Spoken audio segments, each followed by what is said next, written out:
Hey, David here. We're live with another week in review of a good program. Should be exciting tonight. A lot of research, new stuff.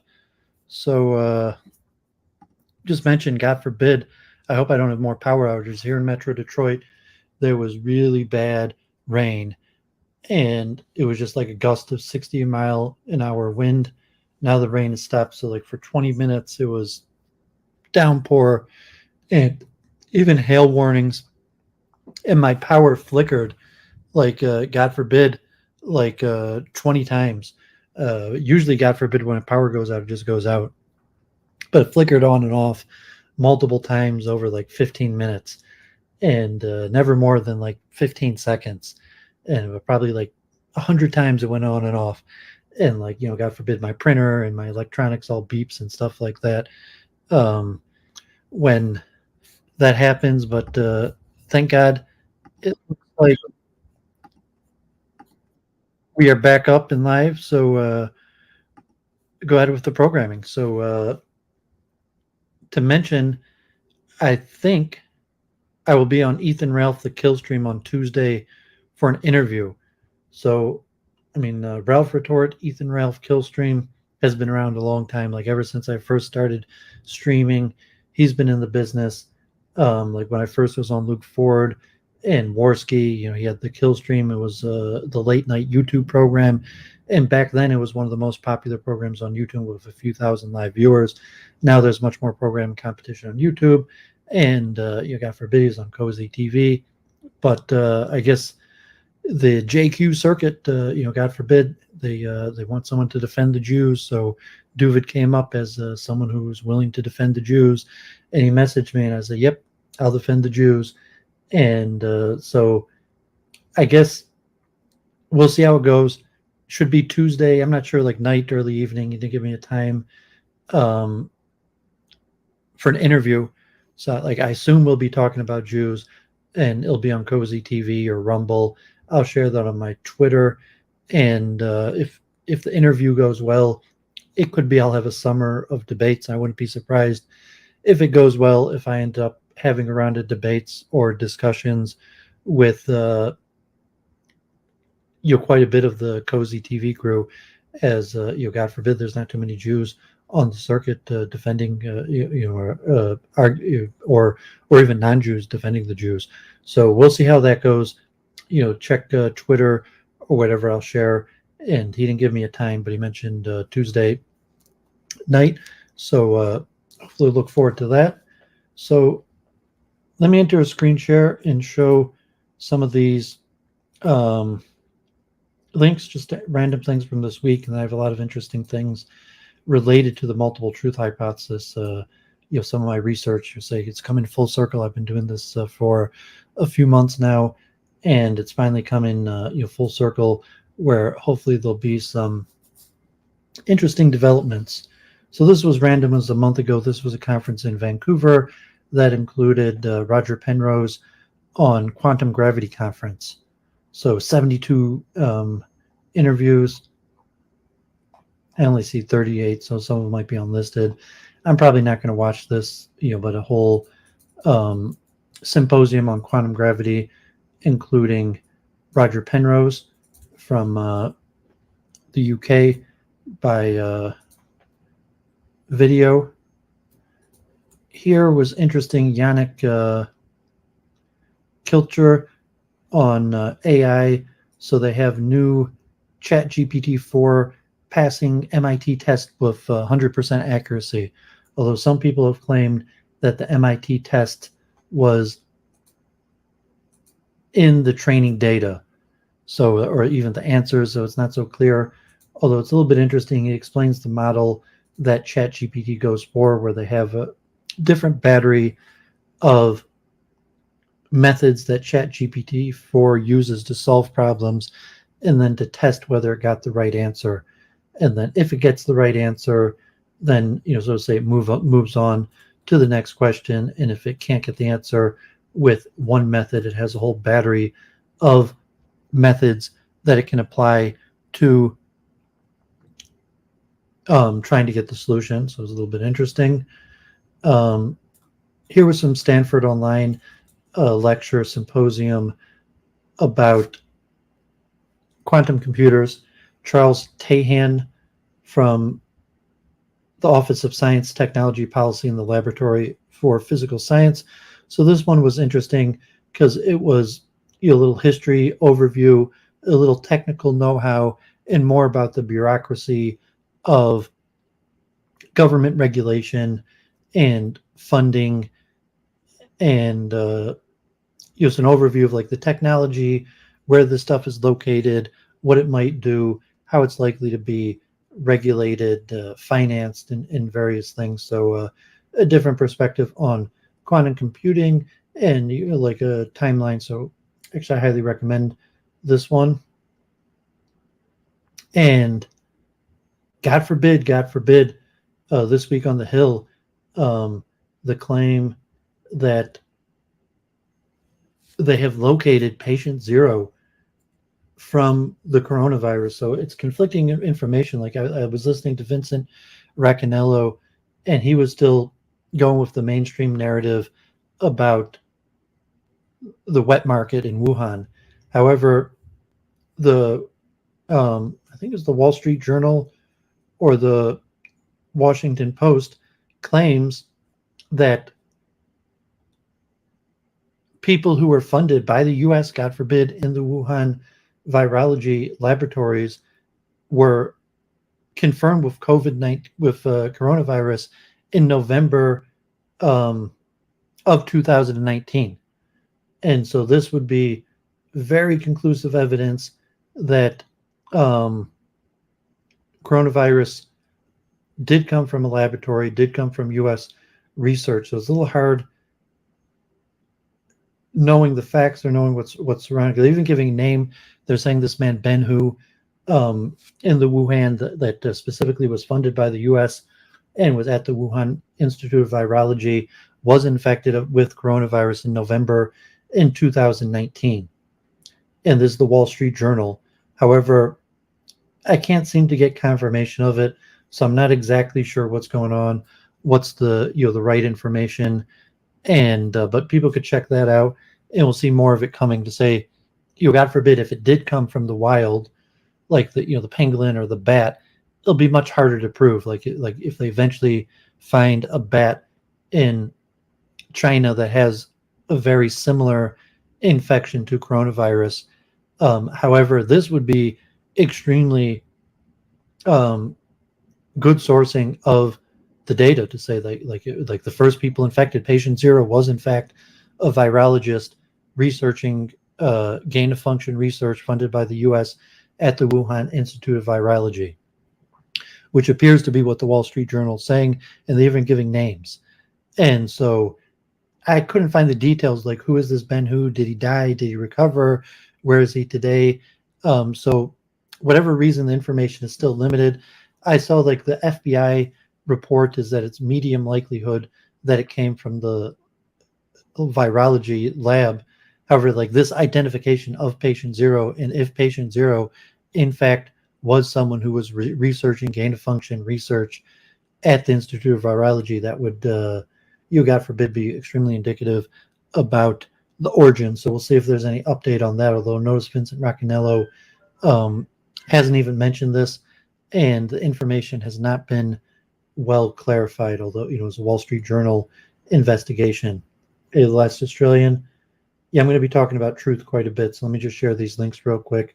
So Narendra Modi was in the U.S. and he met with the president. He had an official state dinner and he spoke to Congress, and he seemed well poised. He had good speeches, and he was saying like, India is bringing unity between the GOP and the Democrats. And to some extent, there's a certain element of like the alt-right, the far right, that opposes Indian immigration to America. Although even though Indians generally are immigrate legally, pay taxes, college educated, work hard, from a economic capitalistic point of view, are net positive. Although you'll find on the far right, the alt right, people who oppose Indian immigration because of demographic replacement, specifically because they take higher economic jobs, like kind of like a demographic change in management. And I talked with Norvin about the direct competition to Jews. But Modi seemed well poised, spoke really well, um, appeared well. He seemed well received from Republicans and Democrats. There was some on like the left, questioning Modi and his human rights. Uh, One note. Let me just is this use of the word democracy, which is really misnomer, where people like democracy just means like majority rule, elections. You call free and fair, as opposed to people probably mean other things like protection of minorities, liberty, other things that don't necessarily go together with democracy. So, like Democracy Now, some of the far left uh, places, media networks have been criticizing Modi, but generally he was pretty well received from the right, the right and the left, like the center of America. So you have the very far left and the very far right that is critical of Indian American relations. However, it wasn't given much news coverage. Saying the economics, the American-Indian relations that needs to be strong, even the Russia type stuff where the pressuring of India to sanctions or take the side of Ukraine. So you could see interesting state of current affairs where the U.S. basically needs continuing good tides with India. Um, and Modi, kind of like Netanyahu, maybe even more so than Netanyahu, has promoted himself as like a leader of global Indians. And when he travels the world, he's not just um, the spokesman for the nation of India. He is the spokesman for the Indian diaspora. And that, because Indians in America are very powerful, wealthy, the Patel or Kumar, Rameshwar Kumar, the presidential candidate, as a Republican, but generally, um, Modi has positioned himself in one of his staying power in Indian politics is he's made himself like larger than life, too big to fail, by doing these world tours. So Modi spends like half the year traveling and speaking to world leaders. He spoke to Elon Musk and the Silicon Valley CEOs and many other places, and he's well received by the diaspora, Indian Hindu community. So it's a little interesting of the power play. So that was big news here in America, or there wasn't much news, but it's one of the bigger stories. God forbid, I've covered a little bit of um, Mark Zuckerberg's MMA training. So now, could be there's hype about a fight between Mark Zuckerberg and Elon Musk. And, God forbid, for Mark Zuckerberg trying to change the world in a positive way to basically like mess with me, I'll kill you, God forbid. So, nature of your wealth and protection, and like it's mine, I created the money's mine, it's all mine, and if you mess with me, it's going to be bad. So they even like Mark Zuckerberg would end up like that. Not surprising. And I guess the catalyst for this is Mark Zuckerberg trying to create some sort of competition to Twitter, and Elon Musk making an offhand statement about fighting him, and then Mark Zuckerberg serious about it, and then Andrew Tate jumping in there like he'll train Elon Musk. And obviously, Andrew Tate is reinstated on Twitter with his close to 7 million followers, would be taking the corner of Elon Musk. So interesting news. Here, God forbid, the New York Times, big news like the abortion debates, and so New York Times, America, probably like the single biggest issue these days is the current state of the overturning of Roe v. Wade and the abortion debates. And so here you have a state. So I think the light colored states are the states that have created laws against abortion and bans against abortion. And so the red ones are clinics that are closed. The yellow ones are clinics that haven't closed but stopped doing abortion services. And then the green ones are new abortion providers. So, a lot of like Norvin and other people I'd spoken with, Brundle and Rodney, about the balkanization of America. It's possible, like on the Ralph Retort, that topic will come up. But a lot of people who talk about the balkanization of America refer to your red and blue and racial things. However, the most likely thing in terms of polling and divisiveness in America to divide America would be abortion. So if you're looking at like the red and blue, so these states that have banned abortion are your red states. So I mean, you can see like Colorado, Wyoming, it's not contiguous, but you could see like if Kansas and Nebraska, Wyoming, Montana, there could be a divide between basically the East Coast and the West Coast. Maybe Michigan, maybe the Rust Belt would be included in the blue. Michigan here, you would go blue, but abortion is that pivotal, controversial topic that divides America. And as opposed to racial things, most people on the right are also anti-racist, although there is a certain element to say, okay, like the Northeast is very white, but is very Democratic and blue, and certain elements that's not purely racial, but it'd be one of the dynamics of if there was a balkanization of America. And right now, abortion is the biggest pivotal divide across America. So DeepMind, the Alpha Blue, the Alpha Zero chess game, mentioned AlphaFold, and last few weeks I was mentioning a new math. So now they have an Alpha DeepMind RoboCat self-improving robotic agent and a new paper. I mentioned this like the Automate conference related to learning and basically trying to do controls and well-defined tasks where the machine learning will figure out the best way to do the task on its own. So if it's something like well-defined, like picking up objects, identifying the objects, putting the object in the correct space. And so from a programming robotic level, it's extremely difficult to program exactly that, how does you recognize an object among mixed objects and stack it or move it in an intelligent way.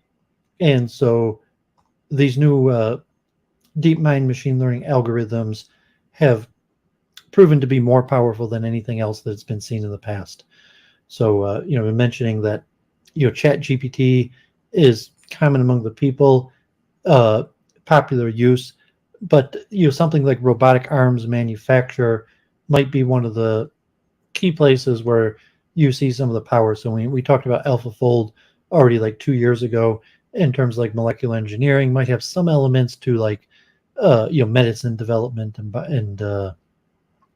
but manufacture robotic arms is definitely one of the big advances. So here, just this week, turned 25 years on. I send these to myself on Facebook just to keep them fresh. And then Facebook like marks the article. So when I send the message to myself on Facebook, or maybe it's something else. So I'm not even sure I could share this. So this one, but so 25 years ago, David Chalmers and Christopher Koch made a wager about whether science would figure out consciousness. And the 25 years is up, and neuroscience has not came up with a proper model for consciousness. So they doubled the wager for another 25 years. But, so I was mentioning there was a conference, and even though they're, I guess like frenemies, they still work together.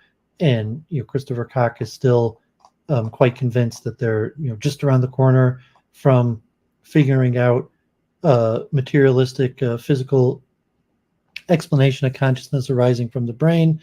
And David Chalmers is convinced that another 25 years won't help. And Duva's on the Chalmers side of this. So that was interesting.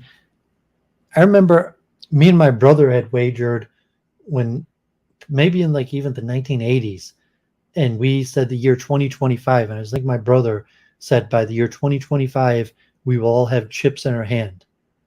And, so that's only 2 years away.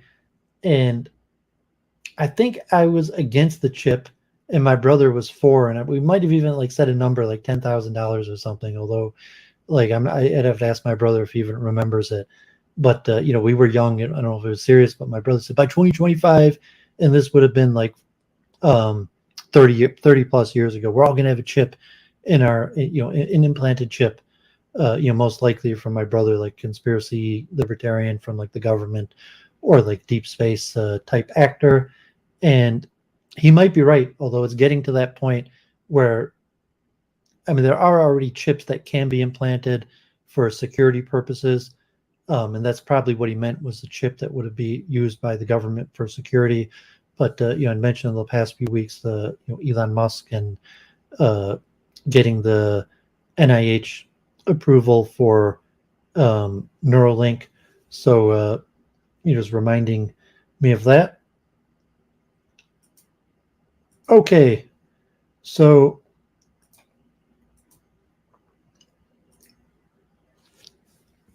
this week I'm going to do a deep dive on items very closely related to the multiple truth hypothesis.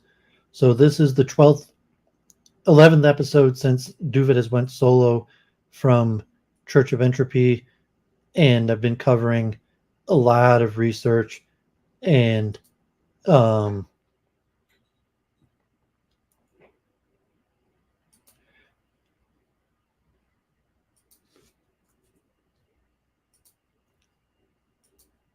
almost finished all of the major elements I wanted to cover. I still have a little bit more, and some papers that I've had that I've meant to kind of save to go over for a few years now, and so I'm pounding through these. Probably by the end of the summer, I will be in really good condition for trying to move forward with my book on the multiple truth hypothesis. Having to do the due diligence and the research. So today I want to cover topics that are most closely related to the multiple truth hypothesis. And so what is the multiple truth hypothesis? How to formulate it? So I've written my essay on the multiple truth hypothesis and the origins of it. It's not well formulated. I haven't even given a clear definition of it. However, I've spoken about a bunch. You could talk like approach, a mental technique, epistemology, a metaphysics, a theology, and also something related to the theory of science, the scientific method, something that might relate to logic and mathematics. And so this week I'm going to cover last Australian, God forbid, sorry to hear that. Hope you're all good now. So this week I'm going to do an in-depth coverage of something called multiple hypothesis testing, statistical methods, and things that are the closest related to a metaphysics of the multiple truth hypothesis. And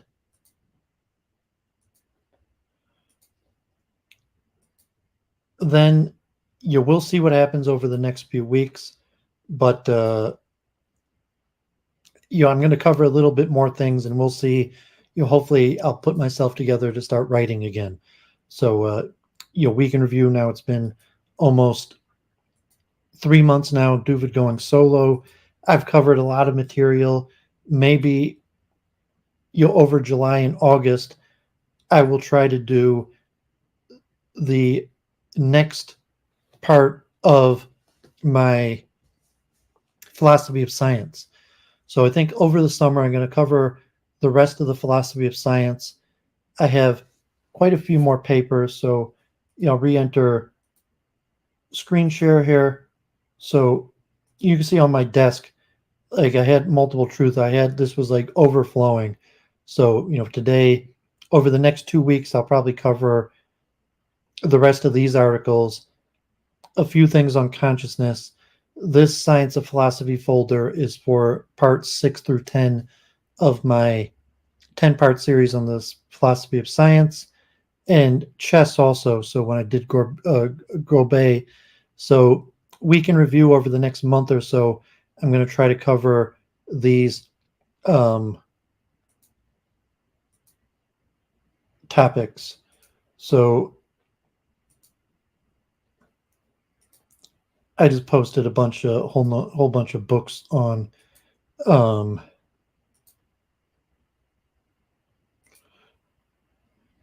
I just posted a whole bunch of books on my eBay account. I got a whole bunch of fancy Eastern Press books.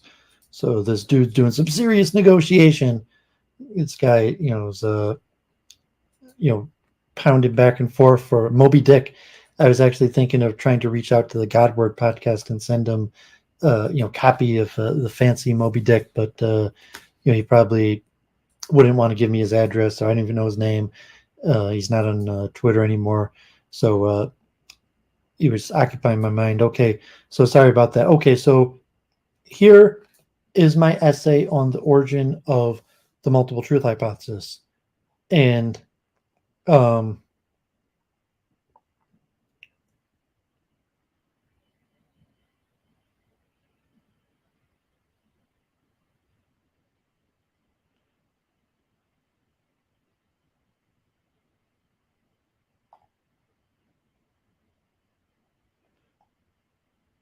so here's from my essay on the multiple truth hypothesis. Just put this in the chat.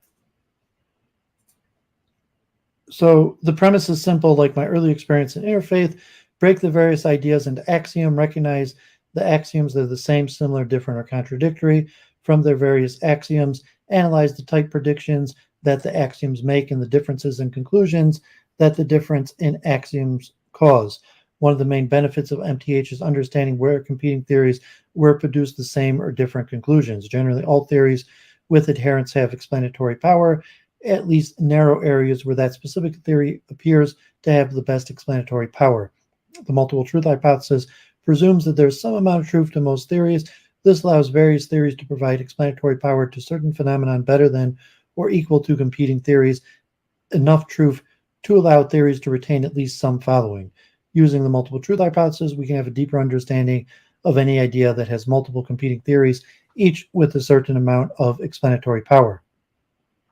So this was my stream from 3 years ago, and I'm going to talk a little bit more. So I'd mentioned Chamberlin, a geologist in the 1890, who had came up with the method of multiple working hypothesis. I'm going to read an update on that and some other information related to that. And so, I've done so much more research. This is over 3 years. This was June 17th, 2020. So it's over 3 years now from my first stream on the multiple truth hypothesis, and I've done so much research related to it. So tonight, I'm just going to pound away at ideas, and this will be more mathematical, statistical, epistemology, much more close to where the multiple truth hypothesis would be going. Okay, so the guy accepted $17. I had it up for 20, and he tried $13, and we agreed on $17 for Moby Dick.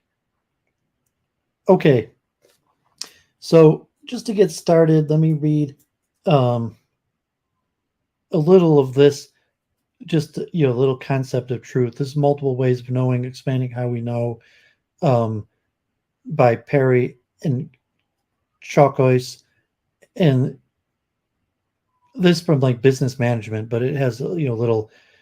Have you ever had an encounter with the world, one that reaches right into your brain, your heart, and your gut, and radically alters the way you think, feel, and act? This is the terrain of multiple ways of knowing. There's a strong bias in the U.S. dominant culture, one that shows up in the nonprofit sector as well, to value only one way of knowing, the one grounded in data, analysis, logic, and theory, a rationalist approach to truth. But there are many different ways to understand and engage with the world. These other ways of knowing are equally meaningful and are critical to our efforts to understand complexity and create the possibility for transformational social change. Reverend Dr. Martin Luther King Jr. described justice as moving towards the public manifestation of love. To publicly manifest love, we must incorporate all our ways of knowing. Dr. King modeled this by bringing his own experience and faith, what he learned from the faith of others, as scholarship and deep cultural traditions of music and song, together with the theory and action to advance a vision of love and justice. Framework for understanding. To help us grapple with the multitude of practices and embrace the many ways of knowing, and to bring greater clarity to the impact of integrating them into our social justice work, we began using extended epistemology, a theory developed by Peter Reason and John Huron. This theory categorizes 4 independent ways of knowing: experiential knowing, presentational knowing, propositional knowing, and practical knowing. This theory has been useful in thinking about the wisdom that is critical to harness to affect meaningful social change. But there are other elements of knowing, such as what we learn from indigenous ancestral wisdom and the natural world, that we, along with our partners, clients, and people we interviewed for this article, have found important to lift up in more pronounced ways. As a result, we have developed on the framework to better understand and act in meaningful and interdependent ways in the world. The framework, like extended epistemology, is rooted in 4 interdependent ways of knowing: practical knowing, generalized knowing, foundational knowing, and artistic knowing. Foundational knowledge. There are at least 3 major foundations for how we make sense of the world: experience, indigenous and ancestral wisdom, and spiritual natural wisdom. Artistic knowing, to understand our experiences and to help others understand them. We create representations through story, visual art, movement, music, etc. Generalized knowing, we look at patterns and experiment to create concepts. This is where academic theories and propositions live, as well as theories of change, logic models, and promising practices. Practical knowing, we act intentionally in the world in ways that are informed by our previous actions, as well as our generalized knowing. We take our generalizations and turn them into practice. Too often we stay in generalized and practical knowing, rarely dipping into foundational knowing and artistic knowing in meaningful ways. By not intentionally drawing on these, our theories and actions plans are often disconnected from the values and beliefs and the bedrock experiences of our lives. Moreover, privileging one way of knowing over others marginalizes and ignores other truths that people bring from other ways of knowing. The marginalization often lies at the core of conflicts, systemic barriers to change, and inequality. So the multiple truth hypothesis comes more from spiritual type assessments like this. We're looking at like belief systems, spiritual knowledge versus material, physical knowledge, philosophical knowledge, scientific knowledge, experimental knowledge, so on and so on, and things that I'll probably cover in the next few weeks, or the second half of my philosophy of science series in terms of theories of truth. However, most of the program today, I will be focusing on within science, different theories of knowing within mathematics, logic, and science. And then later I will try to pivot back. And I actually have an article about Judaic concepts of truth and more metaphysical, and the multiple truth hypothesis will be beneficial for all of these. But today I want to look more specifically at what's called multiple hypothesis testing. So we'll define a few things. So here are just a few things to put out there, about the nature of truth and knowledge and multiple truths. So I'm not sure if anyone in the chat is familiar with the Gettier problem or the Gettier case, which are kind of like counterexamples about questions of how you really know something. So I'll just read here from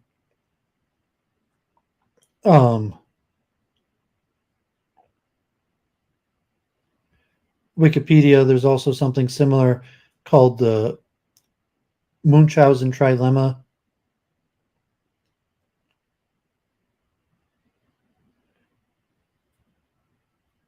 Of decision among three equally unsatisfying options. Karl Popper's suggestion was to accept the trilemma as unsolvable and work with knowledge by way of conjecture and criticism. So, giving examples, from Romans' time, Agrippa's trilemma. There's the Epicurean trilemma of just cases where you have three options, none of them true, but where you have to work with. So, the Gettier problem in the field of epistemology is a landmark philosophical problem concerning the understanding of descriptive knowledge attributed to the American philosopher Edmund Gettier, who actually passed away 2 years ago, and was a student of Bertrand Russell. Gettier-type counterexamples called Gettier cases challenge the long-held justified true belief account of knowledge. The justified true belief account holds that knowledge is equivalent to justified true belief. If all three conditions, justification, truth, and belief, are met of a given claim, then we have knowledge of the claim. In his 1963 three-page paper titled "It is Justified True Belief Knowledge," Gettier attempts to illustrate by means of two counterexamples that there are cases where individuals can have justified true belief regarding a claim, but still fail to know it because the reason for the belief, while justified, turn out to be false. Thus, Gettier claims to have shown that justified true belief account is inadequate because it does not account for the necessary and sufficient conditions for knowledge. The term Gettier problem, Gettier case, is used to describe any case in the field of epistemology that purports to repudiate the justified true belief account of knowledge. Responses to Gettier's paper have been numerous. Some reject Gettier's examples of inadequate justification, while others seek to adjust the justified true belief account of knowledge and blunt the force of these counterexamples. Gettier's problems have even found their way into sociological experiments in which researchers have studied intuitive responses to Gettier's cases from people of varying demographics. History. The question of what constitutes knowledge is as old as philosophy itself. Early instances are found in Plato's dialogues, namely Meno and Theaetetus. Gettier himself was not actually the first to raise the problem named after him. Its existence was acknowledged by both Mindong and Bertrand Russell, the latter of which discussed the problem in his book Human Knowledge, Its Scopes and Limits. In fact, the problem has been known since the Middle Ages, and both Indian philosopher Dharmottara and scholastic logician Peter of Mantua presented examples of it. Russell's case, called the stopped clock case, goes as followed. Alice sees a clock that reads 2 o'clock and believes that the time is 2 o'clock. It is in fact 2 o'clock. There is a problem, however, unknown to Alice. The clock she is looking at stopped 12 hours ago. Alice thus is accidentally true justified belief.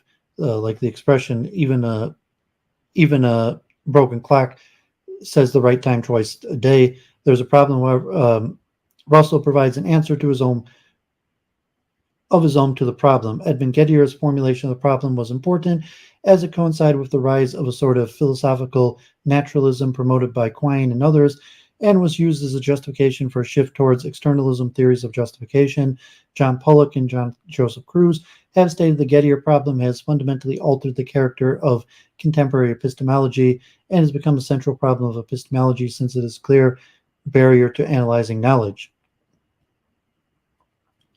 So here the justified true belief account of knowledge is the claim that knowledge can be conceptually analyzed as justified true belief, which is to say that the meaning of the sentence can be given with the following set of conditions which are necessary and sufficient for knowledge to attain. The subject S knows that the proposition P is true if and only if P is true, and S believes that P is true, and S is justified in believing that P is true. The justified true belief account was first credited to Plato, though Plato argued against this very account of knowledge in the Theaetetus. The account of knowledge is what Gettier subjected to criticism. So this goes on, and people could look into the actual Gettier problems and the responses to it, but it's an example of, so to say, origins of the multiple truth hypothesis, where it's a question, what is true? Certain cases where you might know something to be true, so to say, get the right result for the wrong reason. Like a broken clock telling time correctly twice a day. So just that's only loosely related to the topic, but these other ones are more closely related and are more in terms of statistical methods. So truth discovery.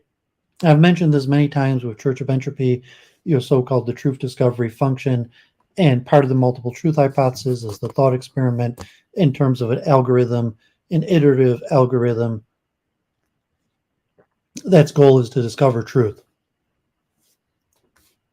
Truth discovery, also known as truth finding, is the process of choosing the actual true value for a data item when different data sources provide conflicting information of it. Several algorithms have been proposed to tackle this problem, ranging from simple methods like majority voting to more complex ones able to estimate the truthworthiness of data sources. Truth discovery problems can be divided into two subclasses, single truth and multi-truth. In the first case, only one true value is allowed for a data item, while in the second case, multiple true values are allowed. Typically, truth discovery is the last step in a data integration pipeline where the schemas of different data sources have been unified and the records referring to the same data item have been detected. The general principles: the abundance of data available on the web makes more and more probable to find that different sources provide partially or completely different values for the same data item. This, together with the fact that we're increasing our reliance on data to derive important decisions, motivates the need for developing good truth discovery algorithms. Many current available methods rely on voting strategy to define the true value of a data item. Nevertheless, recent studies have shown that if we rely only on majority voting, we could get wrong results even in 30% of the data items. The solution to this problem is to assess the trustworthiness of the sources and give more importance to votes coming from trusted sources. Ideally, supervised learning techniques could be exploited to assign a reliability score to sources after handcrafted labeling of the provided values. Unfortunately, this is not feasible since the number of needed labeled examples should be proportional to the number of sources, and in many applications, the number of sources can be prohibitive. Single truth versus multi-truth discovery. Single truth and multi-truth discovery are two very different problems. Single truth discovery is characterized by the following properties. Only one true value is allowed for each data item. Different values provided for a given data item opposed to each other. Values and sources can either be correct or erroneous. Within multi-truth case, the following properties hold. The truth is composed by a set of values. Different values could provide a partial truth. Claiming one value for a given data item does not imply opposing to all other values. The number of true values for each data item is not known a priori. Multi-truth discovery has unique features that make the problem more complex and should be taken into consideration when developing truth discovery solutions. So the reality is most cases are going to be multi-truth, and this is most used for computers and algorithms, even like ChatGPT, would have some form of truth discovery function. Source trustworthiness. The vast majority of truth discovery methods are based on a voting approach. Each source votes for a value of a certain data item, and at the end, the value of the highest vote is selected as the true one. In the more sophisticated methods, votes do not have the same weight for all the data sources. More importance is indeed given to the votes coming from trusted sources. Source trustworthiness usually is not known a priori, but is estimated with an iterative approach. At each step of the truth discovery algorithm, the trustworthiness score of the data source is refined, improving the assessment of the truth values that in turn leads to a better estimation of the trustworthiness of the source. This process usually ends when all the values reach a convergent state. Source trustworthiness can be based on different metrics, such as accuracy of provided values, copying values from other sources, and domain coverage. Detecting copying behaviors is very important. In fact, a copy allows to spread false values easily, making truth discovery very hard since many sources would vote for the wrong values. Usually systems decrease the weight of votes associated to be copied values or even don't count them at all. Single truth methods. Most of the currently available truth discovery methods have been designed to work well only in the single truth case. Below are some of the characteristics of the most relevant typologies of single truth methods and how different system models source trustworthiness. Majority voting is the simplest method. The most popular value is selected as the true one. Majority voting is commonly used as a baseline when assessing the performance of more complex methods. Web link based. These methods estimate source trustworthiness, exploiting a similar technique to the one used to measure authority of web pages based on web links, such as the Google search algorithm. The vote assigned to the value is computed as the sum of trustworthiness of the sources that provide that particular value, while the trustworthiness of a source is computed as the sum of the votes assigned to the values that the source provides. Informed retrieval based. These methods estimate source trustworthiness using similarity measures typically used in informational retrieval. Source trustworthiness is computed as the cosine similarity or other similarity measures between the set of values provided by the source and the set of values considered true, either selected in a probabilistic way or obtained from the ground truth. Bayesian truth. These methods use Bayesian inference to define the probability of a value being true, conditioned on the values provided by all the sources. Multi-truth methods. Hey, Galaxy, thanks for tuning in. Yeah, important to try to get these definitions and clear as possible. So moving forward, you just grind these into my head. Anybody listening that's interested in these things, know and understand these various methods. And you're moving forward, hopefully you, Duvid, could even try to make some advances or demonstrate my own multiple truth hypothesis, the purpose of this stream. So multiple truth methods. Due to the complexity, less attention has been devoted to the study of multi-truth discovery. Blower reported two typologies of multi-truth methods and their characteristics. Bayesian-based. These methods use Bayesian inference to define the probability of a group of values being true, conditions on the values provided by all the data sources. In this case, since there could be multiple true values for each data item, and sources can provide multiple values for a single data item, it is not possible to consider values individually. An alternative to consider mappings and relations between set of provided values and sources providing them. The trustworthiness of a source is then computed based on the accuracy of the values that provides. More sophisticated methods also consider domain coverage and copying behaviors to better estimate source trustworthiness. Probabilistic graphical models based. These methods use probabilistic graphic models to automatically define the set of true values of a given data item and also to assess source quality without need of any supervision. And applications, many world applications can benefit from the use of truth discovery algorithms.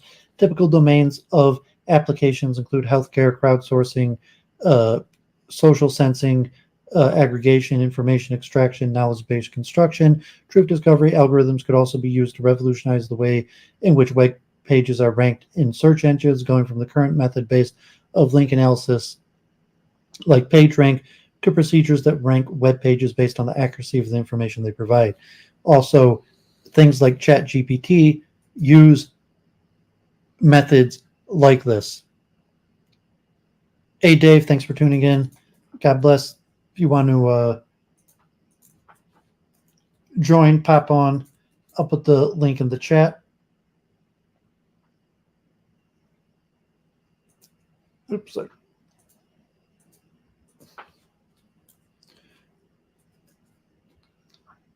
Closed the wrong window by accident. Yeah, so I'm going over ideas that are very similar to multiple truth hypothesis, and some of these concepts would have direct relationship to multiple truth hypothesis. So let's also look at data quality. So data quality is related to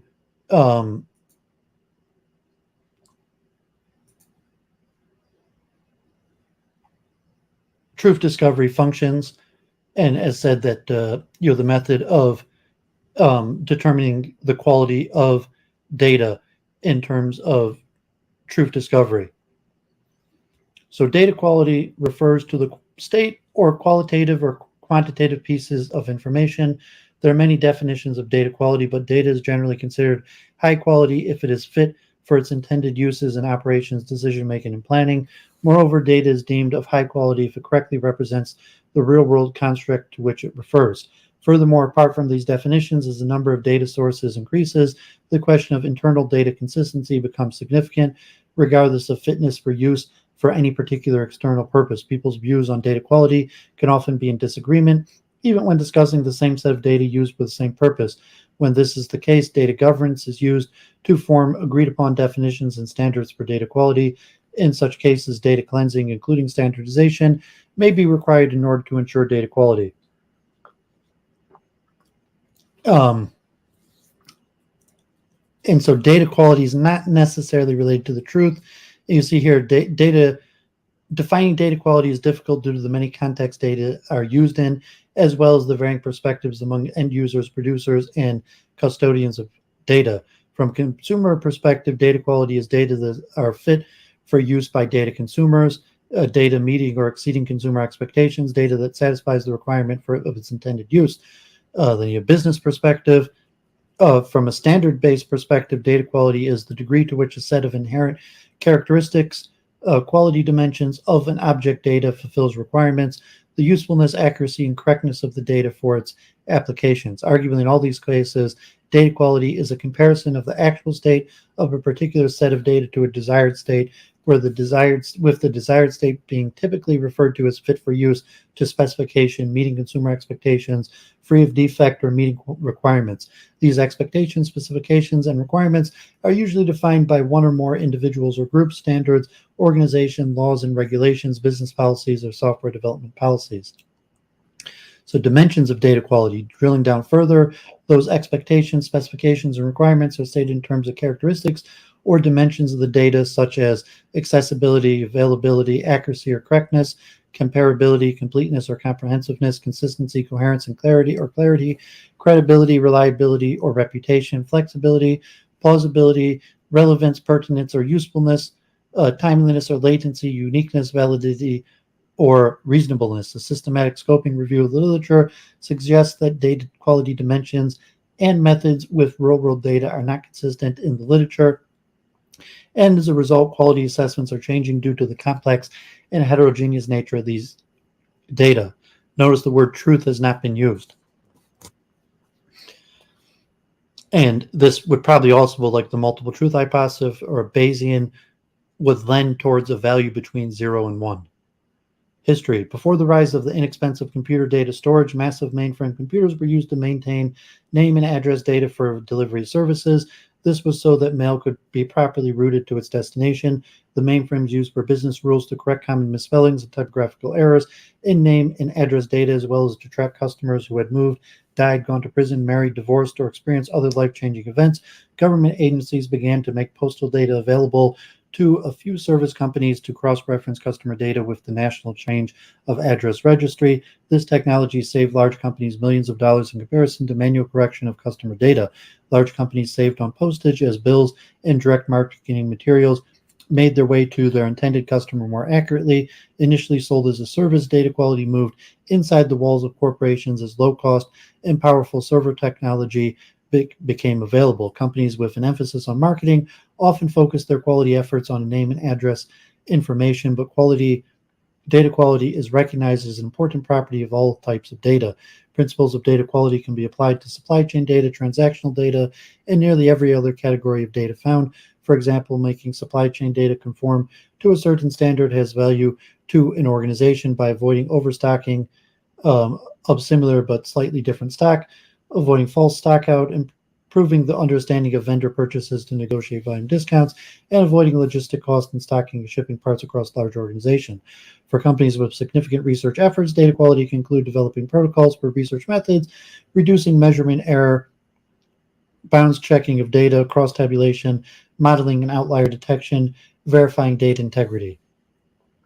So this goes on and is just another type link to similarity things to the multiple truth hypothesis when we consider data and the quality of data.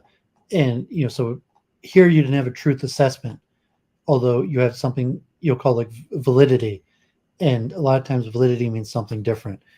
And so here's the last thing I'm going to look at today. Just these are definitional. And, I'm going to go look at some papers of statistical methods that are very similar to the multiple truth hypothesis. But, there's just some preliminary definitions that will help to understand the essays. Multiple comparisons problem. In statistics, multiple comparisons, multiplicity, or multiple testing problem occurs when one considers a set of statistical inferences simultaneously or infers a subset of parameters selected based on the observed values.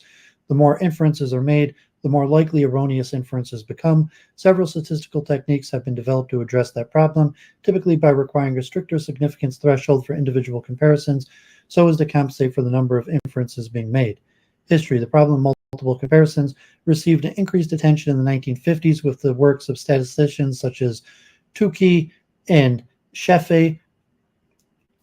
Over the ensuing decades, many more procedures were developed to address the problem. In 1996, the first international conference on multiple comparison procedures took place in Tel Aviv. Definition.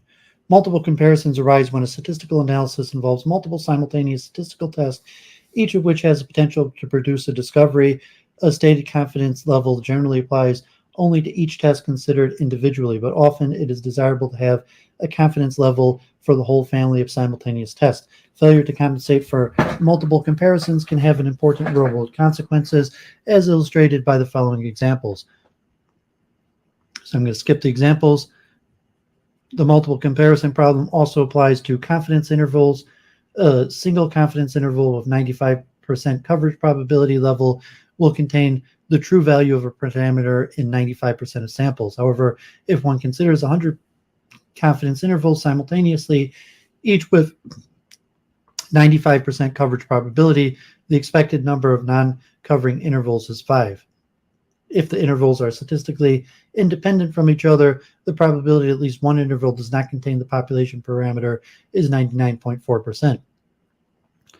Classifications techniques have been developed to prevent the inflation of false positive rates and non-coverage rates that occur within multiple statistical tests. Classification of multiple hypothesis tests.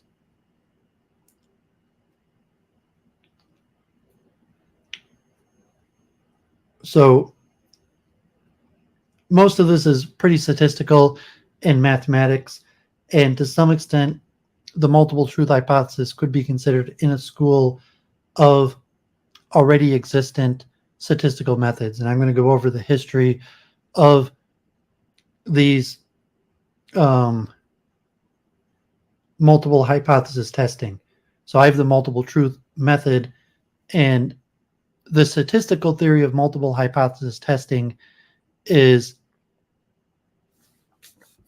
something I'm going to go over in detail today.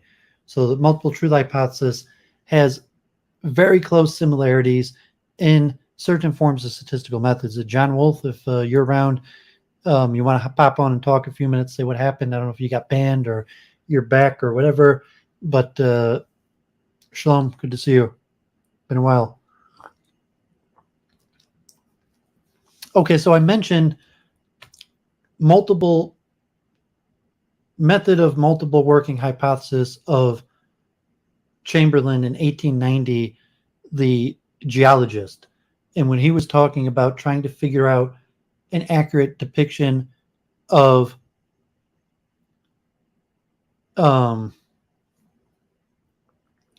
cause from geological patterns, and where you have different explanations, different geological explanations of what happened, and it could be one of them is the true explanation, or all of them together to different extent.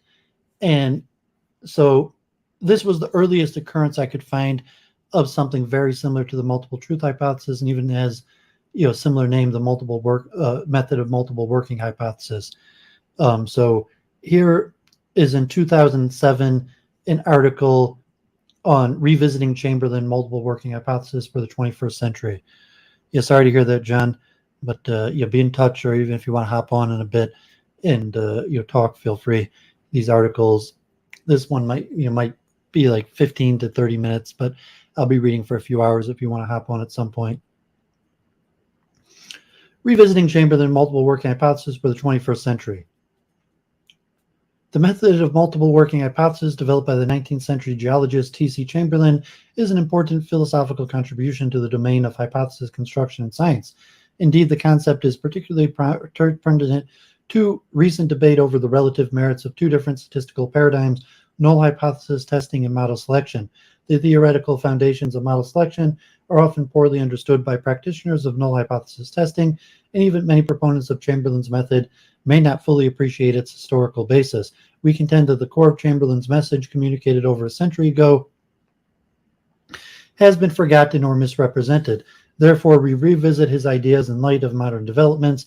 The original source has great value to contemporary ecology and many related disciplines, communicating thoughtful consideration of both complexity and causality, and providing hard-earned wisdom applicable to this new age of uncertainty. For more than 2 decades, there's been sustained criticism of the appropriateness of using methods that rely solely on null hypothesis testing for observational studies in science. The disciplines of psychology, wildlife biology, and statistics have been at the forefront of this conflict between two qualitatively different inferential paradigms: model selection methods based on information theory and null hypothesis testing based on a frequentist approach. But many other areas of biology and ecology have been implicated, including molecular biology, systematics, physical geography, medicine, and epidemiology. Perhaps this is because all these fields readily provide case studies in which multiple causative factors lead to real-world complexity that is difficult to reduce to a single isolated mechanism. Strong proponents of the model selection paradigm have decried the use of null hypothesis testing as outdated, and some have colorfully suggested that the practice of reporting p-values should be euthanized on philosophical grounds. Others have taken an equivocal stance, suggesting that the two inferential paradigms provide complementary tools for the investigator and that hypothesis testing should be retained for manipulative experimental design. Stevens and colleagues propose that it may be more profitable to distinguish between studies of univariate causality, in which null hypothesis testing may be sufficient, and multivariate causality, in which model selection offers clear advantages. Here we attempt to clarify some of the philosophical terrain relevant to this debate by discussing one of the key philosophical underpinnings of model selection. This is the concept of the method of multiple working hypothesis, as described by geologist T.C. Chamberlin in 1890, and later referred to Platt 1964 in his notion of strong inference. Although the term has become almost mainstream in ecology, we contend that the core meaning of Chamberlin's conceptualization has often been forgotten or misinterpreted over time, and that this needs rectification. For instance, a common mistake is to equate the method of multiple working hypothesis with the method of developing alternative hypothesis, yet systematic application of the latter method occurred at least as early as Francis Bacon in 1620, whereas the former is qualitatively different in the construction and was intended by Chamberlin to serve as a complement to the formal, pure, or classic analytic method. Here we first describe the method of multiple working hypothesis in general terms, then we discuss its applicability to methodologies that not only allow or require the simultaneous appraisal of more than one hypothesis, but explicitly accommodate various situations in which several hypotheses are simultaneously true.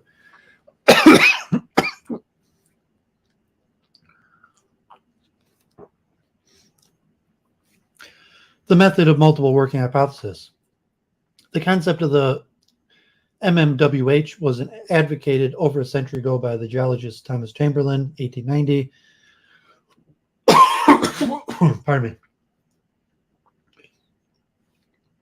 In a paper that was later reprinted in Science, a testament to perceived importance of its content. With this method, Chamberlin wrote, "The dangers of parental affection for a favorite theory can be circumvented.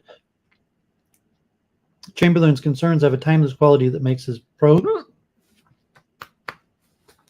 lucid and relevant even today." He contrasted the method of multiple working hypothesis with the method of the ruling hypothesis and the single working hypothesis, and contended that the ruling hypothesis is the worst of the latter two. This because investigators' affection or loyalty to the theory may lead them to a collected evidence to support only the ruling theory and not sufficiently consider alternative explanation. Chamberlin also considered the single working hypothesis approach said to be the method of the day. Under the working hypothesis, the facts are sought for the purpose of ultimate induction and demonstration, the hypothesis being but a means for the more ready argument, arrangement, and preservation of material for the final induction. The amendment that Chamberlin advocated is one familiar to all practitioners of science. However, like much cogent advice, it is easier to follow in theory than in practice. What is required is to bring up into view every rational explanation of the new phenomenon and to develop every tenable hypothesis respecting their cause and history. This description approaches the true purpose of the method of multiple working hypothesis to circumvent the dangers of becoming emotionally attached to any given idea or hypothesis, and to work against the natural tendency to construct premature or to require single and complete explanations of phenomenon. The approach is a carefully considered one, which poses such questions: is there really a full explanation, or are we seeking to prematurely establish the truth of a single factor when consideration of more than one may be more appropriate? Explicitly describing synthetic cognition, Chamberlin claimed that after a period of time of following the application of the method of multiple working hypothesis, a habit of thought develops that is analogous to the method itself. Phenomenon appears to become capable of being viewed analytically and synthetically at once. It is altogether unlike the study of a landscape from which there comes into the mind myriads of lines of intelligence which are received and coordinated simultaneously, producing a complex impression which is recorded and studied directly in its complexity. My description of this process is confessedly inadequate, but I address myself to naturalists who think I can respond to its verity from their own experiences. This is a description of the process by which researchers both tolerate and benefit from intellectual dissonance when confronted by complexity. Confounding variables and mechanisms can operate at different temporal and spatial scales, both in succession and simultaneously. This is often the case of diachronic problems in ecology, conservational biology, paleontology, epidemiology, medicine, geology, meteorology, and astronomy, in which it is often impossible to wind back the clock or to experiment on the system involved.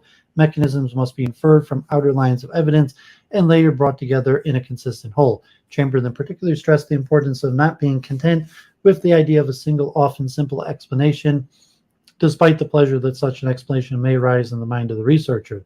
Being a geologist, he used as a prime example the question of the origins of the Great Lakes basins. That are at least three practically demonstrable mechanisms by which the basins could have formed: crust deformation, preglacial erosion from the rivers, glacial or glacial excavation. Whereas another researcher might have been content with one, perhaps two, of these hypotheses, Chamberlin invoked all three of them, proposing that all three processes acted in temporal succession to produce the end result. This is commonly described as a cascade in ecology, and in medicine it corresponds to the distinction made between a primary and secondary condition.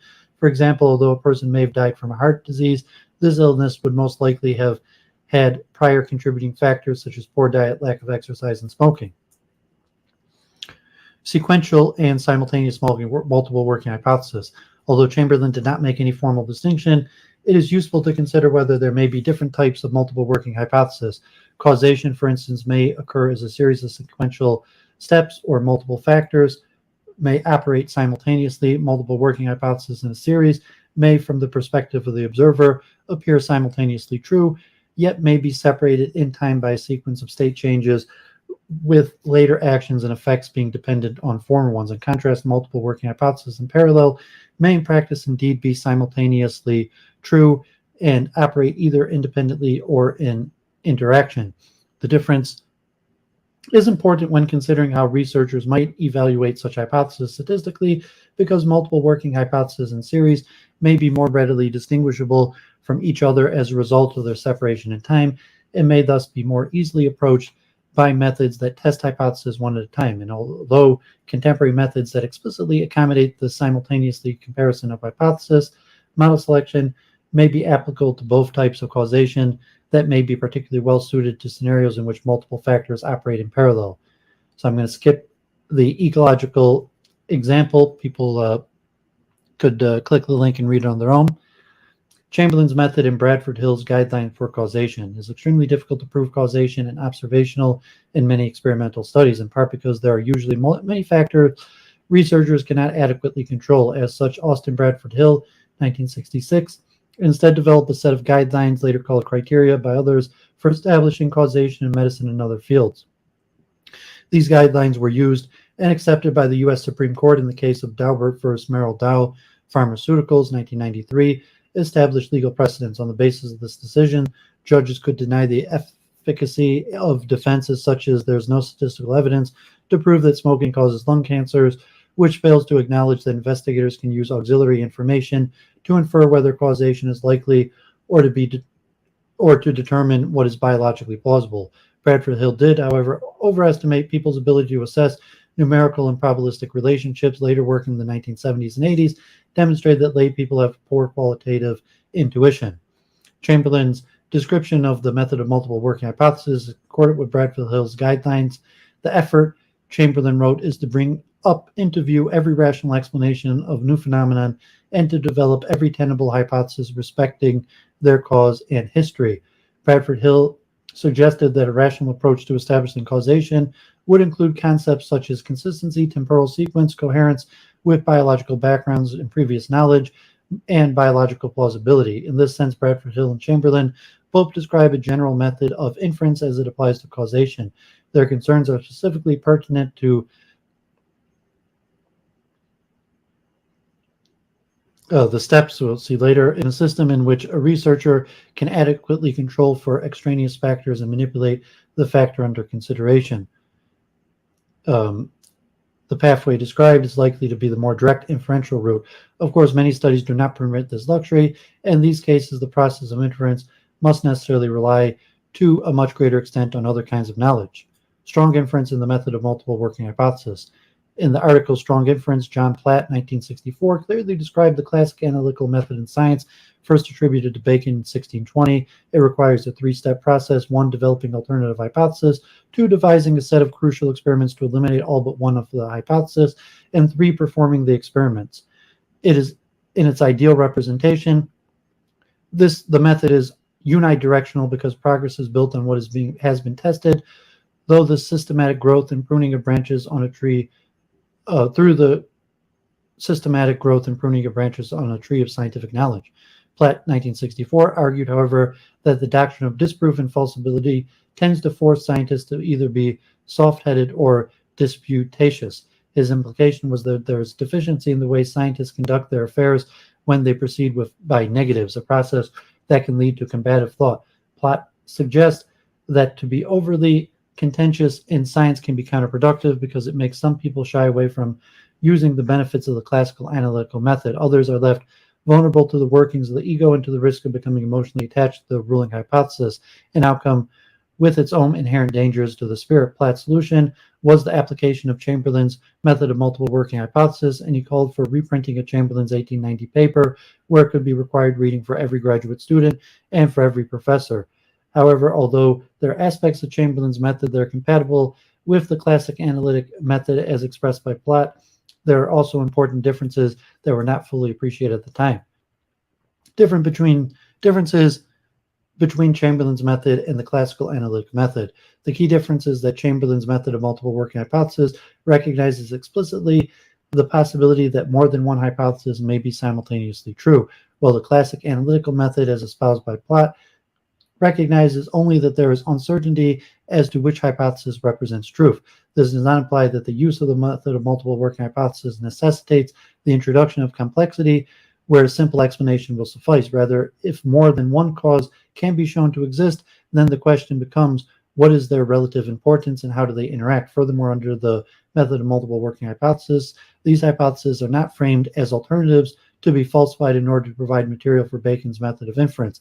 Indeed, Chamberlin's method of multiple working hypothesis does not anticipate and would not allow crucial experiments to point to the direction of any single hypothesis. In this, it distinguished itself from the classic analytical method, which in its ideal representation requires an exhaustive set of hypotheses and a decisive falsification of all but one of these. In ecology, both conditions are difficult to meet, and in practice, arguably, By its own construction, this method discourages synthesis and a consideration of multiple effects on the cultivation and invention of knowledge. Although it's not convenient here to be dogmatic about affiliations between position in philosophy and position in statistics, null hypothesis testing is clearly based on Bacon's systematic method of induction, reasoning, and decisive falsification of hypothesis. Yet Bacon did not intend that the method of the interpretation of nature be the whole truth, but rather only part of it. Bacon, let there be therefore and may be for the benefit of both two streams and two dispensations of knowledge, and in like manner two tribes of kindreds of students in philosophy, tribes not hostile or alien to each other, but bound together by mutual service. Let there in short be one method for the cultivation, another for the invention of knowledge. An initial interpretation might be that Bacon is describing the difference between science and non-science. To the contrary, Bacon emphasizes that the method of inductive reasoning, one may discover and demonstrate new knowledge in both the sciences and arts. This broader notion of science is accorded cultural universality by Colin Scott. Scott, 1996, if one means by science a social activity that draws deductive inferences from first premises, that these inferences are deliberately and systematically verified in relation to experiences, and that models of the world are reflexively adjusted to conform to observed regularities in the course of events, then yes, Cree hunters practice science as surely as all human societies do. Scott refers not only to the testing of knowledge by way of experience, but also to the adjustment of models of the world. This is critical observation because it recognizes that there is much more to the process of science than is contained solely in Bacon's method for the invention of knowledge. Science includes the synthesis of different kinds of knowledge into consistent structures and the use of imagination in developing explanations to account for our observations of the world. Some people call this critical or lateral thinking, and it is fundamental to all scientific disciplines. This is important because the greatest value of Chamberlin's method of multiple working hypothesis and also Bradford Hill's guidelines for inferring causation lies in the construction of hypotheses and the testing of complex systems and settings where explanations are not necessarily mutually exclusive. Truth, null hypothesis testing, and model selection. The notion of a truth in all its various guises is integral to the way different philosophers of science have approached the concepts of hypothesis testing. However, pragmatic individuals, including most scientists, find it more convenient simply to get on with the job at hand rather than philosophize about such nebulous matters. So why consider it at all? We suggest two practical reasons. First, because good scientific method relies on the proper construction and testing of hypotheses, including the concept of falsification. Second, because the way scientists justify their ability to make inferences from data and mediated by the branch of mathematics known as probability theory, it is here that notions of absolute and relative or probabilistic truth gain heightened importance in the way that we present data or derive our conclusions. All methods of scientific inference place great importance on the proper construction of hypotheses in order to better approach the true state of nature, but in the classic analytical method, these hypotheses cannot in fact overlap in their design or content because they need to be logically or statistically distinguishable from each other. Similarly, null hypothesis testing requires that there be defined condition that hypothesis may or may not fulfill, and falsification consists of disproving hypotheses that are shown to be inconsistent with the existent truth. Furthermore, these alternative hypotheses are not directly tested in any way. Support is engendered by rejecting the null and then inferring a plausible explanation. The Bayesian information criterion is a dimension-consistent form of model selection intended to provide a measure of the weight of evidence favoring one model over the other. The target of the Bayesian information criterion is the true model under the assumption that is included in the model set under consideration as the sample size becomes larger. The Bayesian information criterion approach is the estimation of the dimension of the true model with a probability of 1. In stark contrast, model selection based on information theory, usually applied using Akaki's information criteria, immediately states that all models are in fact false because they represent incomplete approximations of a real but unreachable truth. As an approximation of Kullback-Leibler information, the Akaki model information criterion model selection weights models in accordance with their fit to the observed data and represents the relative distance between conceptual reality and a set of approximate correcting models. Parsimony, essentially Occam's razor, is reinforced as a result of the correction for asymptotic bias in appraising simultaneously how different models fit with observed data based on predictive likelihood. A picture is developed that is less susceptible to the idea that a single model is in fact true. Recall Chamberlin's description of the single working hypothesis. We argue that this position is more compatible with Chamberlin's position, and that the different philosophical basis of Akaki information criterion model selection becomes a practical asset when assessing complex systems. The information theoretic approach also drives the evolution of scientific hypotheses, because though through repeated exposure to new data, hypotheses or models lacking any empirical support can be dropped, hypotheses remaining may be further refined, and new hypotheses will be derived and added to the working setting. This is not to suggest that null hypothesis testing methods should not be used, despite the many articles written justly decrying the inappropriate use of p-values. There's nothing actually incorrect about using null hypothesis testing methods to make inferences, and we do not propose to argue otherwise. It is simply that p-values do not represent a proper strength of evidence, yet there is a greater natural concordance and potentially greater efficiency and economy of thought between Akaki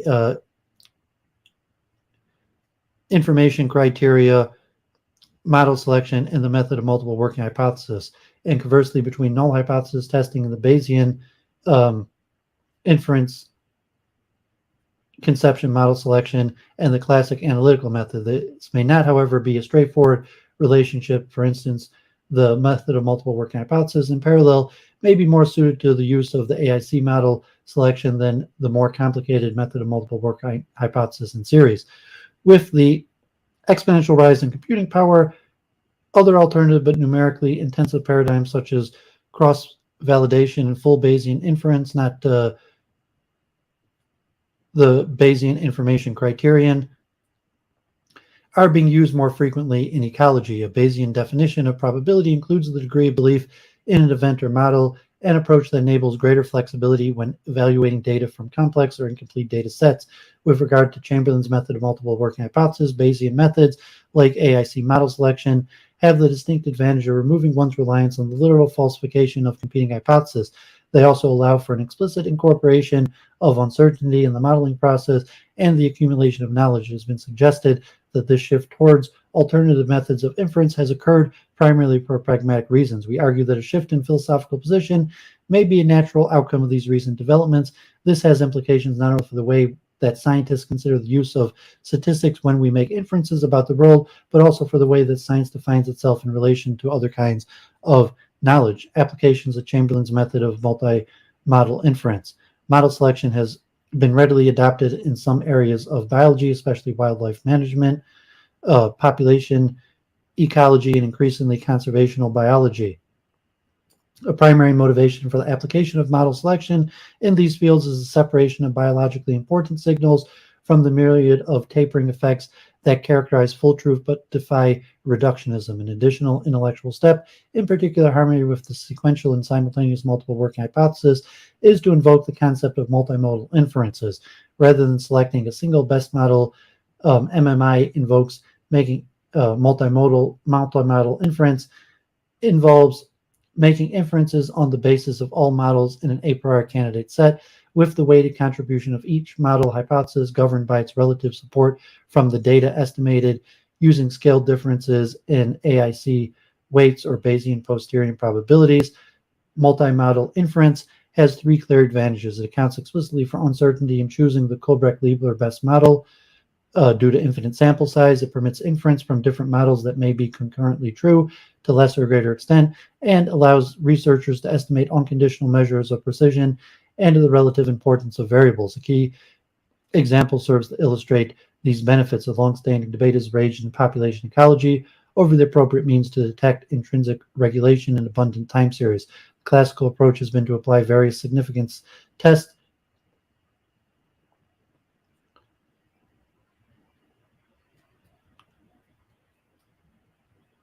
Okay, so people could read the example on their own. So, conclusion. Western science and philosophy has a long tradition of thought concerned explicitly with the notion of observation, inference, truth, and prediction. Yet the statistical methods that we would recognize today are less than 100 years old. This raises the question, what were Hooke, Linnaeus, Cuvier, and Darwin doing before the development of p-values? Their substantial contributions to biology remind us that analytical thought is only one component of science. We posit that because null hypothesis testing has been established as orthodox practice, the core meaning of Chamberlin's method of multiple working hypothesis has been lost or altered. It now takes on even greater value than it had before because it describes explicitly the processes of synthetic thought useful for approaching complexity, a timely concept for the application of 21st century statistics. Hilborn and Mengel, 1997, likened the study of ecology to the investigations of a detective, whereby a coherent picture must be built up from an array of small and varied clues. It is no coincidence that Chamberlin's method of multiple working hypothesis drew from a similar quarter the field of geology, where it is difficult and often inappropriate to separate confounding variables using a series of dichotomous tests against a null. In fact, there is a spectrum of possible approaches to analyze the natural science, from repeatable experimental designs with controlled treatments to a diachronic observational studies in which the luxury of a control is simply not tenable. Chamberlin espouses a worldview that values lateral thinking and multiple possibilities. This can only be positive development in a world where religious and political fundamentalism represents complexity in a black and white fashion. It seems appropriate that we revisit these ideas at such a time in history. So here's some of the figures.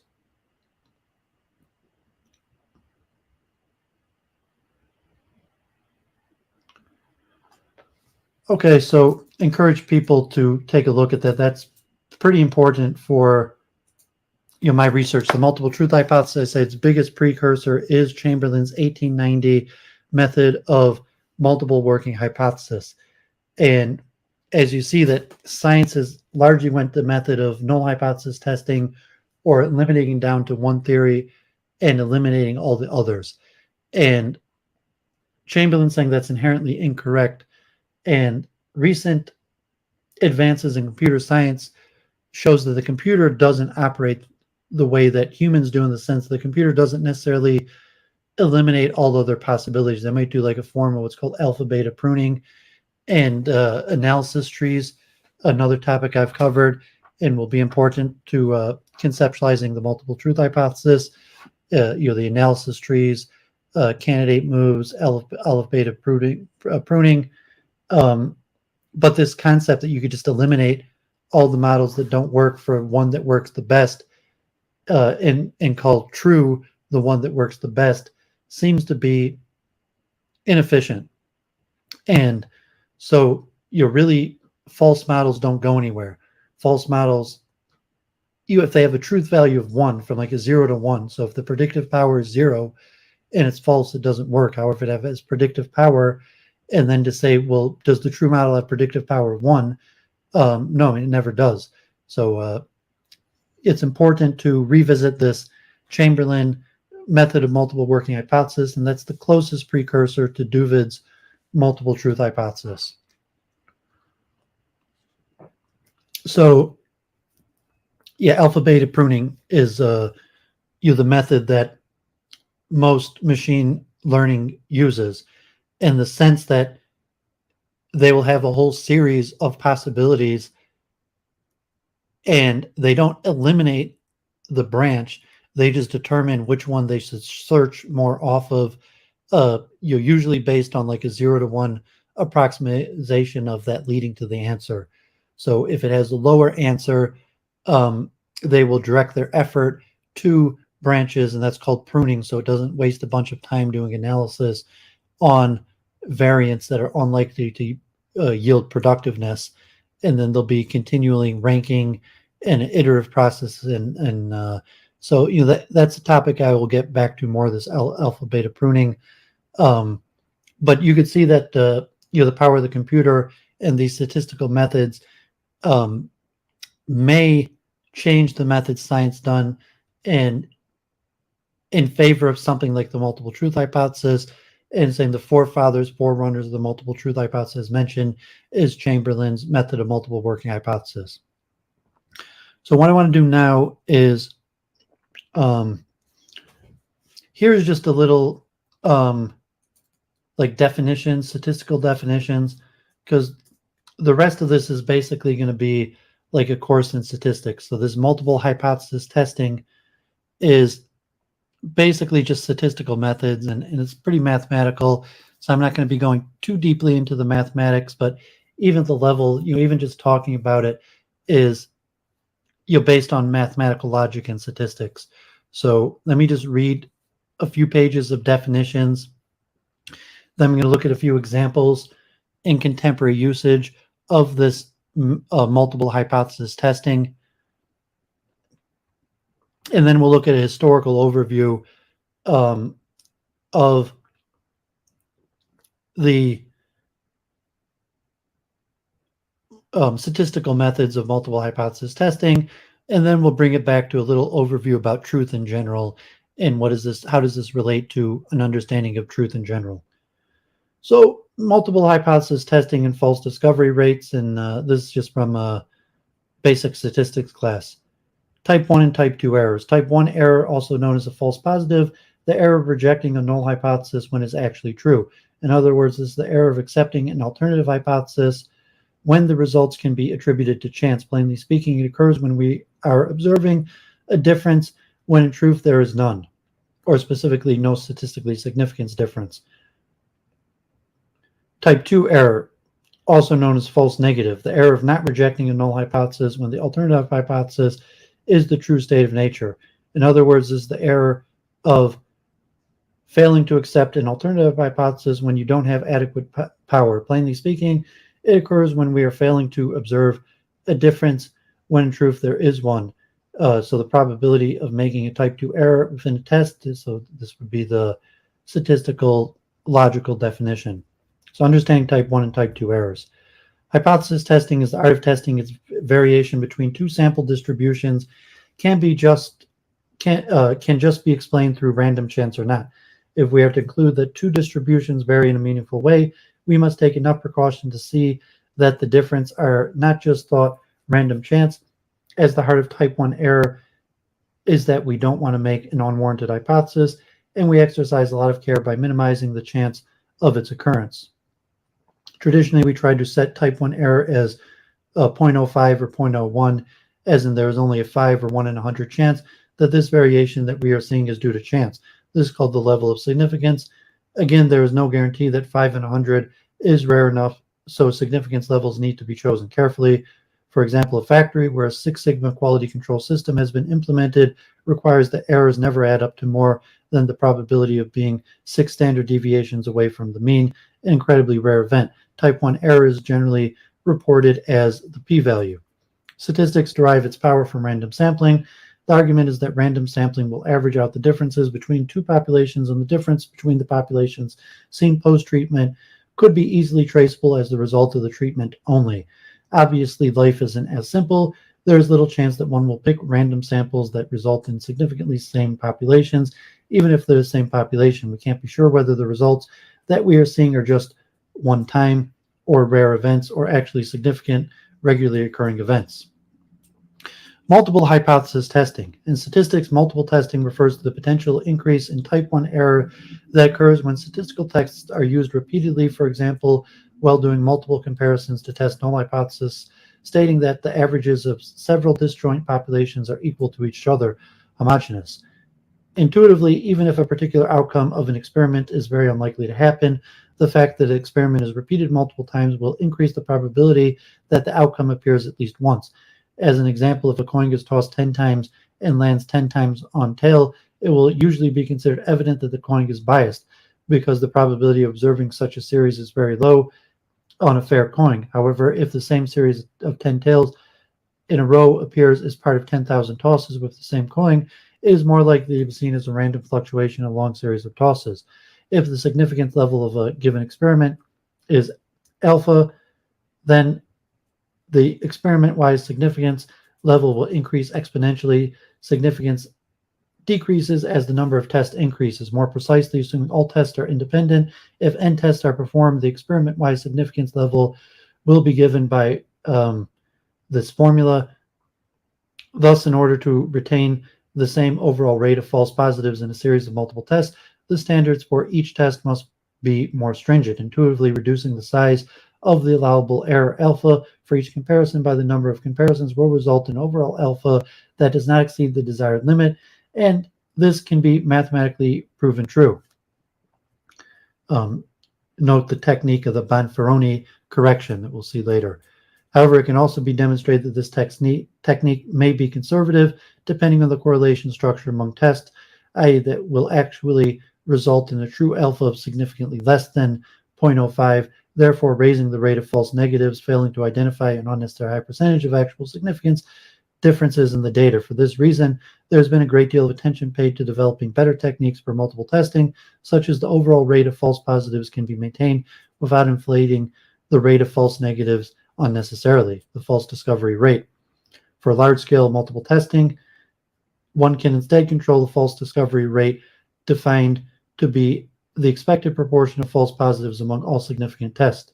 False discovery rate controls the expected proportion of incorrectly rejected null hypothesis type 1 errors in a list of rejected hypotheses.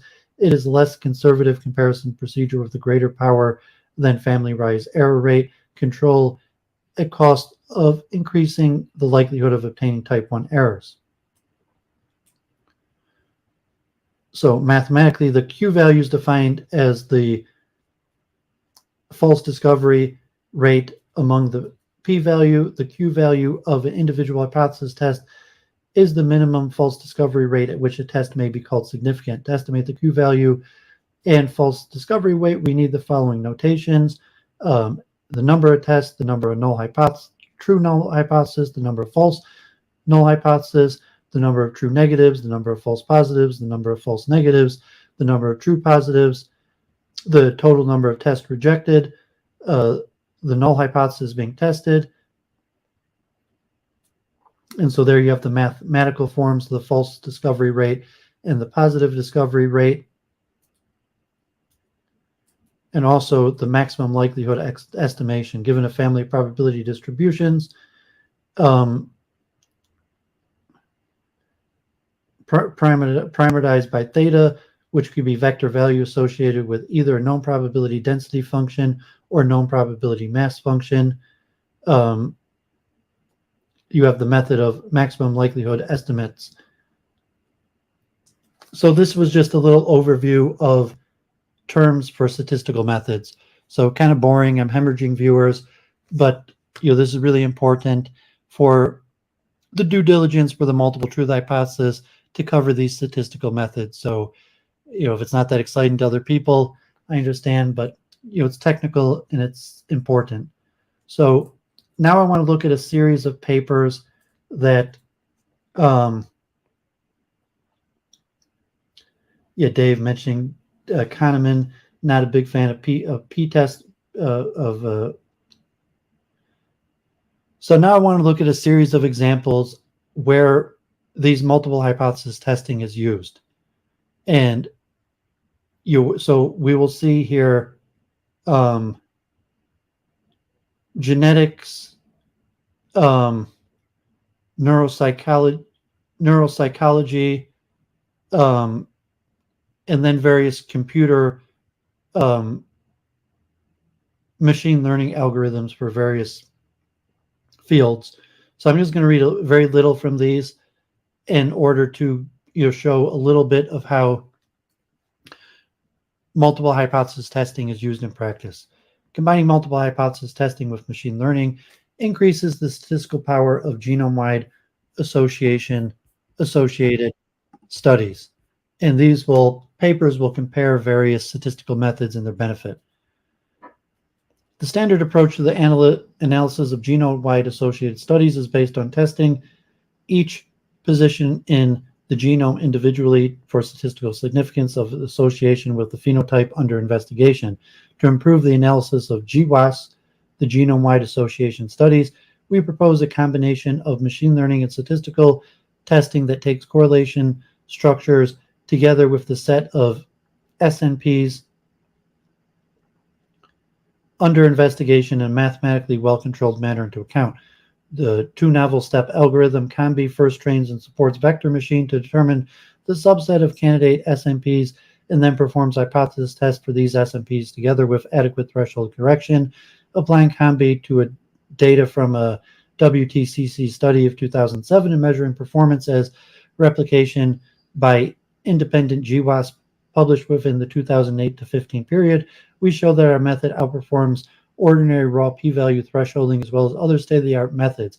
COMBI presents higher power and precision than the examined alternatives while yielding fewer false and more true discoveries when its results are validated on later GWAS studies. More than 80% of the discoveries made by COMBI upon WTCC studies have been validated by independent studies.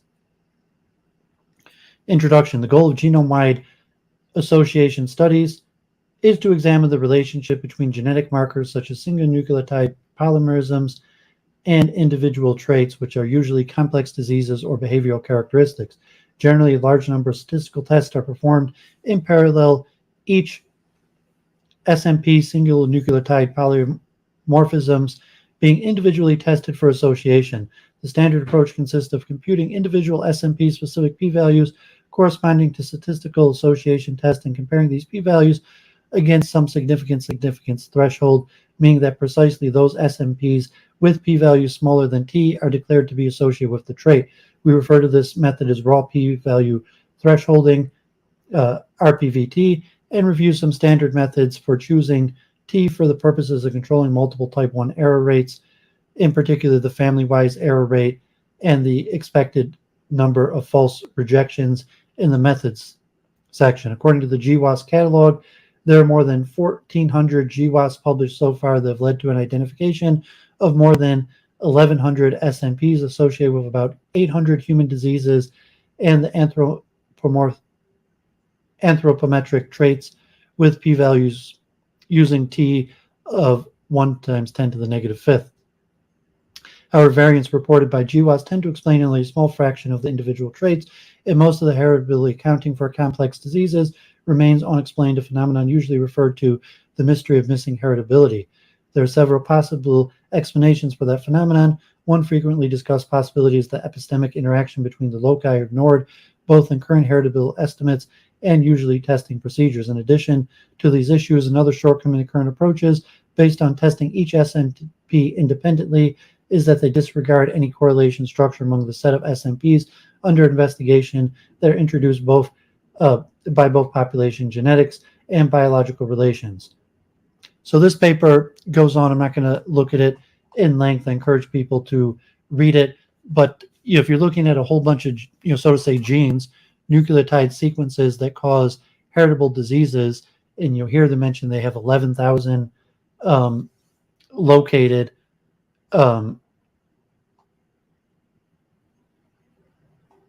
11,000 nucleotide sequences located for 1,400 genetic sequences that lead to 800 human diseases, and trying to isolate it to one when in likelihood that there is no one cause, there are probably multiple causes. So here the hypothesis is that the correlation between the various SNP sequence, the SNP with a human disease. And so you have something like the method of multiple working hypothesis, but here just multiple statistical methods that are used to try to correlate multiple hypothesis testing to try to correlate not just one cause, but the linkage of multiple causes to a disease. And in this example where the p-value does not work well, as opposed to these other statistical methods that would be some form of multiple hypothesis testing. And then even here, they're combining different multiple hypothesis testing methods.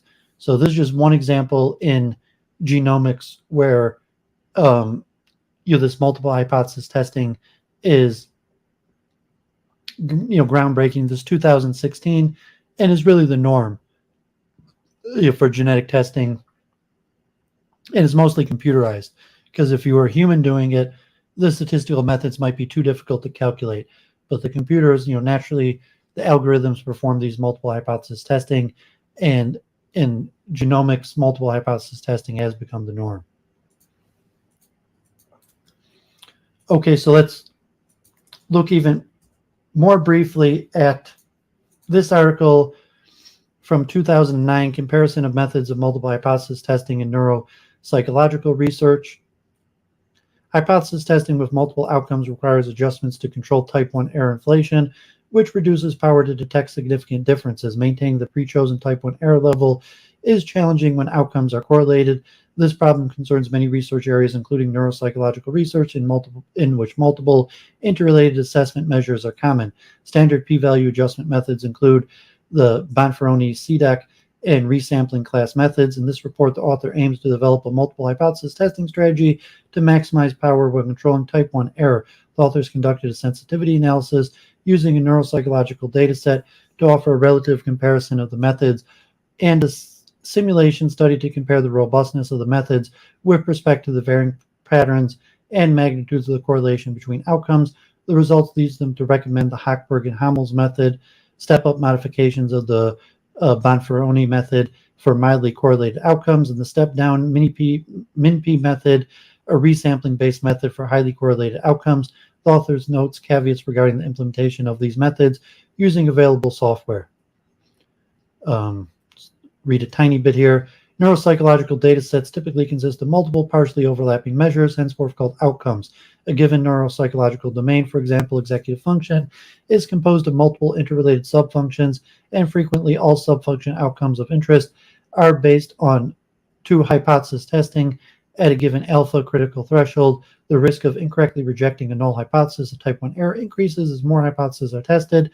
This applies to all types of hypotheses, including a set of two-group comparisons across multiple outcomes or multiple group comparisons within analysis of variance frameworks. Collectively, we define these issues as the multiplicity problem. Controlling type 1 error to desired level is a statistical challenge, further complicated by the correlated outcomes prevalent in neuropsychological data. By making adjustments to control type 1 error, we increase the risk of incorrectly accepting a null hypothesis. Type 2 error, in other words, we reduce power. Failure to control type 1 error when examining multiple outcomes may yield false inferences, which may slow or sidetrack research progress. Researchers need strategies to maximize power when ensuring an acceptable type 1 error rate. Many methods exist to manage the multiplicity problem. Several methods are based on the Bonferroni and Seebeck inequalities. These methods adjust alpha values or p-values using simple functions of the number of tested hypotheses. Holm, Hochberg, and Hammel developed a Bonferronian derivatives incorporating stepwise components using rank-ordered p-values. Stepwise methods alter the magnitude of change as a function of p-value order. Mathematical proofs order these methods from least to most power, as Bonferroni, Holm, Hochberg, and Hammel.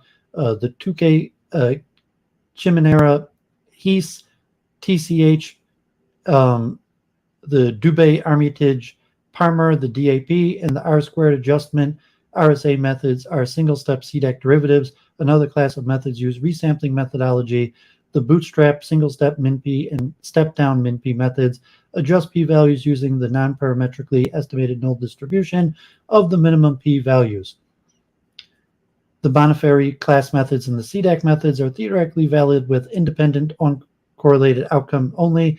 The DAP and RSA method incorporate measures of correlation, and the resampling class methods incorporate correlation characteristics via bootstrapping procedures. However, it is unclear which methods perform better when analyzing correlated outcomes. Theoretical and empirical comparisons with these p-values adjustment methods have been limited in the breadth of methods compared and correlation structures explored. We aim to identify the optimal methods for multiple hypothesis testing in neuropsychological research. So this article tests the power of these various statistical methods against various data sets in neuropsychology. So encourage people to read through that, but just want to show a current example of multiple hypothesis testing. And this is, Dave's in the chat. So, I guess, God forbid, dwindling viewership, at least I got Dave here. This relates to active inference. And, because to some extent, active inference could be seen just as a statistical method. I mean, you might want to claim that it's more than that, but if you want to say active inference is really just a statistical method, and it's unclear even whether active inference is more powerful than these other statistical methods, although it's possible that active inference could incorporate the free energy principle So it'd be interesting to you'll look to see if there's been any work within active inference of the free energy principle and these various statistical hypothesis testing models for neurology. So let's look at another example here for evaluation of statistical and multiple hypothesis tracking for video traffic surveillance. Conventional tracking methods encounter difficulties as the number of objects, clutter, and sensors increase because of the requirement for data association. Statistical tracking, based on the concept of network tomography, is an alternative that avoids data association. It estimates the number of trips made from one region to another in a scene based on inter-region boundary traffic counts accumulated over time. It is not necessary to track an object through a scene to determine when an object creates a boundary. This paper describes statistical tracing and presents an evaluation based on estimation of pedestrian vehicular traffic intensities at the intersection over a period of 1 month. We compare the results with those from a multiple hypothesis tracker and manually counted ground truth estimates.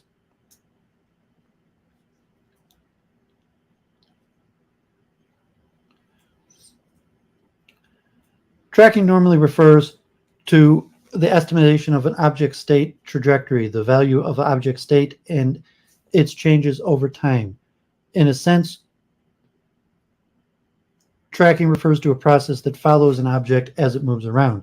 The need for tracking to interpret video would seem universal. There are numerous examples in video surveillance, including the work by Michik, Grimson, Cohen, and Medioni and Bolt in the late 90s. The Kalman filter is the simplest form, estimates the state of a single object over time from a series of measurements corresponding to the object. Tracking is rarely that simple. There may be multiple objects with measurements from any subset of them, as well as clutter, measurements that do not correspond to any object. It is first necessary to associate each measurement with the correct object, solve the data association problem. The use of multiple sensor further confounds data association. With methods exist to deal with these factors. Bartolom and Foreman, 1988, Cox and Hingarami, and Issard and Blake. Tracking remains a difficult problem in video applications, especially in the number of tracks, amounts of clutter, and number of cameras increased. Boyd, 1999, showed that at least for some applications, estimating trajectories is not necessary for analyzing activity, and long-term patterns are required. Their method of statistical tracking is based on network tomography. Network tomography solves the inverse problem of estimating source destination network traffic from link statistics alone. If we model a scene under surveillance as a network of connected regions, then the network nodes are physical spaces and links to the passages between the spaces. Network tomography estimates the number of trips between two spaces using accounts of traffic between adjacent spaces. Statistical tracking simplifies the tracking process because it only requires detection of an object as it moves from one region to an adjacent region. Methods already exist for counting objects crossing a boundary in video sequences. Elboil 2000 demonstrates a system counting people entering and exiting a railroad car through a single door. The statistical approach simplifies processing of video sequences and avoids the difficult data association problem in conventional tracking. In exchange, statistical tracking gives up the ability to estimate an object trajectory at the time the object is moving. We can only know about the path after statistics have been collected over the entire network for a period of time. The method also gives up some resolution in the identification of individual trips. While statistical tracking has been demonstrated, it is yet to be evaluated in any empirical sense.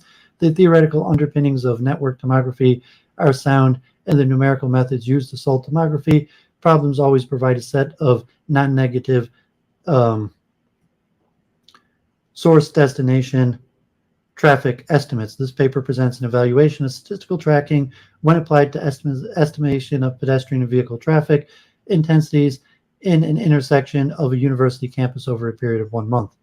As a part of the evaluation, we will look at the performance of a conventional tracker, the multiple hypothesis tracker described by Reed in 1979 and Cox and Himgori in 1996, and ground truth estimates based on the manual tracking. We selected the multiple hypothesis tracker because it handles clutter, multiple targets, and a variable number of targets, and implementation that is easily adapted to the traffic surveillance problem is available. In contrast to the joint probabilistic data association filter, tracks a fixed number of targets, and condensation tracks only a single target, although it maintains a probability distribution that represent multiple targets.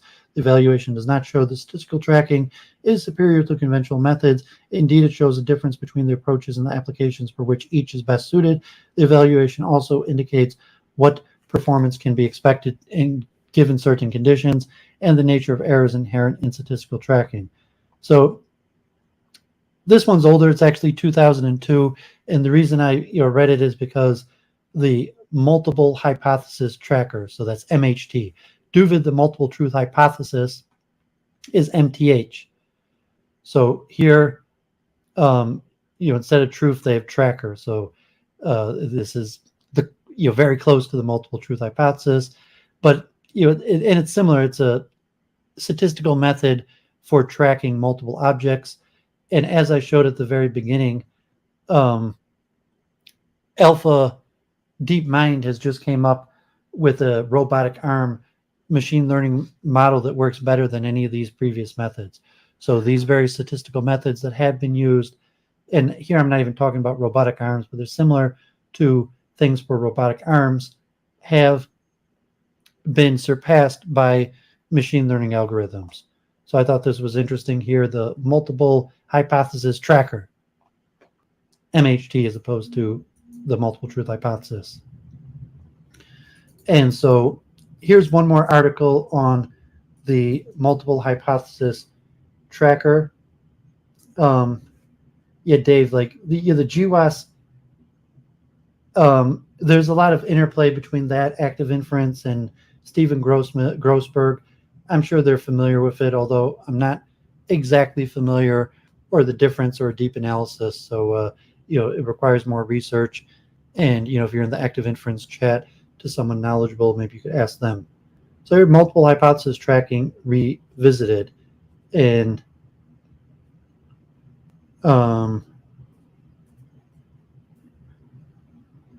this maybe is from like 2014, so a few years later. This paper revisits the classical multiple hypothesis tracking algorithm in the tracking by detection framework. The success of multiple hypothesis tracking largely depends on the ability to maintain a small list of potential hypotheses, which can be facilitated with the accurate object detectors that are currently available. We demonstrate that a classical multiple hypothesis tracking implementation from the 90s can come surprisingly close to the performance of the state-of-the-art methods on standard benchmark datasets. In order to further utilize the strength of multiple hypothesis tracking in exploiting higher order information, we introduce a method for training online appearance models for each track hypothesis and show that appearance models can be learned efficiently via regularized least squares frameworking, requiring only a few extra operations for each hypothesis branch. We obtain state-of-the-art results on popular tracking by detection datasets such as PETS and the recent MOT challenge. Introduction. The multiple hypothesis tracking is one of the earliest successful algorithms for visual tracking, originally proposed in 1979 by Reed. It builds a tree of potential track hypotheses for each candidate target, thereby providing a systematic solution to the data association problem. The likelihood of each track is calculated by the most likely combination of tracks is selected, and importantly, the multiple hypothesis tracking is ideally suited to exploiting higher order information such as long-term motion and appearance models, since the entire track hypothesis can be considered when computing the likelihood. Multiple hypothesis tracking has been popular in the radar target tracking community. However, in visual tracking problems is generally considered to be slow and memory intensive, requiring many pruning tricks to be practical. While there were considerable interest in multiple hypothesis tracking in the vision community during the 1990s, for the past 15 years, it has been a mainstream approach for tracking and has not been a mainstream approach for tracking and rarely appears in the main line in tracking evaluations. Multiple hypothesis tracking is in essence a breadth-first search algorithm, hence its performance strongly depends on the ability to prune branches in the search tree quickly and reliably in order to keep the number of track hypotheses manageable. In the early work of multiple hypothesis tracking for visual tracking, target detectors were unreliable and motion models had limited utility, leading to high combinatoric growth of the search space and the need for efficient pruning methods. This paper argues that the multiple hypothesis tracking approach is well suited to the current visual tracking context. Modern advances in tracking by detection and the development of effective feature representations for object appearance have been creating new opportunities for the multiple hypothesis tracking method. First, we demonstrate that a modern formulation of the standard motion-based multiple hypothesis tracking approach gives comparable performance to the state-of-the-art methods on popular tracking datasets. Second, and most importantly, we show that multiple hypothesis tracking can easily exploit high-order appearance information, which has been difficult to incorporate into other tracking frameworks based on unary and pairwise energies. We present a novel multiple hypothesis tracking method which incorporates long-term appearance modeling using features from deep convolutional neural networks. The appearance models are trained online for each track hypothesis on all detections from the entire history of the track. We utilize online regularized least squares to achieve high efficiency and order formulation. The computational cost of training the appearance models has little dependency on the number of hypothesis branches, making it extremely suitable for the multiple hypothesis tracking approach. Our experimental results demonstrate that our scoring function, which combines motion and appearance, is highly effective in pruning the hypothesis space efficiently and accurately. Using our trained appearance model, we're able to cut the effective number of branches in each frame to about 50% of all branches. This enables us to make less restrictive assumptions on motion and explore a larger space of hypotheses. It also makes multiple hypothesis tracking less sensitive to parameter choices and heuristics. Experiments on the PETs and recent MOT challenge illustrates the state-of-the-art performance in our approach. Related work. Network flow-based methods have recently become a standard approach in the visual multi-target tracking due to their computational efficiency and optimality. In recent years, efficient inference algorithms to find globally optimal solutions or proximate solutions have been introduced. However, the benefits of flow-based approaches come with costly restrictions. The cost function can only contain unary and pairwise terms. Pairwise costs are very restrictive in representing motion and appearance. In particular, it's difficult to represent even linear motion model with those terms. An alternative is divine pairwise cost between tracklets, short object tracks that can be computed reliably. Unfortunately, the availability of reliable tracklets cannot be guaranteed, and any mistakes propagate to the final solution. In Brendel, data association from tracklets is solved using maximum weighted independent sets method. We also adopt the maximum weighted independent sets, but follow the classical formulation and focus on the incorporation of appearance modeling. Collins showed mathematically that the multidimensional assignment problem is more complete representation of the multi-target tracking problem than the network flow formulation. Unlike network flow, there's no limitation in the form of cost function, even though finding an exact solution to the multidimensional assignment problem is intractable. Classical solutions to multidimensional assignment are multiple hypothesis tracking and Markov chain Monte Carlo data association. While Markov chain Monte Carlo provides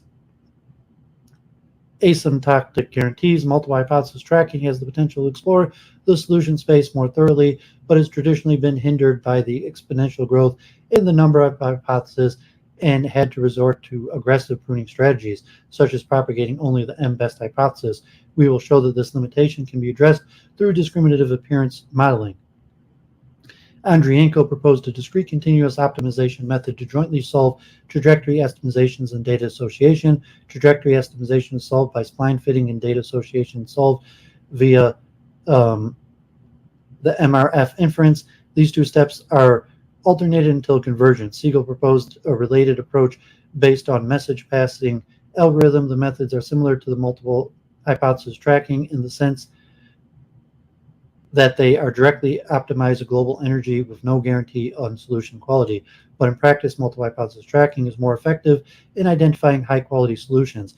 There have been a significant number of prior works that exploit appearance information to solve data association. In the network flow-based model, the pairwise terms can be weighted by offline trained appearance templates or a simple distance metric between appearance features. However, these methods have limited capacity to model the complex appearance changes on a target. In a simple fixed appearance model is incorporated into a standard multiple hypothesis tracking framework In contrast, we show that multiple hypothesis tracking can be extended to include online learned discriminative appearance models for each track hypothesis. Online discriminative appearance modeling is a standard method for addressing appearance variation. In tracklet association, several networks train discriminative appearance models of tracklets in order to design a better affinity score function. However, these approaches still share the limitations of the tracklet approach. Other works train a classifier for each target and use the classification score for greedy data association or particle filtering. These methods only keep one online learned model for each target, while our method trains multiple online appearance models via multiple track hypothesis, which is more robust to model drift. Multiple hypothesis tracking. We adopt a tracking by detection framework such that our observations are localized bounding boxes obtained from an object detection algorithm.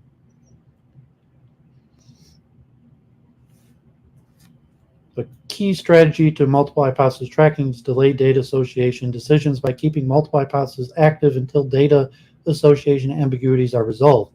Multiple hypothesis tracking maintains multiple track trees, and each tree represents all of the hypotheses that originate from a single observation. At each frame, the track trees are updated from observation, and each track in the tree is scored. The best set of non-conflicting tracks, the best global hypothesis, can then be found by solving a maximum weighted independent set problem. Afterward, branches then deviate too much from the global hypothesis, are pruned from the trees, and the algorithm proceeds to the next frame. In the rest of the section, we'll describe the approach in more detail. So this gets rather mathematical. I encourage people to look through this. Yeah, thanks, Galaxy. And say this is the closest thing to the multiple truth hypothesis, the multiple hypothesis tracking. And actually, from my understanding, this is actually the method that many of the machine learning algorithms are currently using, like Alpha DeepMind. So like the AlphaZero programs are more using these multiple hypothesis tracking methods similar to the multiple truth hypothesis, and it's partially why I chose the multiple truth hypothesis name and have been pushing it, because I saw the direction of machine learning algorithms that is different from the philosophy of science and incorporating these multiple possibilities and keeping them in check, as opposed to the p-score and the null hypothesis methods that have dominated science.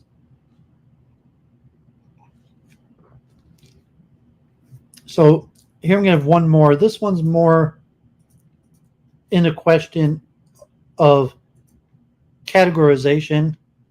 So this one's a slightly different. It's Psychology 2019, and about how we categorize in terms a multiple definitions model of classification into fuzzy categories. This paper describes a new hypothesis referred to as the multiple definitions model concerning the mental representations of fuzzy concepts. The basic claim of the model is that such concepts are represented as a set of multiple definitions where each definition is exact. Fuzziness results from the fact that using such concepts requires sampling multiple such exact definitions of the concept. The model was applied to concepts that can be defined as a range of values over a single dimension and tested using conjunctions and disjunctions such as middle age. The model predicts that controlling for the truths of individual ages, the truths of conjunctions involving ages that are close together will be judged higher than the truths of conjunctions involving ages further apart, and the opposite effect will occur for disjunctions, the distance effect. The results of these two experiments confirmed the prediction. However, both experiments also found that conjunctions were judged truer than the less true of their component ages, and that disjunctions were judged less true than their truer of their component ages. The model does not predict this min-max effects. One possible explanation of the min-max effects was tested. Another model, the overall conclusion is the multiple definitions model is a viable contender to explain the distance effect. The min-max effect, however, is still in need of a satisfactory explanation. This paper is concerned with the mental representations of generally vague concepts, in particular with such concepts that can be defined as a range of values in a one-dimensional or at least low-dimensional space. Examples of such concepts are middle age. The concept is defined as a range of ages. A fair wage for a plumber. The concept is defined as a range of hourly wages. And a Midwestern city in the United States. The concept is defined along east-west and north-south extent. Multiply mutually exclusive concepts can be defined in such spaces, but without clear boundaries between the different concepts. For instance, both middle age and old can be defined as a range of ages, but there is no precise age at this boundary between those two concepts. The current paper describes a multiple definitional model of how such concepts are mentally represented. According to this model, a person has many definitions of each such concepts, where each definition is a range of values on the dimension on which the concept is defined. For example, one definition of middle age is from 42 to 54, and others from 44 to 62. Similarly, one definition of fair wage for a plumber might be $27 to $41 per hour. Another might be $19 to $23 per hour. Each definition is unambiguous with clear, sharp boundaries. Given just one definition, a person of a given age is either middle age or not. Ambiguity, perhaps better stated as a graded category membership, results from the fact that a given person has multiple definitions of such concepts, each definition with different boundaries. When thinking about, or making decisions regarding membership in such a concept, people do not rely on a single definition, but sample multiple definitions from their population of definitions and use some aggregate measure across that sample to determine their usage, thought, or decision. For instance, when determining whether a 45-year-old person is middle-aged, multiple definitions of middle-age are sampled, and the truth of the proposition that a person is middle-aged at 45 is proportional to the number of definitions in the sample that contains 45. It is not an accident that all the above examples are concepts that span a middle range of values along the dimension on which they are defined. Under minimal assumptions, such concepts provide a straightforward test of multiple definitions model. The test in turn makes the model not one of just conceptual representation, but also of how people reason with fuzzy, ill-defined concepts. So this goes on with a lot of definitions. And I just thought I'd bring this also another example of, so to say, multiple truths. Like these vaguely defined, what is middle-aged? And it could be a moving target with multiple definitions. And one person might be 38 is middle-aged, another time say 38 is not middle-aged, and because they're not clearly defined. And so what would that have to do, so to say, with a truth estimation? So I'm going to finish up with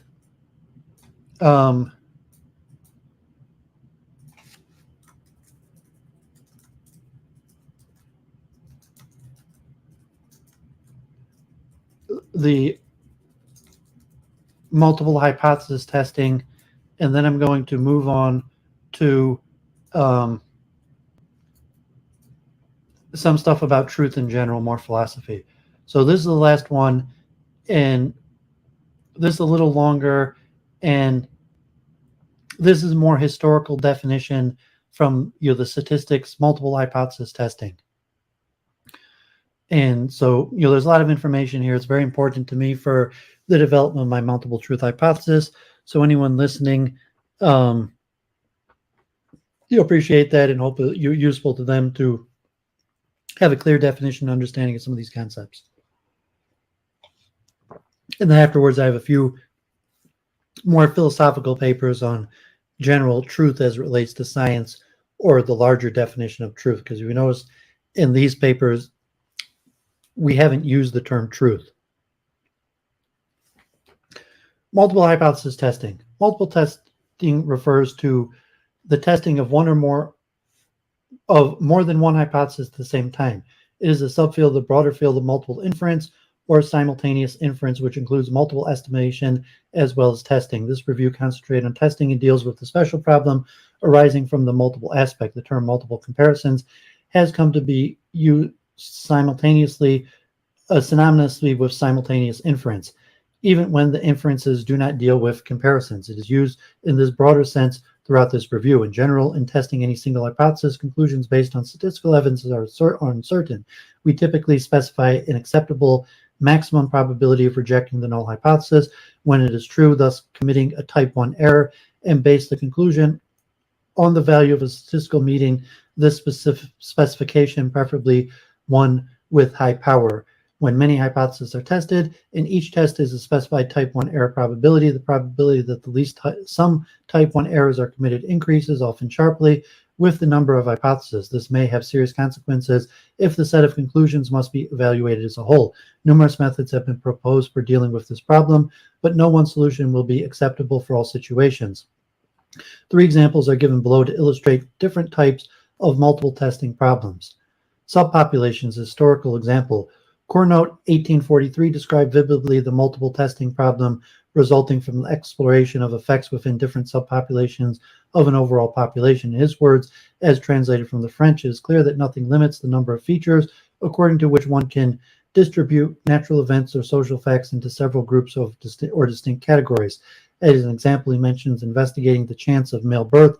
One could distinguish, first of all, legitimate births from those occurring out of wedlock. One could also classify births according to birth order, according to the age, profession, wealth, or religion of the parents. Usually these attempts through which the experimenter passed don't leave any traces. The public will only know the result that has been found worth pointing out, and as a consequence, someone unfamiliar with the attempts which have led to the result completely lack a clear rule for deciding whether the result can or cannot be attributed to chance.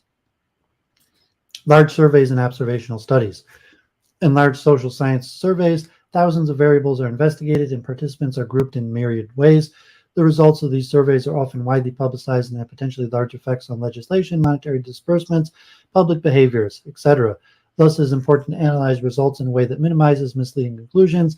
Some type of multiple error control is needed, but it's clearly impractical, if not impossible, to control errors at a small level over the entire set of potential comparisons. Factorial designs. Standard textbook presentation of multiple comparison issues is in the context of one-factor investigation, where there is evidence from overall tests that it means of the dependent variable for the different levels of the factor are not all equal, and more specific inferences are desired to delineate which means are different from the others. Here, in contrast to many of the above examples, the family of inferences for which error control is desired is usually clearly specified and often relatively small. On the other hand, in multifactorial studies, the situation is less clear. The typical approach is to treat the main effects of each factor as a separate family for purposes of error control.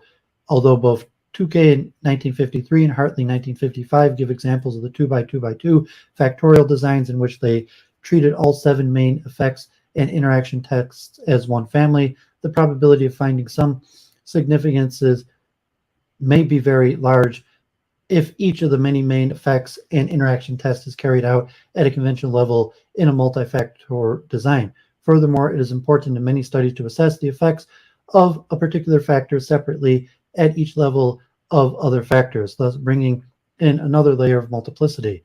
As noted above, Cournot clearly recognizes the problems involved in multiple inference, but he considers them insoluble. Although there are a few isolated earlier relevant publications, sustained statistical attacks on the problem did not begin until the late 1940s.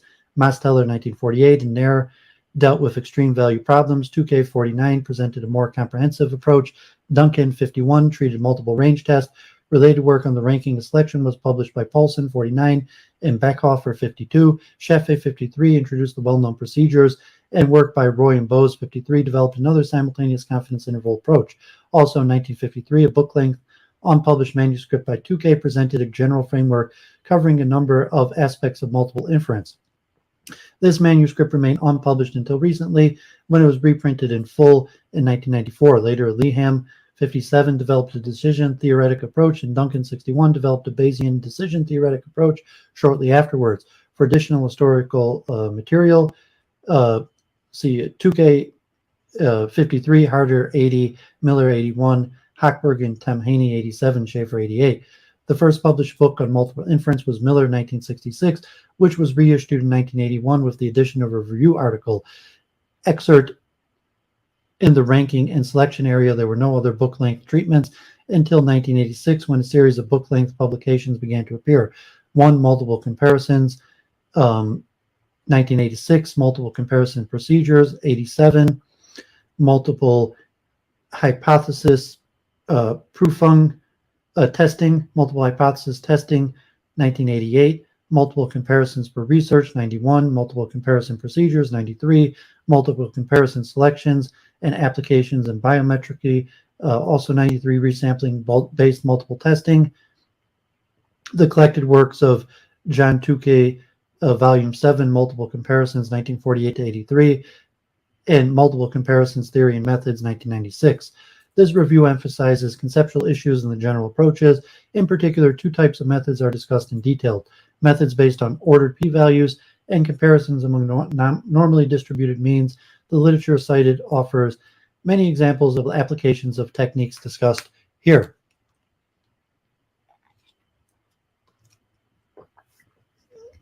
Organizing concepts: primary hypothesis, closure, hierarchical sets, and minimal hypothesis.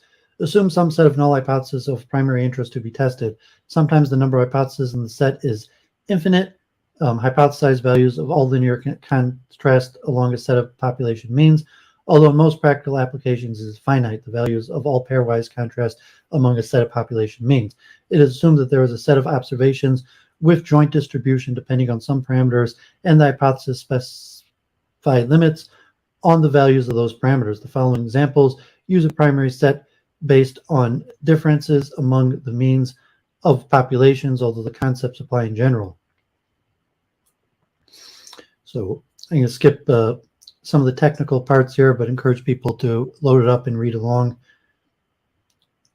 The closure of the set is the collection of the original set together with all the distinct hypotheses formed by intersections of hypotheses in the set. Such a collection is called the closed set.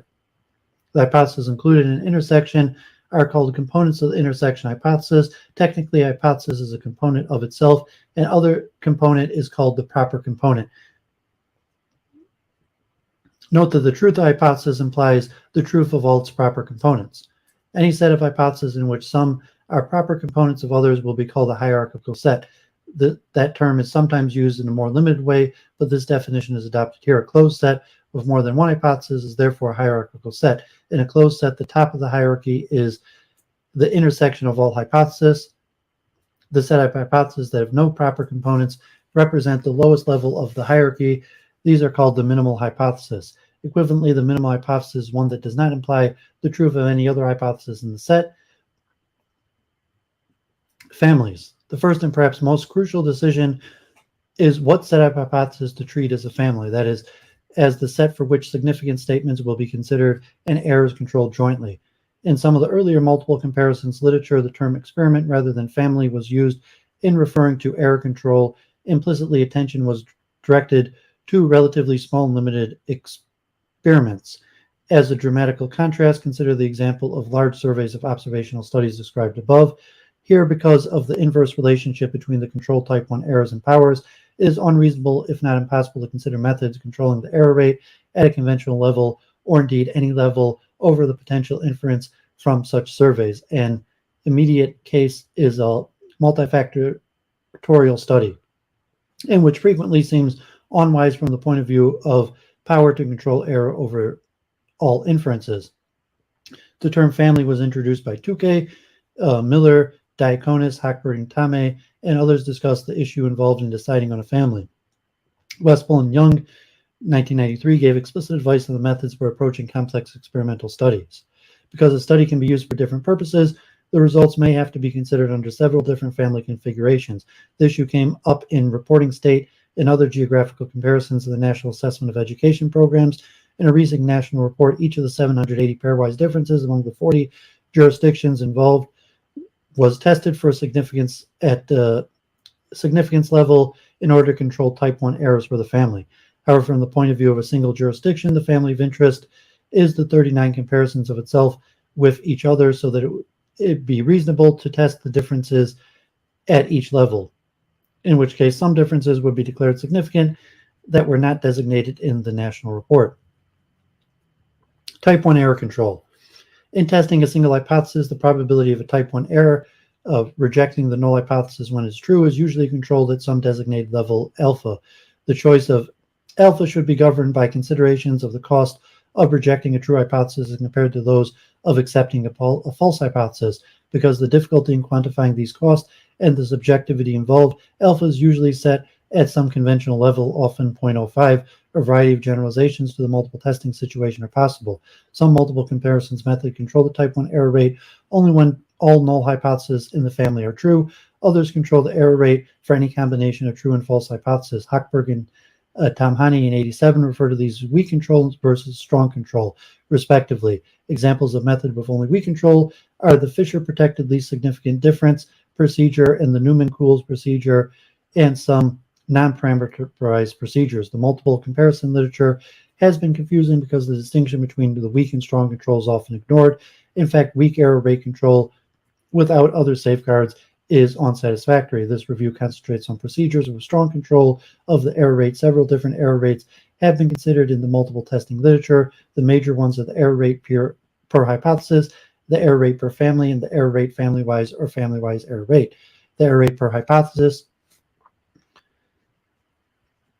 is defined for each hypothesis as the probability of type 1 error, or when the number of hypotheses is infinite, the average error rate per hypothesis can be defined as the expected value of the number of false projections divided by the number of hypotheses, where false projection means the rejection of a true hypothesis. The error rate per family is defined as the expected number of false projections in the family. The error rate does not apply if the family size is infinite. The family-wise error rate is defined as the probability of at least one error in the family.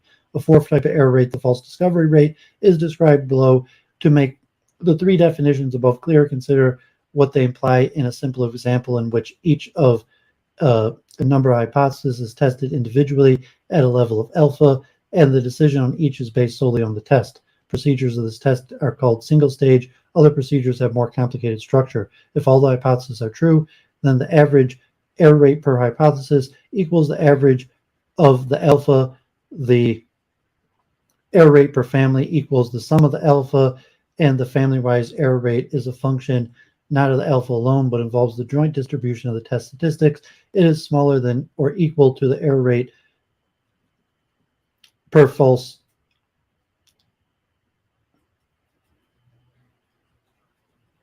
the error rate per hypothesis, and larger than or equal to the alpha.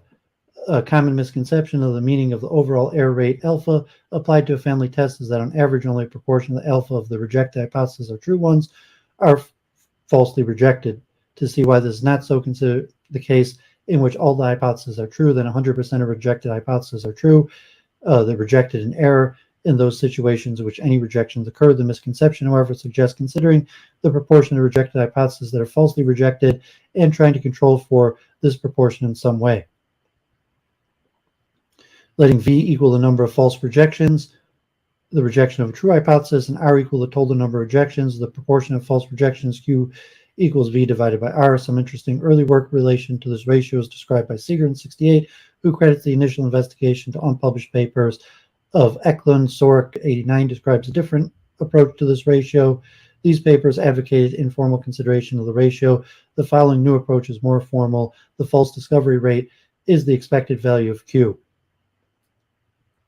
Power. As shown above, the error rate can be generalized in different ways when moving from single to multiple hypothesis testing. The same is true of power. These definitions of power have been common: the probability of rejecting at least one false hypothesis, the average probability of rejecting the false hypothesis, and the probability of rejecting all false hypotheses.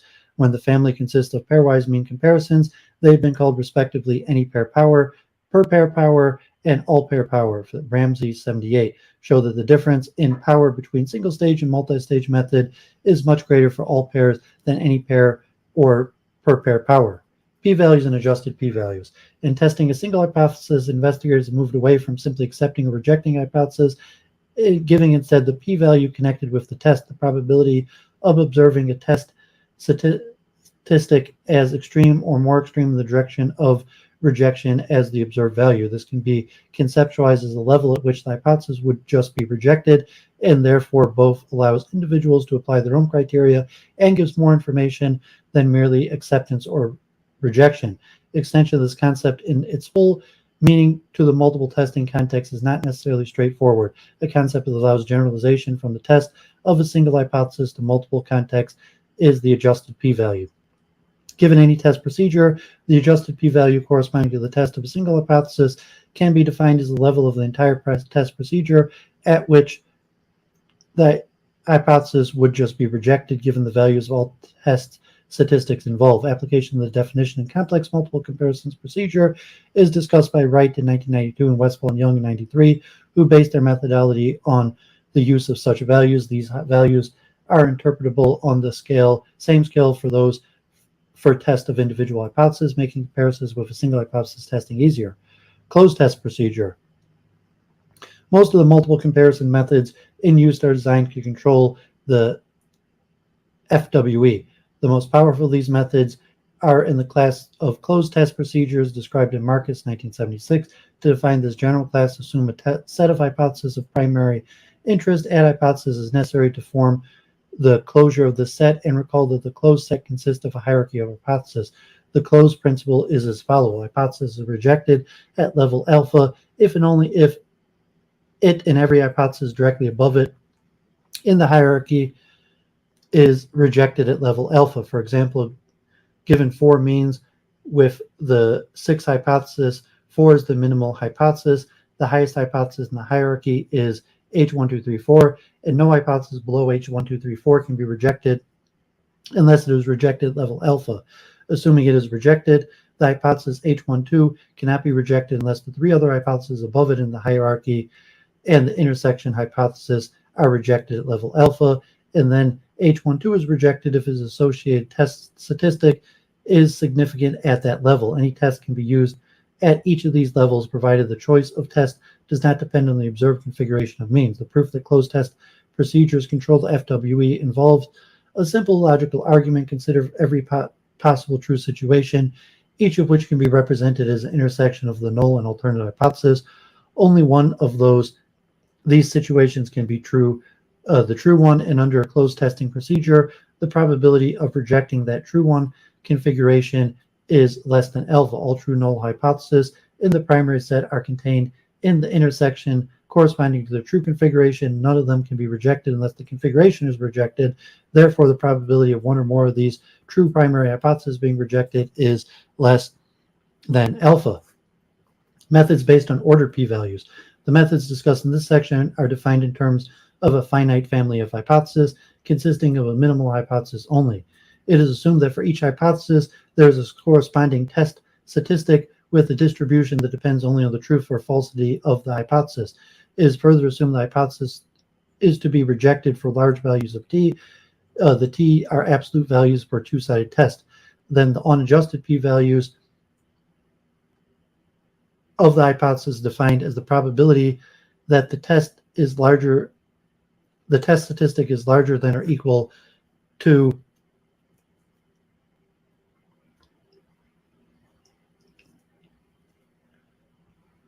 the sample test, where t refers to the random variable and lowercase t to observed value. For simplicity, the notation assumes the hypotheses are numbered in the order of their p-values with arbitrary ordering in case of ties.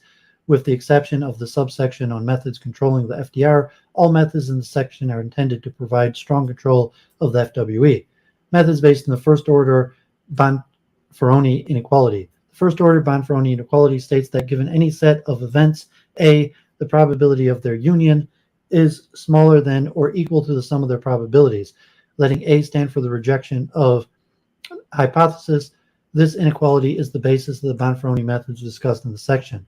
The simple Bonferroni method. This method takes the form reject hypothesis if p is less than alpha, where the alpha is chosen so that their sum equals alpha. Usually the alpha sub I are chosen to be all equal to alpha divided by n, and the method is then called the unweighted Bonferroni method.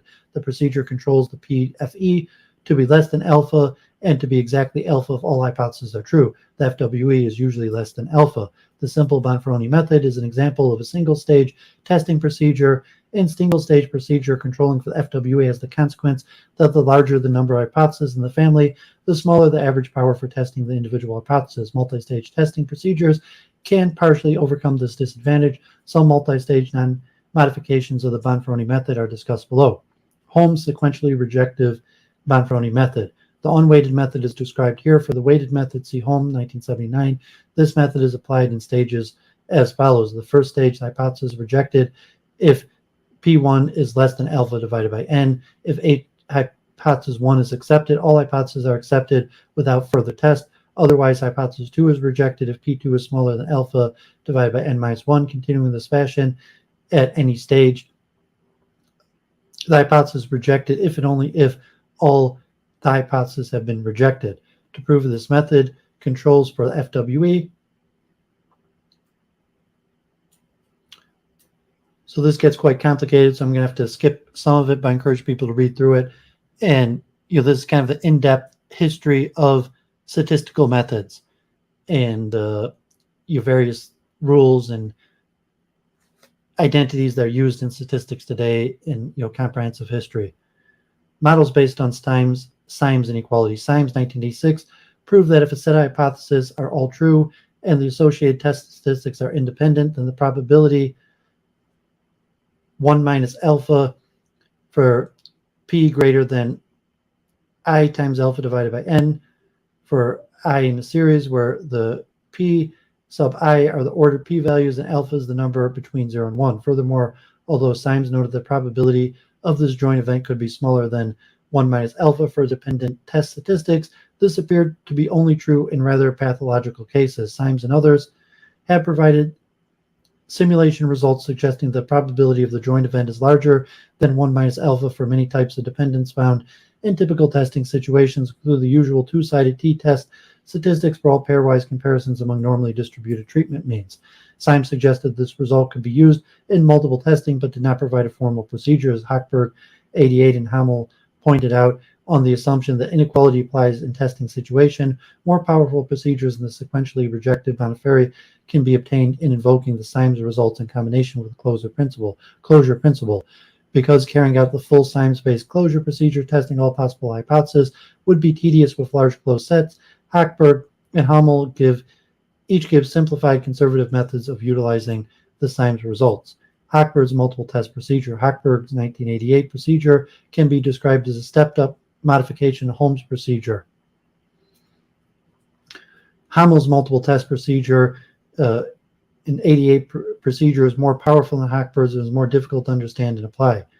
In Rahm's modification of the Hochberg's procedure in 1990, Rahm gave slightly higher critical p-value levels than could be used with Hochberg's procedure, making it somewhat more powerful. The values must be calculated. So interesting that these statistical methods have all had somewhat of a revitalization with machine learning and modern algorithms with high levels of computing power. They said these multiple hypothesis testing that theoretically were developed a long time ago and fell out of vogue because they were too difficult have all been revived in the modern era of machine learning. Modifications for logically related hypothesis. Schaefer in 86 pointed out that Holmes' sequentially rejected multiple test procedure can be improved when hypotheses are logically related. The same considerations apply to multi-stage methods based on Symes equality. In many testing situations, it's not possible to get all combinations of true and false hypotheses.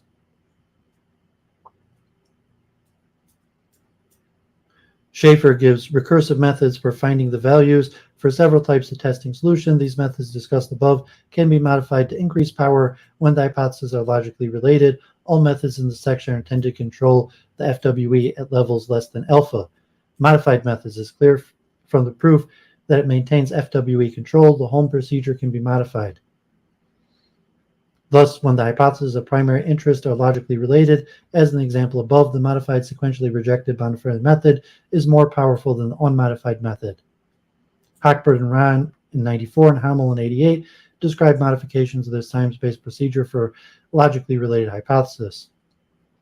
Still further modifications at the expense of greater complexity can be achieved, since it can be shown that for FWE control, it is necessary to consider only the number of hypotheses that can be true given these specific hypotheses that have been rejected are false. Hamel 86 and Conforti and Hochberg 87, Rasmussen 93, Rahm and Allen 94, and Hochberg and Rahm consider more general procedures.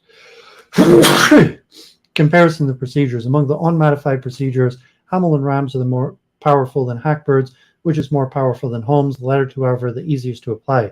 Simulations results using the unmodified method suggest the differences are usually small. Comparisons among the modified procedures are more complex. A caution: all methods based on Syme's results rest on the assumption that the equality he proved for independent test results in the conservation multiple comparisons procedure for dependent test. Thus, the use of these methods in atypical multiple test situations should be backed up by simulation or further theoretical results. Models controlling for false discovery rate. The ordered p-value methods described above provide strong control for FWE when the test statistics are independent. The following less conservative step-up procedures control the FDR. If p is less than alpha divided by n, reject all hypotheses for I is less than j. A recent study by suggests that the FDR is also controlled at the level for the independent test, for the dependent test involved in a pairwise comparisons. We've shown in a number of real data examples that the Benjamini-Hochberg FDR controlling procedures may result in substantially more rejections than other multiple comparison methods. However, to obtain an expected proportion of false rejections, Benjamini and Hochberg have to define a value when the denominator, the number of rejections, equals 0. They define the ratio then as 0. As a result, the expected proportion, given that some rejections actually occur, is greater than alpha in some situations. So more investigation of the error properties of this procedure is needed. Comparing normally distributed means. The method in this section differs from those in the last in three respects. They deal specifically with comparisons of means. They are derived assuming normally distributed observations, and they are based on the joint distribution of all observations. In contrast, the methods considered in the previous sections are completely general, both with respect to the type of hypothesis and the distribution of test statistics, and except for some results related to independence of statistics, they utilize only the individual marginal distributions of those statistics. Contrast among the treatment means are linear functions. The pairwise difference among means are called simple contrast. A general contrast can be thought of as a weighted average of some subset of a means minus a weighted average of another subset. The reader is presumably familiar with the most commonly used method for testing the hypothesis that set a similar contrast equals 0 with FWE control in a one-way analysis of variance layout under standard assumption. They are described briefly below. If the primary hypothesis consists of pairwise difference, the simple contrast, the 2K method, controls the FWD over the set. Both the 2K and donut methods can be generalized to test the hypothesis that all linear contrast among the means equals 0, so that the three procedures can be compared in power of this whole set of tests. Richmond 82 provides a more general treatment of the extensions of confidence intervals for a finite set, 2 intervals for all linear functions of the set. All three methods can be modified to multi-stage methods that give a more power for hypothesis testing. In the Sheffe method, if the F test is significant, the FWE is preserved if m-1 is replaced by m-2 everywhere in the expression for Sheffe significance test. The 2K method can be improved by a multiple range test using significance levels described by 2K and sometimes referred to as 2K Welsh-Ryan levels. Began and Gabriel 81 describe an improved but more complex multiple range procedure based on suggestions of Parrott's, Welsh 77, and Dunnett and Tumham 92 propose step-up methods looking first at adjacent differences as opposed to the step-down methods in the multiple range procedures just described. These step-up methods have desirable properties, but require heavy computation or special tables for application. The Dunnett test can be treated in a sequentially rejective fashion. Because the hypothesis in a closed set may each be tested at a level alpha by a variety of procedures, there are many other possible multi-stage procedures. For example, the results of Ramsey 78, Schaefer 81, Kuhnert 1990 suggest the most configurations of means the multiple F-test multi-stage procedure is more powerful than the multiple range procedure described above the testing pairwise difference, although the opposite is true with single-stage procedures. Other approaches to comparing mean space on ranges have been investigated by Braun 2K, 83, Finner 88, and Royan. The Schiffe method and its multi-stage version are easy to apply when sample sizes are unequal. Simply substitute n sub I for n in the Schiffe formula given above, where n sub I is the number of observations per treatment I. Exact solutions to the Kuke and Dunn procedures are possible in principle, but involve evaluation of multidimensional integrals. More practical approximation methods are based on replacing the MSW divided by n, which is half the estimated variance in the equal sample size case. The 2K Kramer method uses a single-stage 2K studentized range procedure with these half-variant estimates substituted. Kramer 56 proposed a similar multi-stage method. A preferred, somewhat less conservative method was proposed by Duncan 57, modifies the 2K multiple range method to allow for a fact that a small difference may be more significant than a large difference if it is based on larger sample size. Hochberg and Tamai 87 discussed the implementation of the Duncan modification to show that it's conservative in the unbalanced one-way layout for modifications of the Dunnett procedure for unequal sample sizes. Hochberg and Tamai 87, the method must be modified when it cannot be assumed that within treatment variances are equal. If variance heterogeneity is suspected, it is important to use a separate variance estimate for each sample mean difference or other contrast. The multiple comparisons procedure should be based on the set of values of each mean difference of contrast divided by the square root of its estimated variance. The distribution of each can be approximated by a t distribution with estimated degrees of freedom.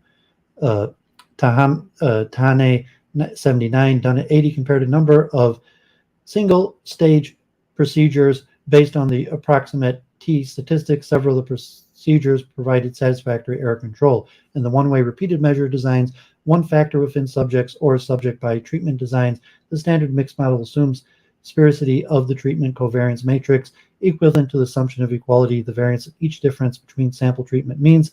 Standard models where between subjects within subject designs have added assumptions of equality of the covariance matrices along the levels of between subject factors. Kesselman 91 gives a detailed account of the calculation of appropriate test statistics when both of these assumptions are violated and show in simulation study that simple multiple comparison procedures based on these statistics have satisfactory properties. Other issues, test versus confidence intervals. The simple Bonneferri and basic Sheffield 2K and Dunnett models described above are single-stage methods and all have associated simultaneous confidence interval interpretations. When a confidence interval for a difference does not include zero, the hypothesis that the difference is zero is rejected, but the confidence interval gives more information by indicating the direction and something about the magnitude of the difference, or if the hypothesis is not rejected, the power of the procedure can be gauged by the width of the interval. In contrast, the multi-stage or stepwise procedure have no such straightforward confidence interval interpretations, but more complicated intervals can sometimes be constructed. The first confidence interval interpretation of a multi-stage procedure was given by Kim 1988 and Hayter and Tsu in 94. Have described a general method for obtaining these intervals. The intervals are complicated in structure, and more assumptions are required for them to be valid than for conventional confidence intervals.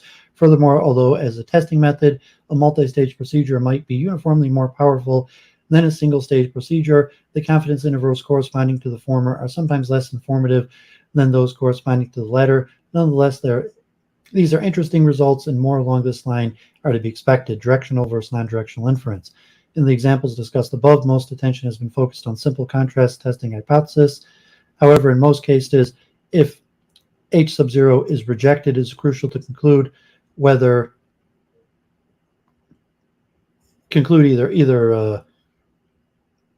cases. Different types of testing problems arise when direction of difference is considered.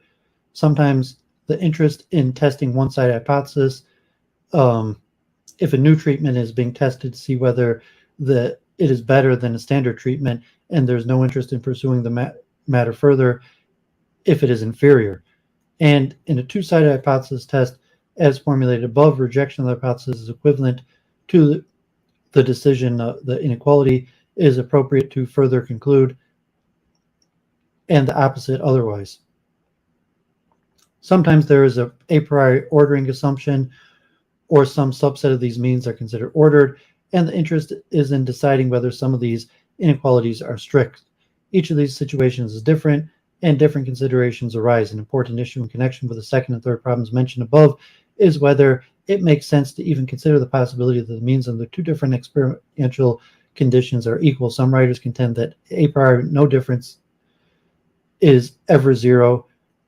Others, including this author, believe that it's not necessary to assume that every variance in conditions must have an effect. In any case, even if one believes that a mean difference of zero is impossible, intervention can have an effect so minute that it is essentially undetectable and unimportant. in which case the null hypothesis is reasonable as a practical way of framing the question.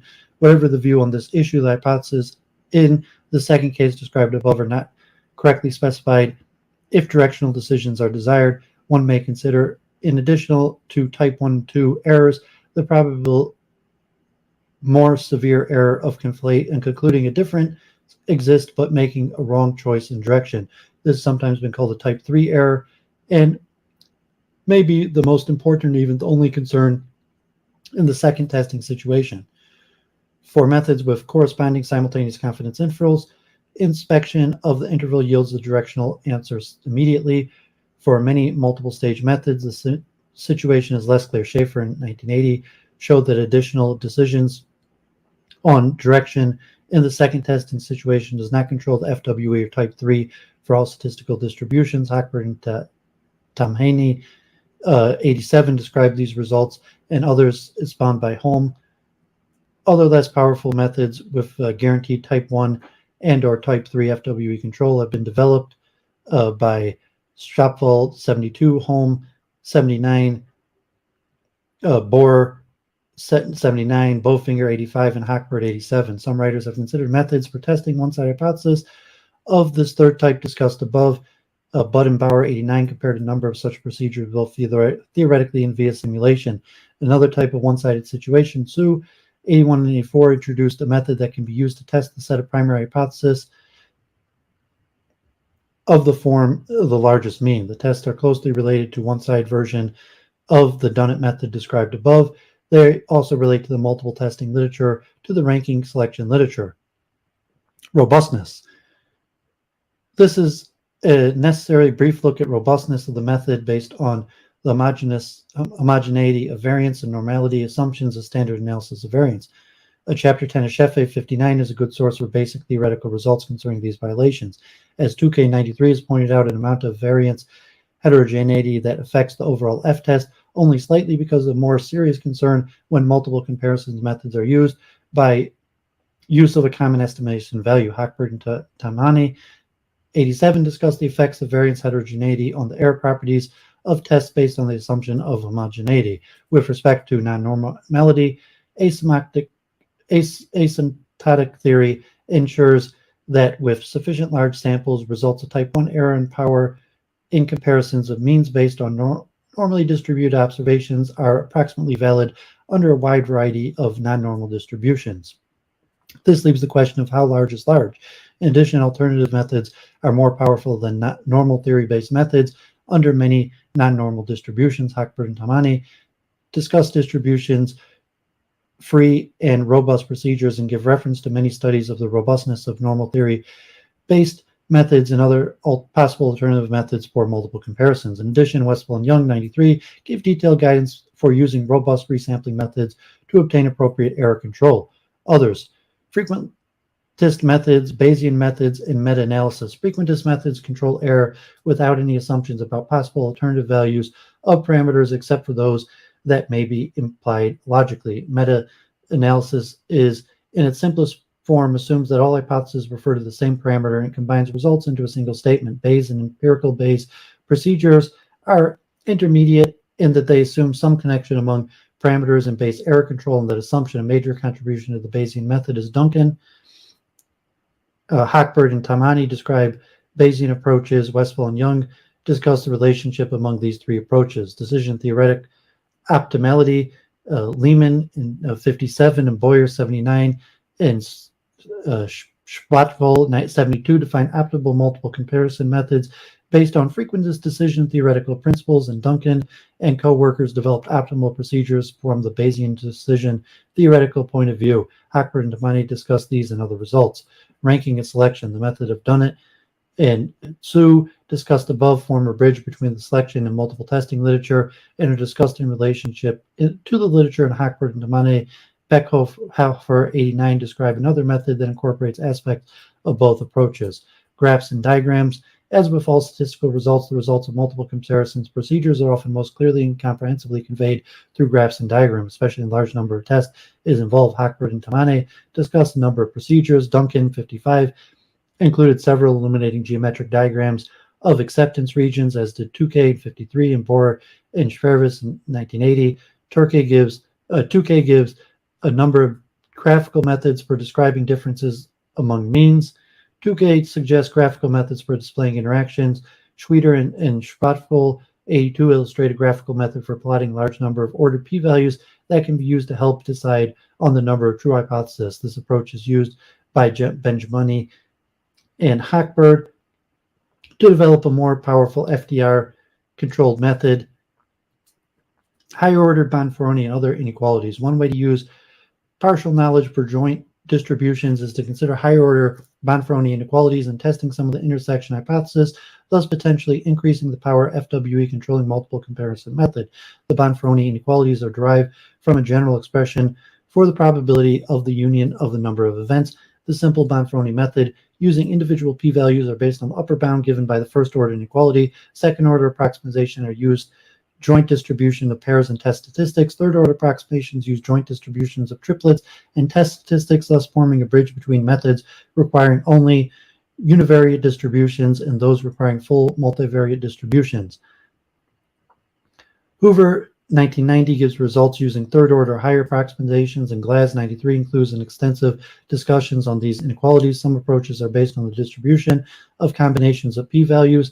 Other types of inequalities are also useful in obtaining improved approximate methods. Weights. In the description of the simplest Bonferroni method, it was noted that each hypothesis can be tested at any level alpha, with the FW controlled at alpha is the summation of the various alphas. In most applications, the sub-alphas are equal, but there may be reasons to prefer unequal allocations of error protection for method of controlling FWE. See Holmes 79, Rosenthal Rubin 83, Decani 84, and Hochberg and Lieberman 94. Benjamini and Hochberg extend the FDR method to allow for unequal weights and discuss various purposes for differential weighting and alternative methods of achieving it. Other areas of application: hypothesis specifying values of linear combinations of independent normal means other than contrast can be tested jointly using the distributions, either the maximum modulus or the augmented range. Hochberg and Tomeni discuss methods in analysis of covariance, methods for categorical data, methods for comparing variances, and experimental designs in various areas. Cameron and Eagleson 85 and Buckles and Nielsen 86 consider multiple tests for the significance of correlations. Gabriel 68 and Morrison 90 deal with the method for multiple multivariate comparisons. Westphal and Young 93 discuss resampling methods in a variety of situations. The large literature on model selection in regression includes many papers focusing on the multiple testing aspects of this area. Conclusion: the field of multiple hypothesis testing is too broad to be covered entirely in a review of this length. Apologies are due to the many researchers whose contributions have not been acknowledged. The problem of multiplicity is gaining increasing recognition, and research in the area is proliferating. The major challenge is to divide methods that incorporate some kind of overall control of type 1 error while retaining reasonable power for test of the individual hypothesis. This review, while sketching a number of issues and approaches, has emphasized recent research on relatively simple and general multi-stage methods, testing methods that have provided progress in this direction. Okay, so that one was pretty tedious, and yeah, I wanted to go through that just for the due diligence for the multiple truth hypothesis and this multiple hypothesis testing and statistical methods, and like this long historical analysis of these various statistical methods. And so anyone who tuned in for that, appreciate that. Hopefully it's useful. People interested in statistics, and it's pretty useful information. At the end of the day, almost all science is applied statistical methods, due to this ambiguous nature of what is truth, because we don't really know what truth is, and therefore the best we could do is basically estimations using statistical methods. So that kind of concludes my survey of multiple hypothesis testing, which is the closest to the multiple truth hypothesis. And it's only been 3 hours, so these weekend reviews tend to be long, 4 to 5 hours. Hey, Jim Bowden, been a while. So yeah, the link's in the chat, Jim. If you want to pop on and talk a little bit, I was going to read a few more articles, but if you want to pop on and chat, feel free. I'm going to pour myself a drink and say my Kriya Shema blessing.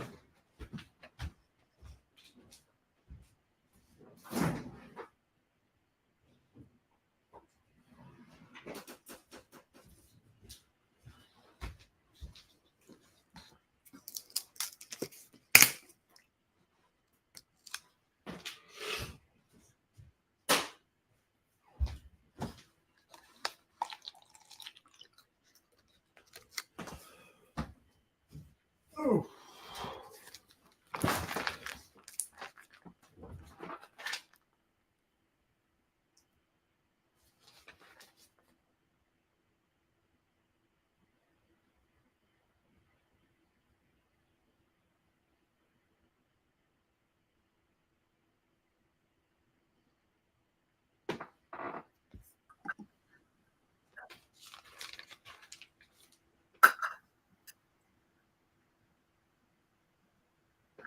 Jim? You there, Jim? Hello?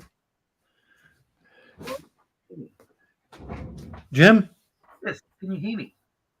Yeah, I hear you. Oh.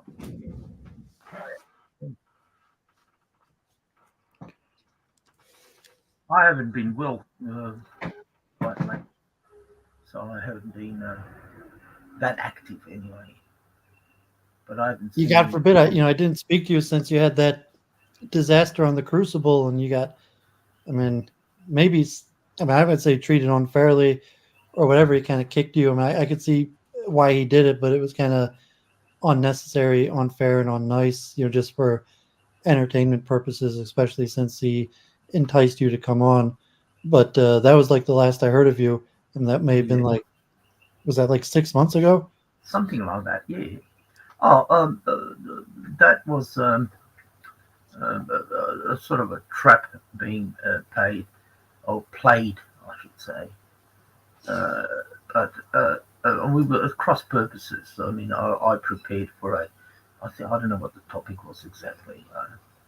The value of Christianity, and the other gentleman, the blonde guy, I was sort of teasing him, being Jewish and all that. So in a way, it was perverse and funny, or weird, I should say. But in health, You just didn't have the background, so whatever you were trying to do, because you talk slow, and you didn't have your points on the tip of your tongue to slide out like he did, and there was a large audience.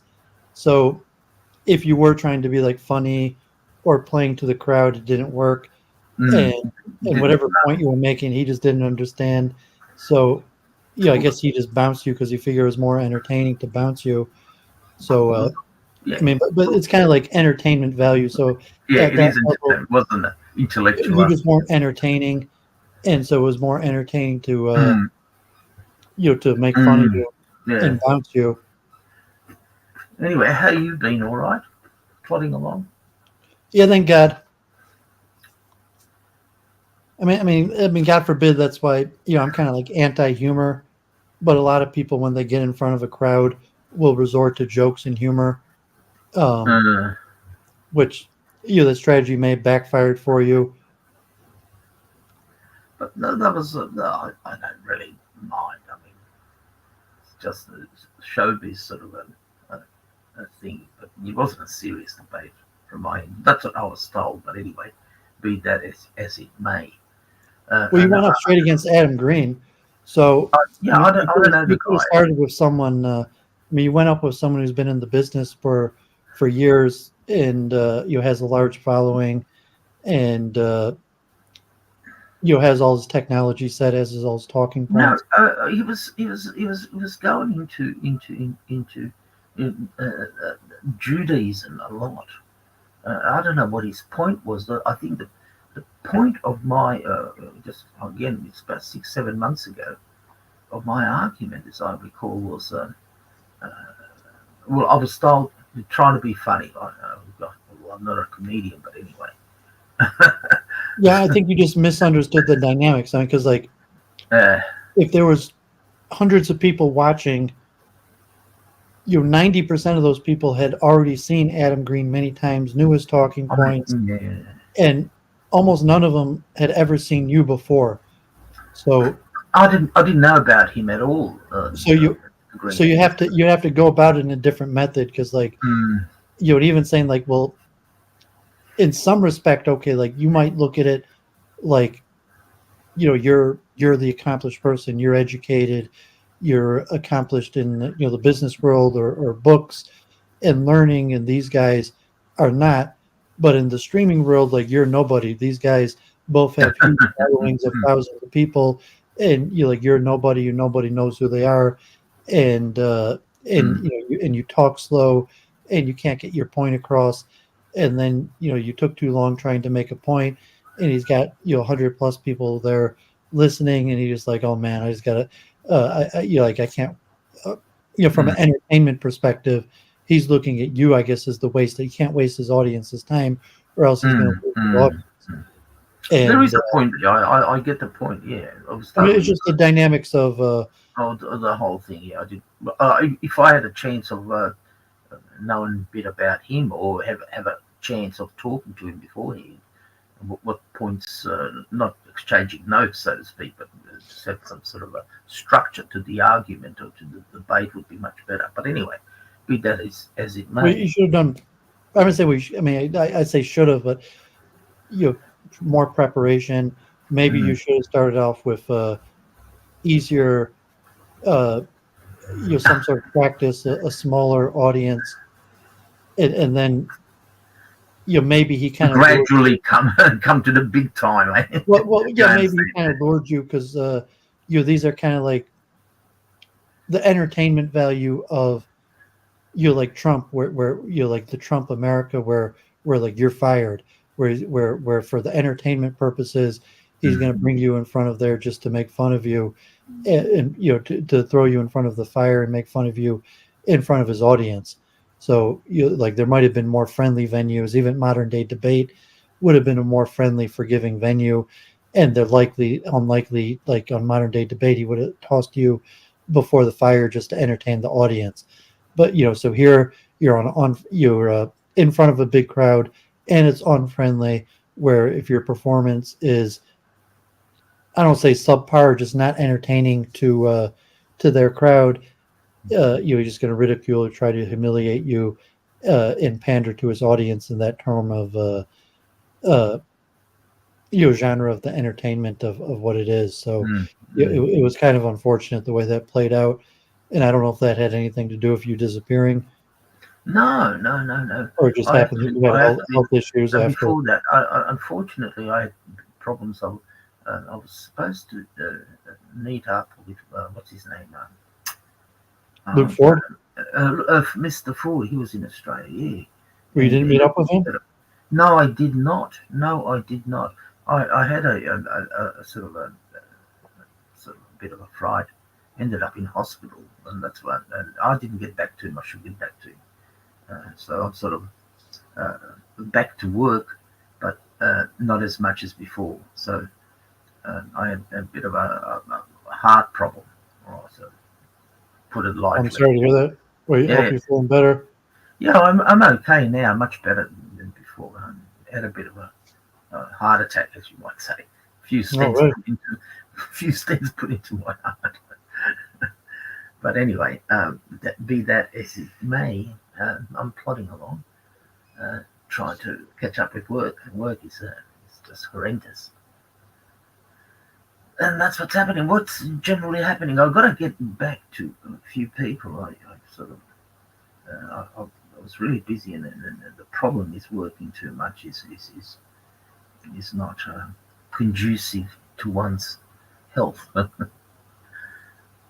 So, I mean, internet's pretty toxic these days. So the people who are on it regularly, kind of like want to build their base, and the kind of method is like they're gonna become famous, and then God forbid be able to crap all over other people, and and like the kind of like network where once you build up an audience, you have to entertain them, and then it's like like I'm just doing you a favor talking to you because I have a platform and an audience and you don't, Mm, and whatever the size that it's and then monetary. So if you're making money off of it, you have an audience and it's profitable, and then you can get on a bigger platform, and then you could conceivably attract some of that platform onto your own platform, so it gears the conversation towards like a pandering towards the audience, mm.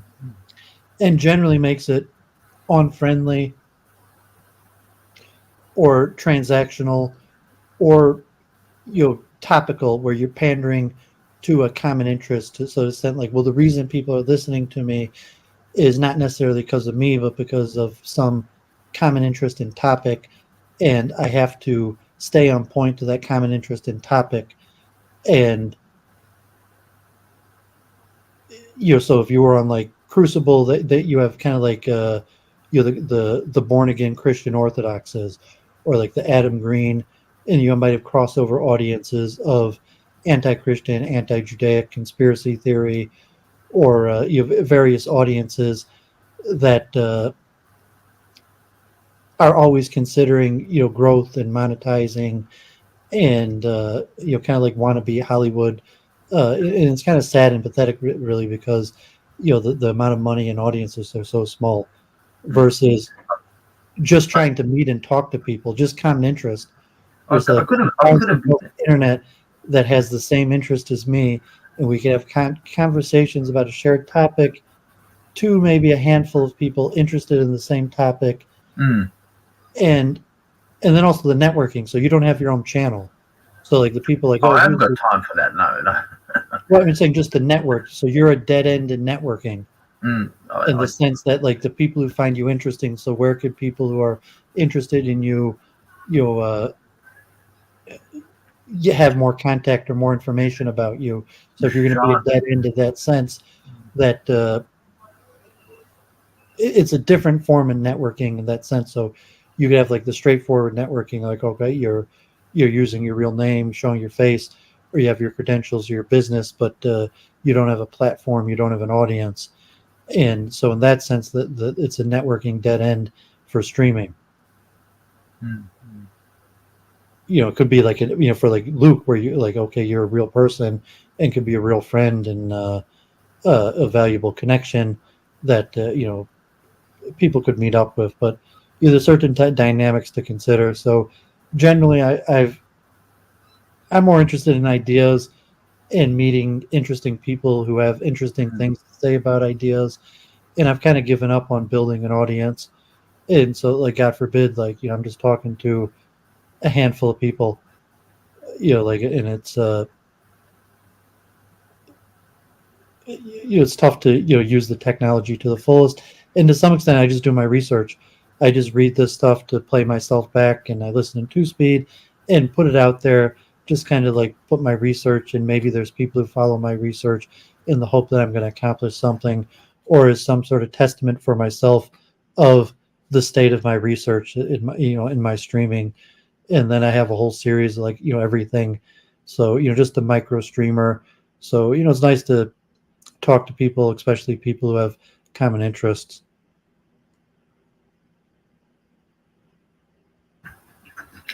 Yes, yes. I was listening to what you were just saying. I mean, you're sort of at a niche market, as I can see. I mean, you're talking about statistics and various very advanced intellectually. You're talking about engineering, for example, mathematics, and so forth. And obviously, that is to 99% of the general public is absolutely either above their head or totally boring. And but you. I timestamp it, so if there are people who are interested in it, they could see that someone's out there talking about it. Hmm. Although I've had minimal success in reaching people, although it gives me more credibility if I reach out to other people, like Hmm. occasionally a guest on other programs, or if I wanted to talk to like a big name in some sort of field, like Carl Friston or I mean, if I want to reach out and like, well, who is this guy? And so it's like, oh, he's got a YouTube channel. He's got certain number of subs. He's spoken to certain number of people, and he's done research and discussions on these related topics. So it kind of it will put you in a small genre and add up to your credibility within that genre. Because like in my genre, there's really no big streamers. Absolutely, I know.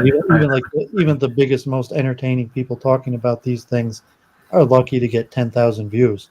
So like even something like The Crucible is getting more views than the biggest experts that are in the whole world talking about these issues. But after a while, I mean, I think they're religiously based, like you said, in orthodoxy. Again, I did ask a question, because Orthodox religion is national based in terms of either Greek Orthodox or Russian Orthodox or Ukrainian Orthodox or whatever, usually Slavic or Slavonic nations. And the answer I got, no, they're talking like it's one religion, which I found not strange. I think it's a contradiction. It's a national religion, as opposed to, for example, Catholicism, which is the actual word Catholic means international, or encompasses any Tom, Dick, and Harry, any creed, any race, any nation. So that was I find very strange. But anyway, But they're kind of like a orthodox counterbalance to the Groypers and Nicholas Fuentes, in the sense of you have mainstream Catholicism, and then you have like alternative Catholicism, which doesn't have a central basis, so they're an e-community.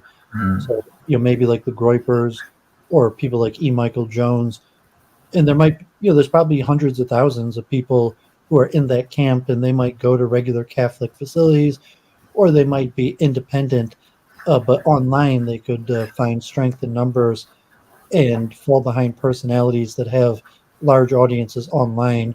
So the Crucible is like a parallel of Orthodoxy, and obviously Orthodoxy is very small. There's like it might be a few million Orthodox Christians in America, and then they might have a few traditional churches. So they're parallel to the Groypers, where they're like an online. The point I'm trying to make, as far as Orthodox Church is concerned, they're national based. In other words, if you're in America, you're an American. You say I'm an Orthodox, so it's got to be followed by which type of Orthodox. But you're trying to make it normative, in the sense like you're trying to be prescriptive, in the sense where they're just like, well, I'm Orthodox. Well, I asked them, and then you're saying, well, they're part of an online Orthodox community of born again Orthodox people that identify together mostly through an online community. So you could say that's contradictory or non-normative, and say, well, it is what it is.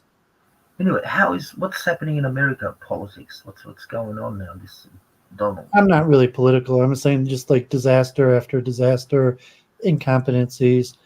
So there's no real legislation. In old school like politics, there'd be like bills trying to be moved through Congress. So like politics is more about like personalities and the rise and fall of people related to what's going to happen in the next elections, because there's almost no legislation being moved through. And so there's just the small advances you see in elements of foreign policy that the executive branch has power over, and Supreme Court cases.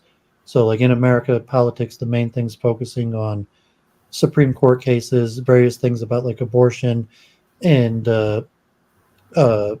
sexual identity that is being moved through the court system, and Biden and foreign policy. But I mean, it's because the system's broken, and so right now you've got the Democrats in charge, yet the Supreme Court, not the Supreme Court, of the United States conservatives, I understand, majority. Yeah, because you're the divided. I mean, even when Biden and the Democrats had both the House and the Senate, they really didn't have that much legislative success, and even Trump had very little legislative success. So I'm saying in terms like politics, in actual policy level, almost nothing has happened. So when you talk about American politics, it's basically cult of personalities and the rise and fall of figures, which is basically irrelevant except for who's going to win the next election. So it's kind of like the sports commentary of like who's winning, who's losing, and in politics it doesn't matter, except for the election. So like as an intellectual, I follow policy, not politics, and in terms of policy, there's very little happening. And so people who like the Crucible, Luke Ford, they focus on a few small elements of culture, and in policy, there's very little movement in terms of like transsexual, LGBT identity stuff, crime, the affirmative action cases, and these are things that are basically happening at the local level, and then occasionally get taken to the court and might eventually be seen in the Supreme Court. And so like all over America, you have various like abortion decisions that are happening at the state level. You have various things about like education and gay rights and sexual identity happening at the local and state level. And they'll look forward to how will it look if it eventually reaches the Supreme Court. And that's about it. Besides, there's no major legislation even proposed. There's no big ideas. Sorry to break in. I've got a client coming in. I have to break this stream. I will definitely try to catch up with you later on. Is that okay? Yeah, God bless. Nice talking. So just good to see you. Glad you're feeling better. And, see you around again. Thanks for having me. No worries. I do apologize. I really have to go. Yeah, no problem. Okay, so appreciate Jim hopping in. Glad he's feeling better.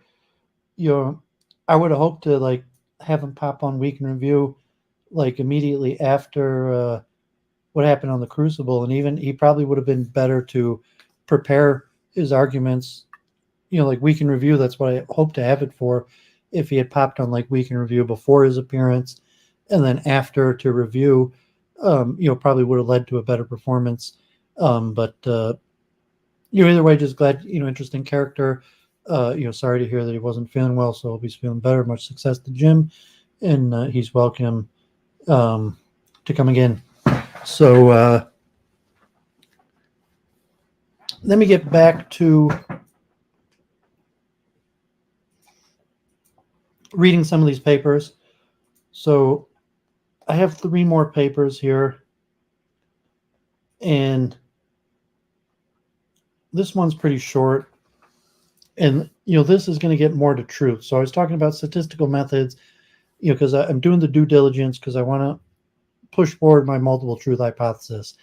And so the closest thing to the multiple truth hypothesis is, I mentioned the godfather of the multiple truth hypothesis, Chamberlin, and the method of multiple working hypothesis. And then there's various statistical methods of multiple hypothesis testing, and they don't really use the term truth. So, Jennifer didn't like the truth word. So I purposely used the word truth because I didn't want it to just be statistical methods. I wanted it to be metaphysical. And so let's talk a little bit about truth. So here's an article, Aeon Magazine. It's a good review of some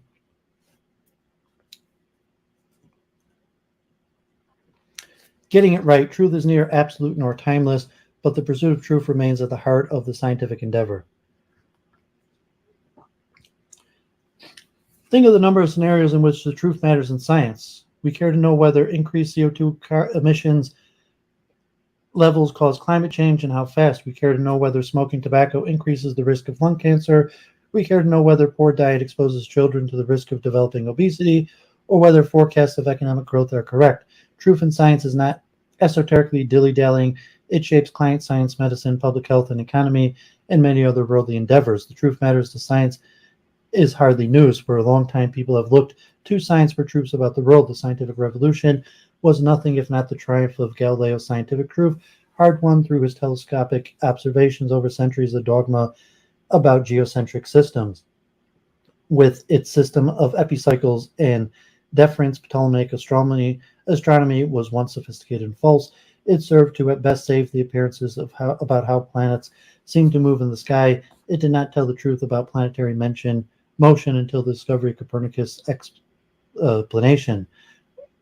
Or consider the chemical revolution at the end of the 18th century. We no longer, after all, believe in phlogiston, the fictional imponderable fluid that George Ernst Stahl, Joseph Priestley, and other natural philosophers at the time believed to be at work in combustion and calcination phenomenon. Antoine Lavoisier's scientific truth about oxygen prevailed over the false beliefs about phlogiston.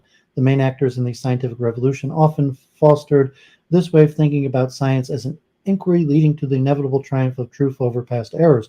2 centuries after Galileo's successful defense of the heliocentric system, the idea of the course of scientific truth continued to inspire philosophers. In his Course to Philosophy Positive, Auguste Comte saw the evolution of human knowledge in 3 main stages: the theological, the fictitious, and the metaphysical, or abstract, and the scientific, or positive. In the positive, the third and last stage, an explanation of facts is simply the establishment of a connection between a single phenomenon and some general facts, the number of which continually diminish with the progress of science. Comte's positivism was soon decontextualized from its political and social context. By the end of the 19th century, the word positivism had become, to the ears of many, synonymous with the unfailing optimism in the power of science and technology and their steady progress towards truth. In some scientific quarters, Comtean notions of how science evolves and progresses remains common currency, but philosophers of science over the past half-century have turned against the representation of science as a ceaseless forward march towards truth. It is just not how science works, how it moves through history. It flies in the face of the wonderful and subtle historical nuances of how scientific revolutions have in fact occurred. It does not accommodate how some of the greatest scientific minds have held dearly to some false beliefs.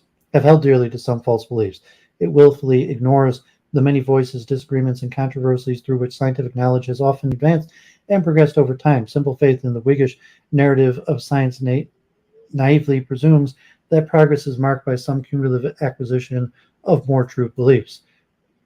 However, many criticism against this naive view of science have committed a similar mistake. They have offered a portrait of science purged of any commitment to truth. They see truth as an inconvenient and disposable feature of science. Fraud is the ideal, and pursuit of truth is with tendencies to petty doctrinism. It is nonetheless a mistake to try to purge it. The fallacy of a positivistic philosophy was to think of science as coming in stages of some sort, or following a particular path or historical cycles. The anti-truth trend in philosophy of science has often ended up repeating the same misstep. It is important to move beyond the sterile dichotomy between the old view of truth in science and the rival anti-truth trend of recent decades. Let's start with some general philosophical questions about truth and science. Here are 3. Does science aim at truth? Does science tell us the truth? Should we expect science to tell us the truth? In each of these questions, science is a generic placeholder for whatever scientific discipline we are interested in questioning. Question 1 might strike us as a choice, but in fact, it triggered one of the liveliest debates in the last 40 years. Bosman Frossen launched this debate as to whether science aims at truth with his pioneering work, The Scientific Image, 1980. Does science aim to tell us a true story about nature, or does it aim only at saving the observable phenomenon, namely providing an account that makes sense of what we can observe without expecting it to be a true account about nature?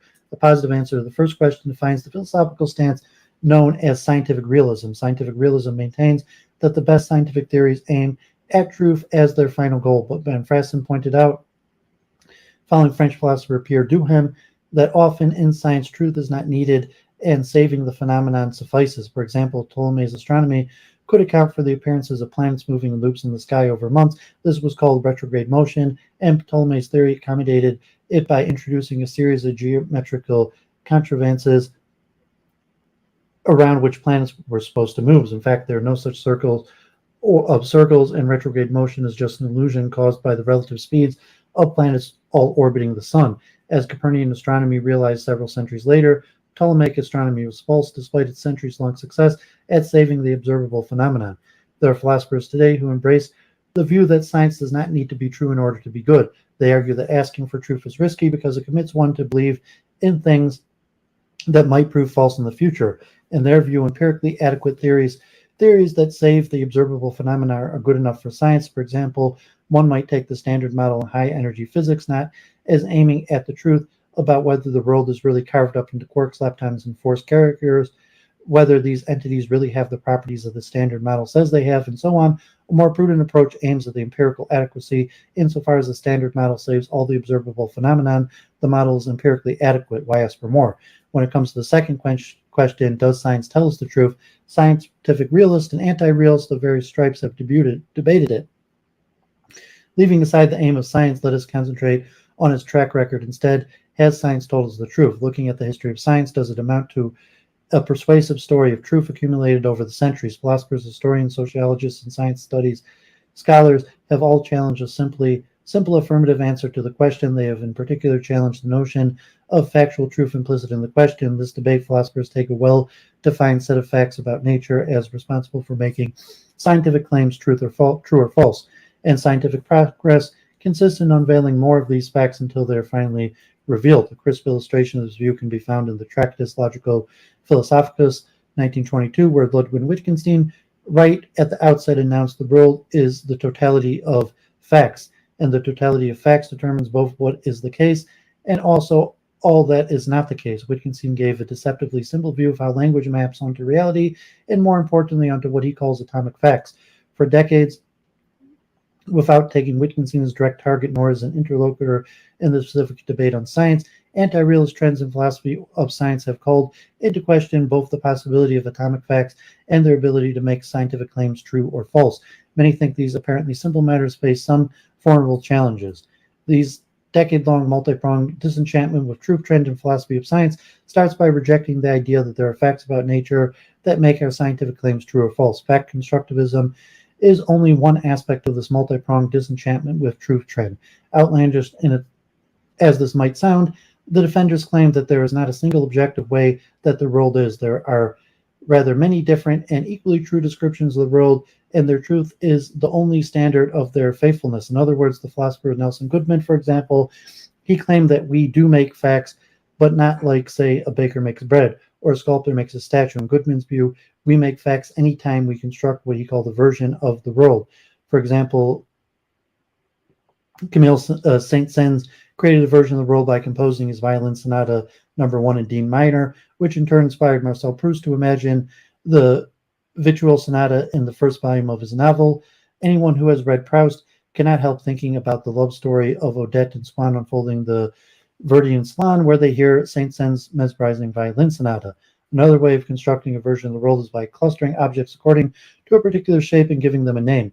We do this all the time. For example, the stars and constellations of the philosopher Hilary Putnam expresses it. Nowadays, there's a Big Dipper up there in the sky, and we, so as to say, put a Big Dipper up there in the sky by constructing that version. Goodman's world-making view has severe implications for truth and science. Truth, he writes, far from being a solemn and severe master, is a docile and obedient servant. The scientist who supposes that he is single-mindedly dedicated to the search for truth deceives himself.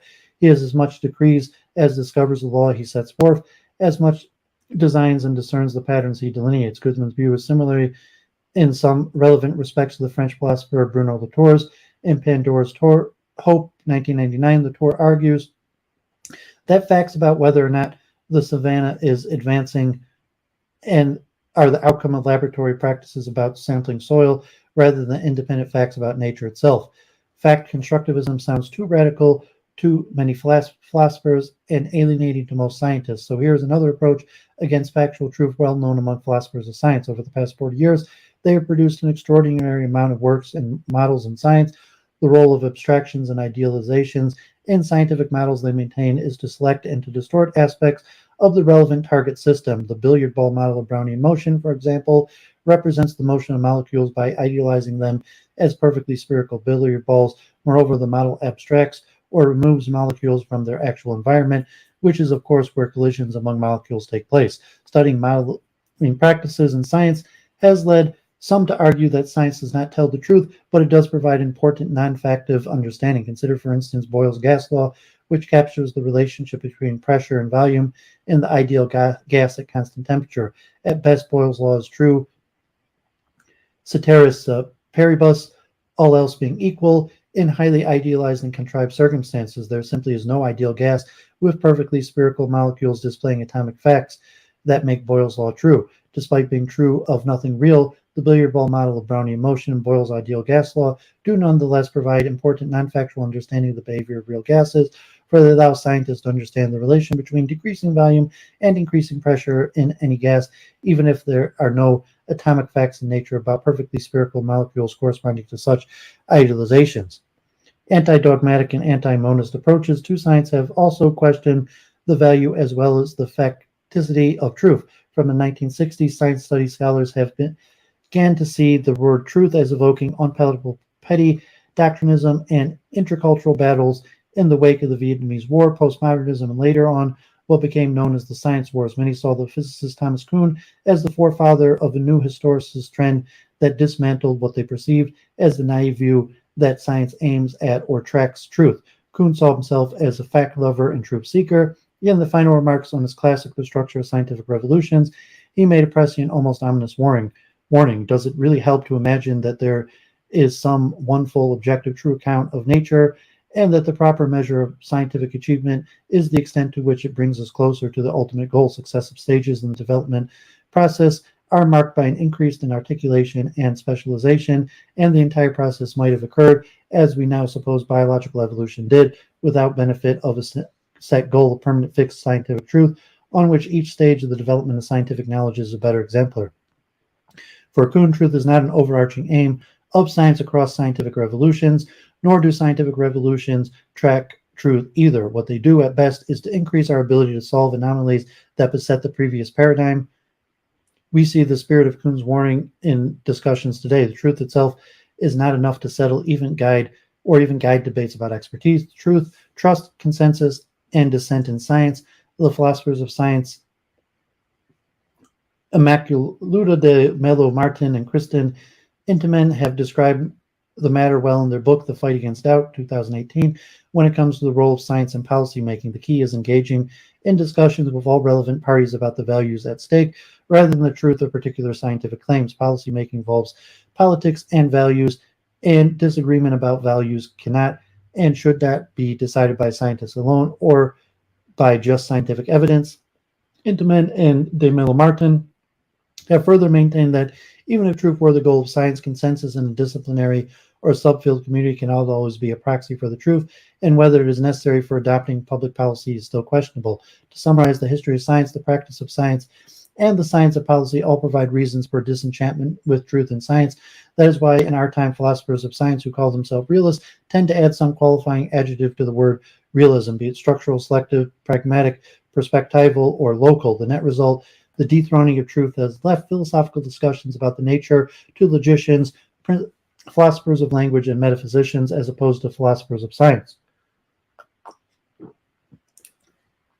The third question is whether we should expect science to tell us the truth or its truth, not best left to logicians and metaphysicians. While critical analysis of the factual truth are indeed best left to logicians and metaphysicians, philosophers of science should not abdicate their responsibility to talk about truth in science. The quasi-Wittgensteinian myth of atomic facts as the truth makers of scientific claims has proved inadequate or even scratch the surface of very complex practices in science, but that is not a good reason for foregoing truth altogether, nor is it a reason for concluding that science should not be expected to tell us the truth. Philosophers of science have a social responsibility to talk about truth in science. Question about truth cannot be left unspoken, delegated, or worse, met with discontent and misgiving. For a serious engagement with the topic of truth in science, thorny and difficult as it might be, must be the starting point of any serious engagement with science in democratic, tolerant, and pluralistic societies. But whose truth? By whose light? Some might be tempted at this point by a Jamesian pragmatist theory of truth. American pragmatism has traditionally provided an alternative way of thinking about truth, with some philosophers of science seeing as more congenial to capturing the complex nuances and power structures of scientific practice. There are significant and important differences about pragmatists such as John Dewey, William James, and Charles Saunders Peirce when it comes to truth. And one should avoid assimilating or caricaturing this diverse and nuanced range of philosophical views. In James' words, the true is the only expedient in the way of our thinking, just as the right is only the expedient in the way of our behaving. Stripped of its rhetorical flourishes, for James to be true to a good approximation to work successfully, a scientific model is true on a loosely Jamesian view if it successfully facilitates and enables activity. If the billiard ball model Brownian motion helps scientists to predict the behavior of gas molecules, for example, the model is pragmatically true. The falseness of a presumption of perfectly spherical molecules does not matter. Is the Jamesian conception of truth more congenial to science or more conducive to pluralism in democratic societies? The risk of James-inspired conception of truth, as I see it, is that it is too malleable to resist the tides of time and the stresses of social forces endlessly at work in science. A James-inspired view of truth abdicates the expectation that science tells us the truth in the name of a non-better qualified kind of success of a scientific practice, but how to tell apart cases where success does indeed track truth from cases where it does not. More to the point, when it comes to matters such as climate change, the benefit of vaccinated children, or economic forecast, we seem to need more than a malleable Jamesian conception of truth for the sake of scientifically informed decisions that do not bow to pressure from powerful lobbies and political agendas. But someone might reply, how can truth and pluralism go hand in hand, if not by opting for a Jamesian conception of truth? There's another way of thinking about how truth and pluralism might go hand in hand without reducing matters of truth to calculations of what is pragmatically good to individuals and community or communities sharing a scientific perspective at some point in time. First, it is necessary to understand a key term, scientific perspective, and how it impinges on scientific pluralism. In its original use by the philosopher Ronald Greer in 2006, scientific perspective is akin to Kuhn's disciplinary matrix, a set of scientific models. In broader terms, scientific perspective is the disciplined practice of a real scientific community at any given historical time. It includes the knowledge they produce and the theoretical, technological, and experimental resources they use or that guide their work. Thus, in physics, one can speak of the Newtonian perspective versus the Einsteinian perspective. In chemistry, the Priestley versus Lavoisier perspective. In economics, the Keynesian versus the monetarist perspective, or the classical genetics versus the molecular genetics perspective in biology, and so forth. What is to be said about the flourishing array of scientific perspective? One thing is certain, science works through producing a plurality of perspectives.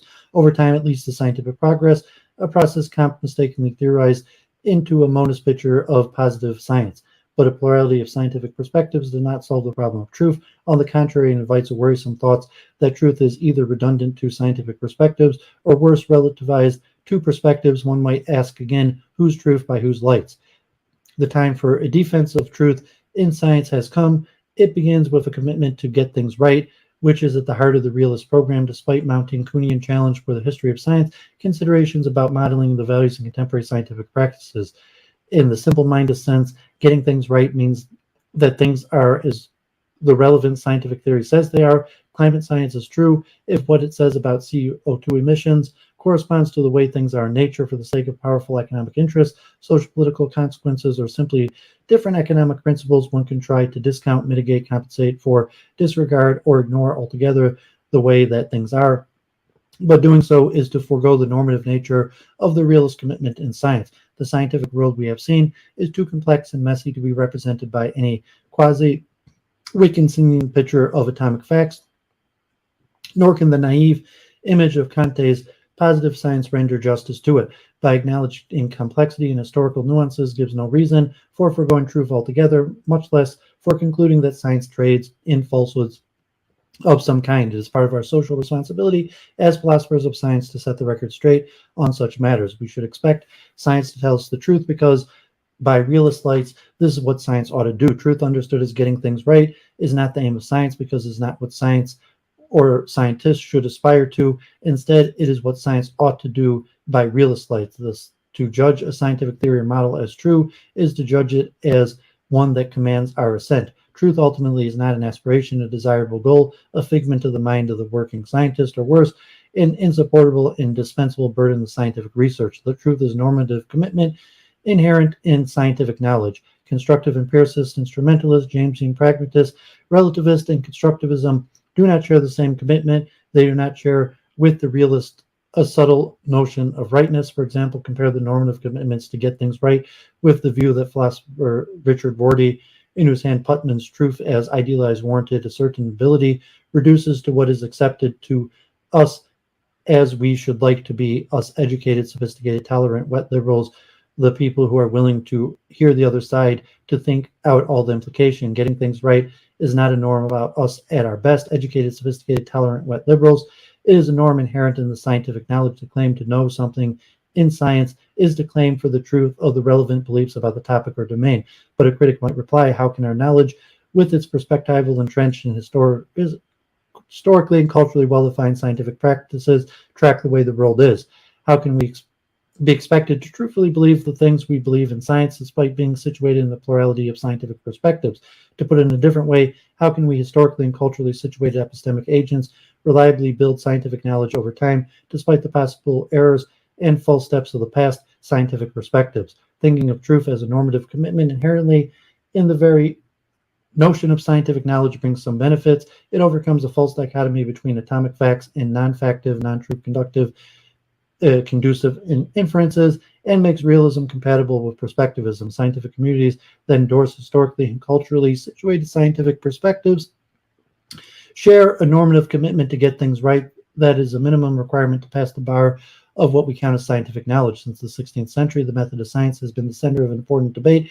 The hope was that a method could lead to conclusions that ought to be shared, communicated, agreed upon, but we learned that there's no single scientific method, some magic recipe valid always and everywhere across disciplines. A plurality of scientific perspectives is not, however, a royal road to some worrisome kind of perspectival solipsism, thanks to the normative realist commitment that scientific perspectives ought to share. Scientists endorsing different scientific perspectives do not construct perspectival facts. To do so would be to possibly commit scientific fraud. Rather, they ought to share a commitment to the same tribunal of evidence. They might adopt different experimental strategies, different models, different theories. They might endorse different values about what really matters in a given field, but as the tribunal of evidence that they all ultimately ought to respond to. Getting the evidence right in the first instance via accurate measurements, sound non-ad hoc procedures, and robust inferential strategies defines any research program that's worth being called scientific. The realist commitment to get things right must begin with getting the evidence right. No perspective worthy of being called scientific survives fudging the evidence, massaging or altering the data, or discarding evidence. Scientists endorsing different scientific perspectives do not concoct the scientific standards by which their knowledge claims and their resilience over time are assessed. To do so would run the risk of partiality or ad hoc maneuvering. Obviously, the notion of scientific standards is complex and one has to tread carefully. Nonetheless, by and large, without any presumption of producing an exhaustive list, scientists ought to share a commitment to common scientific standards. They might disagree about what counts as simpler theory. They might place a different emphasis on the role of consistency versus explanatory power when it comes to modeling at different scales, but they ought to agree that any viable scientific theory must be able to make sense of the available evidence broadly along the lines of those scientific standards. Scientists ought to share rules for cross-perspectival assessment, that our knowledge is situated in perspectival does not make scientific truth relativized to perspectives. Often enough, scientific perspectives themselves provide the rules for a cross-perspectival assessment. Those rules can be simple as translating the 10 degrees Celsius temperature in Edinburgh today into the 50-degree equivalent on the Fahrenheit scale, or they can be as complex as retrieving the viscosity of a fluid in statistical mechanics, where fluids are treated as statistical ensembles of large number of discrete molecules. At other times, scientists might not necessarily possess a rule book, so to speak, for translating knowledge claims from one scientific perspective into another. In those situations, we need something like the Kuhn called bilingualism. Even in genuine scientific revolutions, when old taxonomies fall and new, previously undreamt ones take their place, truth is not a commodity disposable with the old scientific paradigm. Critics of Kuhn, who emphasize continuities during periods of crisis and scientific revolutions and paid attention to the subtle nuances that scientific concepts undergo across centuries, had a point here, namely that our commitment to get things right across perspectives that allows communities to understand one another and to grow in their scientific knowledge, no matter how different and perspectival the local idioms in which their scientific claims might be couched. Galileo, trying to escape the Inquisition, arrived at a new concept of gravitas that eventually advanced the new lexicon of Copernicism against the backdrop of a century-long criticism of Aristotle's theory of motion, elaborated by Jean Buridan and Nicolas Oremsy in the 14th century Paris, and before them in the medieval Arabic commentators of Aristotle. Lavoisier, a tragic victim of the French Revolution, knew how to use the old Apocrithery's concept of weight to advance his critique of phlogiston theory, and to usher in the new concept of oxygen, a new role for chemistry. Chinese knowledge about how to use saltpeter for making gunpowder entered Europe through the Silk Road and made possible Robert Boyle and Isaac Newton's highly influential speculative experimentalism about true permanent air being released in explosions, an entire research program for the study of fire and electricity in the British-Dutch natural philosophy in the 18th century. Also, as Sandra Harding has argued, in Objectivity and Diversity, Micronesian knowledge about navigation systems has a lot to teach us today. That there be no doubt, scientific knowledge is the product of our getting it right across our prospective multicultural scientific history. Scientific knowledge is not a prerogative of our Western cultural perspective, but the outcome of a plurality of historical and culturally situated scientific perspectives that over millennia have reliably produced knowledge with the tools, resources, and concepts respectively available to each and every one of them. Communities of epistemic agents learn how to get things right across time, across historically and culturally situated scientific perspectives, not because they are atomic facts as truth makers of atomic propositions, but because the perspectival nature of our scientific knowledge resembles what Wittgenstein called the thread that we twist fiber on fiber, and the strength of the thread resides not in the fact that one fiber runs through its whole length, but the overlapping of many fibers. Scientific truths are the resilient and robust outcome of a plurality of scientific perspectives that over time have meshed with one another. Normative commitment to reliability produce scientific knowledge for us as humankind. This is why, far from being an insufferable hindrance to scientific pluralism, truth is in fact its best safeguard in tolerant, open, and democratic societies that generally committed to the vastness of scientific knowledge and to the very many faces that come with it. So this is a liberal perspective on truth pluralism that, just to give a little theory about the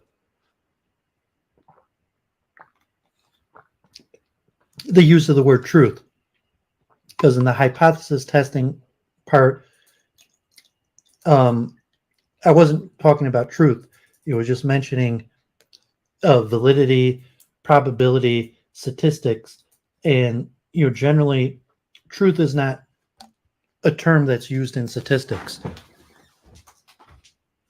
And even if something is applicable to statistics, truth is usually considered like a null set. It's either true or false, not a subject to statistics. So me using truth in this realm of statistics kind of goes against one of the main basis of truth.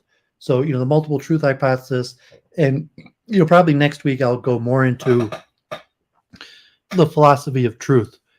So here I was just talking about mostly statistical theories, modeling theories, precursors to the multiple truth hypothesis, but don't focus on truth. They focus on just the testing of multiple hypotheses against each other, as opposed to conceptually, is there such a thing as testing of multiple truths against each other? Because theoretically there's only one truth. And so in relationship, like pragmatism, and the last article was mentioning William James, one of the most famous pragmatists. Here also kind of like Emile Durkheim, I guess he's a Marxist, and here's from his lectures on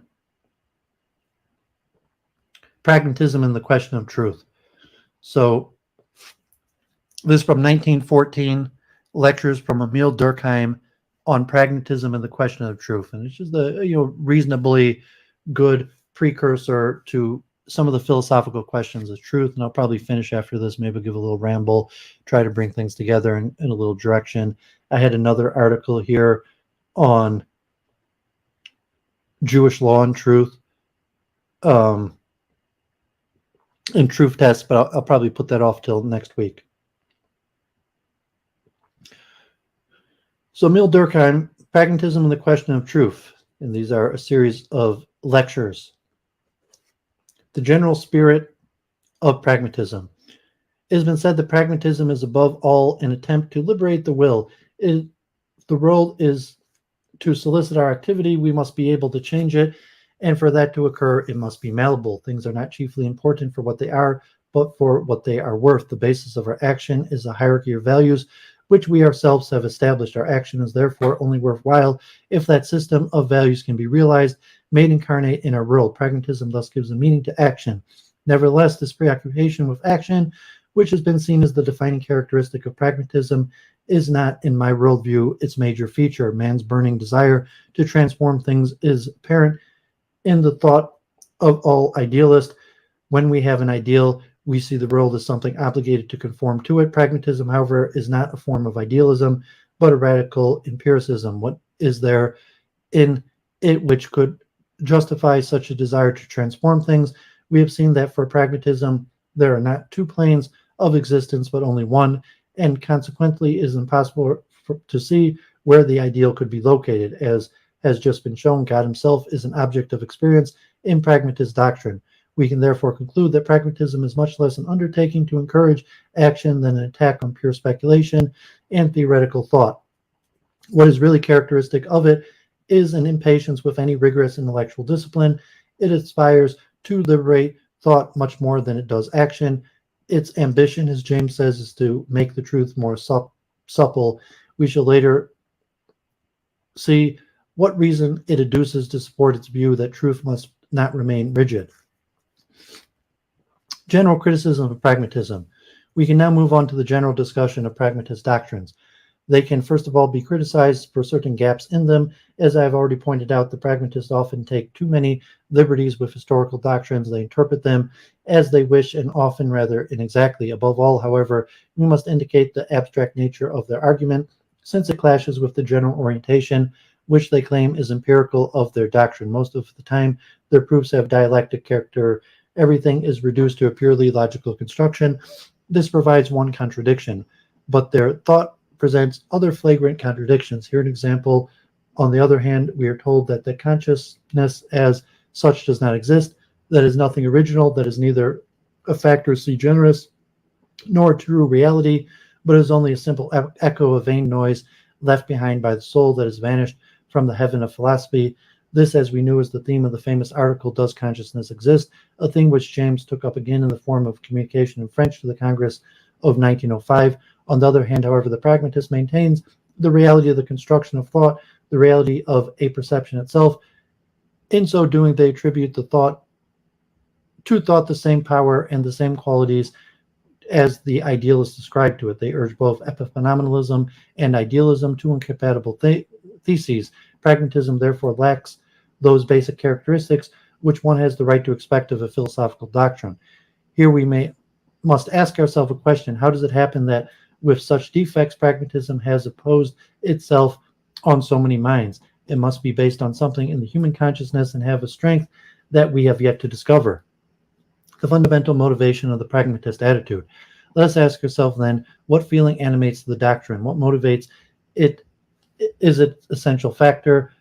What motivation is its essential factor? I've already said that it's not a practical need, a need to extend the field of human action.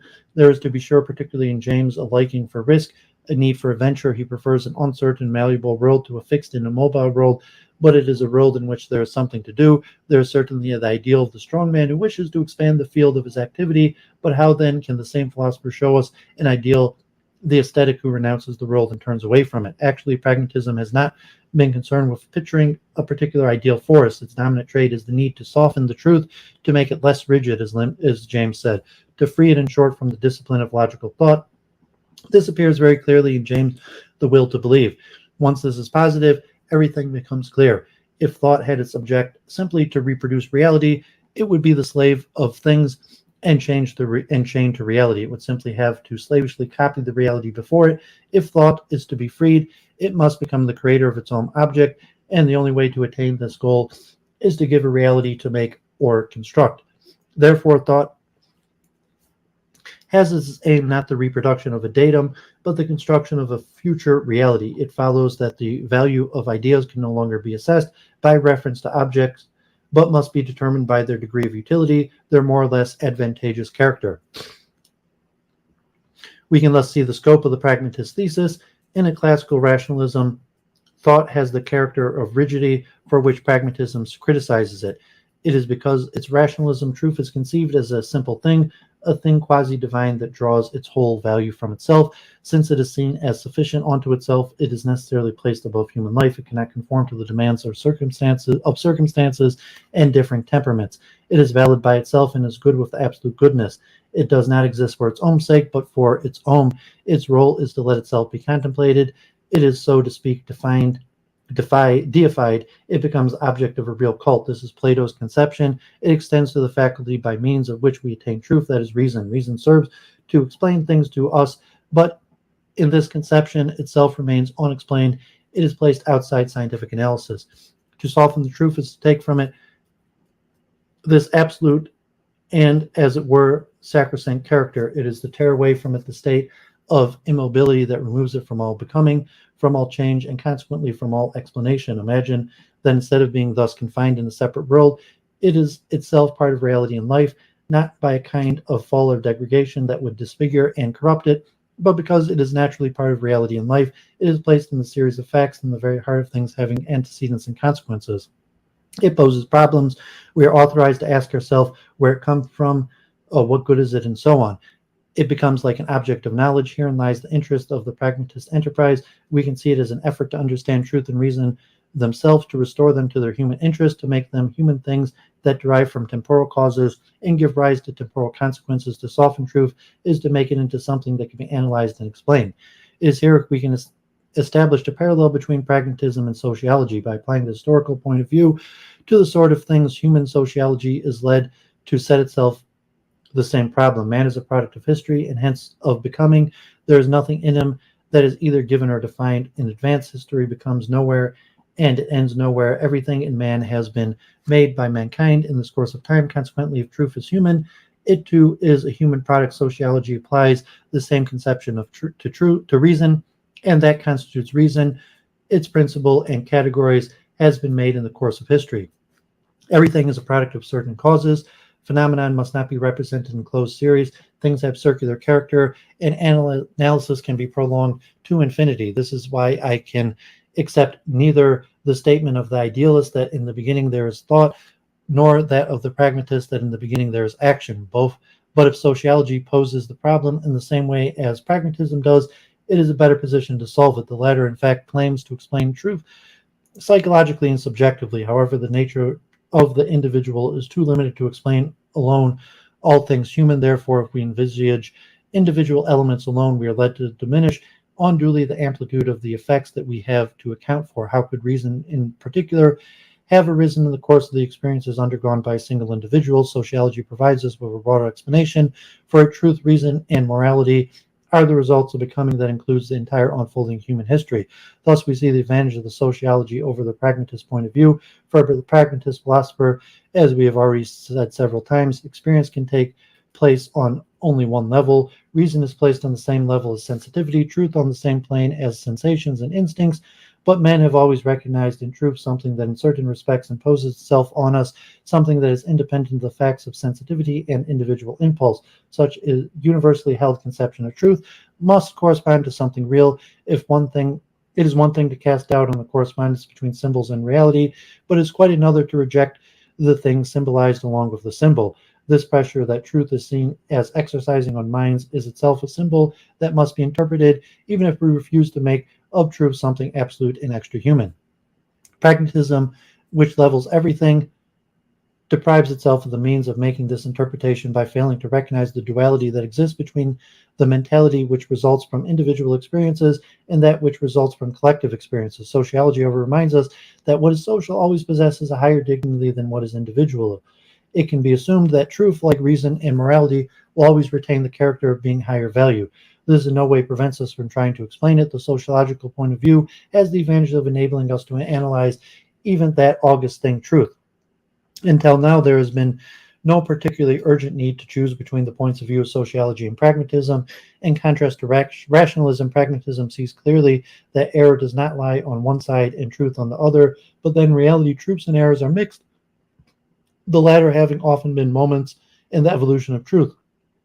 In the history of creations, there are unforeseeable novelties. How then can truth be conceived as something fixed and definite? But the reasons that pragmatism adduces to support this idea are susceptible to a great many objections. Moreover, the fact that things change does not necessarily mean that truth changes and at the same time. Truth, one could say, is enriched, but is not really changed. It has certainly been enlarged and increased in the course of the development of history, but saying that the truth grows is quite different from saying that it varies in its very nature.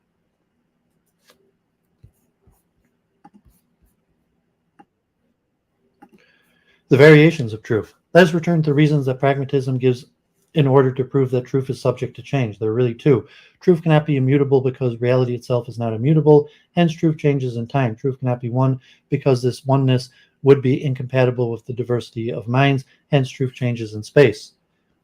In order to be able to say that truth has varied in time, one would have to show that a proposition can legitimately be considered true at a given moment in particular circumstances, and that the same proposition at another moment and in another circumstances cannot be held to be true, even though it relates to the same object. This has not been shown. Pragmatism alleges that reality has changed, but does this mean that truths become false? Reality can evolve without truth, thereby ceasing to be truth. The laws of the physical world, for example, have remained what they were when life first appeared, as the biological world has taken form. The pragmatists base their case on the diversity of individual minds, but does progress perhaps not consist precisely in removal of individual differences? Will the pragmatists then maintain that truth belongs not only to the individual? This is a paradox that pragmatism itself has not dared to attempt to resolve, nor do the pragmatists explain what relationship there is between the diversity of minds and the diversity of truth.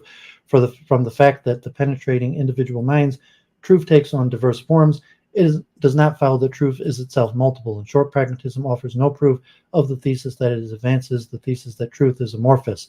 Yet this thesis is not without some foundation, for it rests on certain facts. However, these facts, which the pragmatist sense only vaguely, must be restored to their true meaning. Let us see what explanation of them is offered by sociology. Sociology introduces a relativism that rests on the relation between the physical environment on the one hand and man on the other. The physical environment presents a relative fixity. It undergoes evolution, of course, but reality never ceases to be what it was in order to give way to reality of a new kind, or to one consisting of new elements. The original world survives under successive additions that enrich it. New realities were in a sense already present in the old ones. The organic world does not abolish the physical world, and the social world has not been formed in contradistinction to the organic world, but together with it. The laws that ruled the movements of the primitive nebulae are conserved in the stabilized universe of today. It seems that in the organic world, the era of great transformations closed with the appearance of the human species. Can this be true of man and the social milieu in which he lives? Social milieu are the products of different elements combined and fused together. Our present-day French society is made up of Gaelic, Germanic, Roman, and other elements, but these elements can no longer be discerned in an isolated state in our present civilization, which is something new and original. Synthesis, which is the product of true creation. Social environments are thus different from each other, since each of them presents something new. Therefore, the institutions of which they are composed must also be different. Nevertheless, these institutions fulfill the same function as those that preceded them. Thus, it is the family has evolved in the course of history, but has always remained the family and has continued to fulfill the same function. Each of the various forms has been adapted to these functions. Similarly, we see the same ideal of political regime can not be suitable for all types of society, and yet the city regime was proper for ancient cities, just as our present political regime is suitable for us. In the same way, there's no single morality, and we cannot condemn as immoral the moral systems that precede ours. For the ideal that they represent was valid for the society in which they were established. The same can be said for religion. In some, there is not one religion, one morality, and one political regime, but different types of religion, types of morality, and types of political organization. In the practical order, diversity may be considered as established. Why should things not be the same in the theoretical order and thought itself? If the value of a particular act has changed, it means that speculative thought has changed, and if speculative thought has changed, why should the content of truth not change too? Action that cannot be separated from thought. It is impossible for us to say that the generations which preceded us were capable of living in total error and complete aberration, for false thought produced erroneous acts. Thus, if men had been completely mistaken about the nature of things, their actions would not have been the right ones, and their failures would have produced suffering, which would have led them to seek something else. Nothing authorizes us to think that the effective capacities of man of the former times were radically different from our own. Speculative and theoretical thought vary as practice varies. Aesthetic speculation itself shows variations Each people has its own aesthetic, hence we tend to believe that speculation and its value are variable, and the consequently truth too is variable. These variations occur not only in time but also in space, that is to say, not only from one type of historical society to another, but also among the individuals of the same society. In fact, an excess of homogeneity within a society would be its death. No social group can live or more particularly progress in absolute homogeneity. Both intellectual and practical life, both thought and action, need diversity, which is consequently a condition of truth. We have moved beyond the intellectual excommunication of all those who do not think as we do. With respect to truths of others, we tolerate them, and this tolerance is no longer the sort that preceded the development of our modern civilization. It is not the kind of tolerance that has its own source in wariness, nor is it the kind that is born of a feeling of charity. Rather, it is the tolerance of the intellectual, of the scientist, who knows the truth is a complex thing and understands that it's very likely that no one of us will see the whole of its aspects. Such tolerance mistrusts all orthodoxy, but does not prevent the investigator from expressing the truth as he feels it. It is in this way that the thesis enunciated by pragmatism is justified from the sociological point of view. Considerations of an abstract or metaphysical order cannot provide us with a satisfactory explanation. It is provided instead by its heightened sense of human reality, the feeling for the extreme variability of everything human. We can no longer accept a single invariable system of categories or intellectual frameworks. The frameworks that had a reason to exist in past civilizations do not have it today. It goes without saying that this removes none of the value that they had for in their own eras. Variability in the time and variability in space are morally closely connected. If the conditions of life in society are complex, it is naturally to be expected that the complexity and with it many variations are to be found in the individuals who make up the social groups. How these variations can be explained. Given the variability of truth in time and space, let us see what explanations of its pragmatism offer. Pragmatism gives us a why of these variations very briefly. It is the useful that is true. However, it finds the attempt to demonstrate this proposition as far from easy undertaking. In our view, the proper way to do this would be very probably to take all the propositions recognized as true and determine whether or not they are useful, and if so, how. But such a procedure would be contrary to the method of pragmatism. If, as pragmatism maintains, there is no true idea but that constructed, there can be no given or established idea of truth that can be verified. Pragmatism attempts to show that its own theory of truth is useful. For it, the important thing is not so much what truth really is, but what it must be, even if it is recognized by no one. What the pragmatists are trying to determine is the ideal notion of truth, but how can we know that the notion thus constructed is really the ideal one? Pragmatism can call anything it pleases ideal truth. Therefore, its method is arbitrary and leads to a purely verbal definition with no objective validity. It is analogous to the method used by the classic moralists when they try to determine the ideal notion of morality, a notion which may well be unrelated to morality as it is actually practiced. But just as it is better to begin studying moral facts, the best method for establishing ideal notion of truth seems to consist in observing the characteristics of recognized truths. This is only a question of method, however. Much more important is the pragmatist thesis itself. We shall see that the proposition that the useful is the true is the formula that brings us back to utilitarianism. The pragmatist theory of truth is a logical utilitarianism.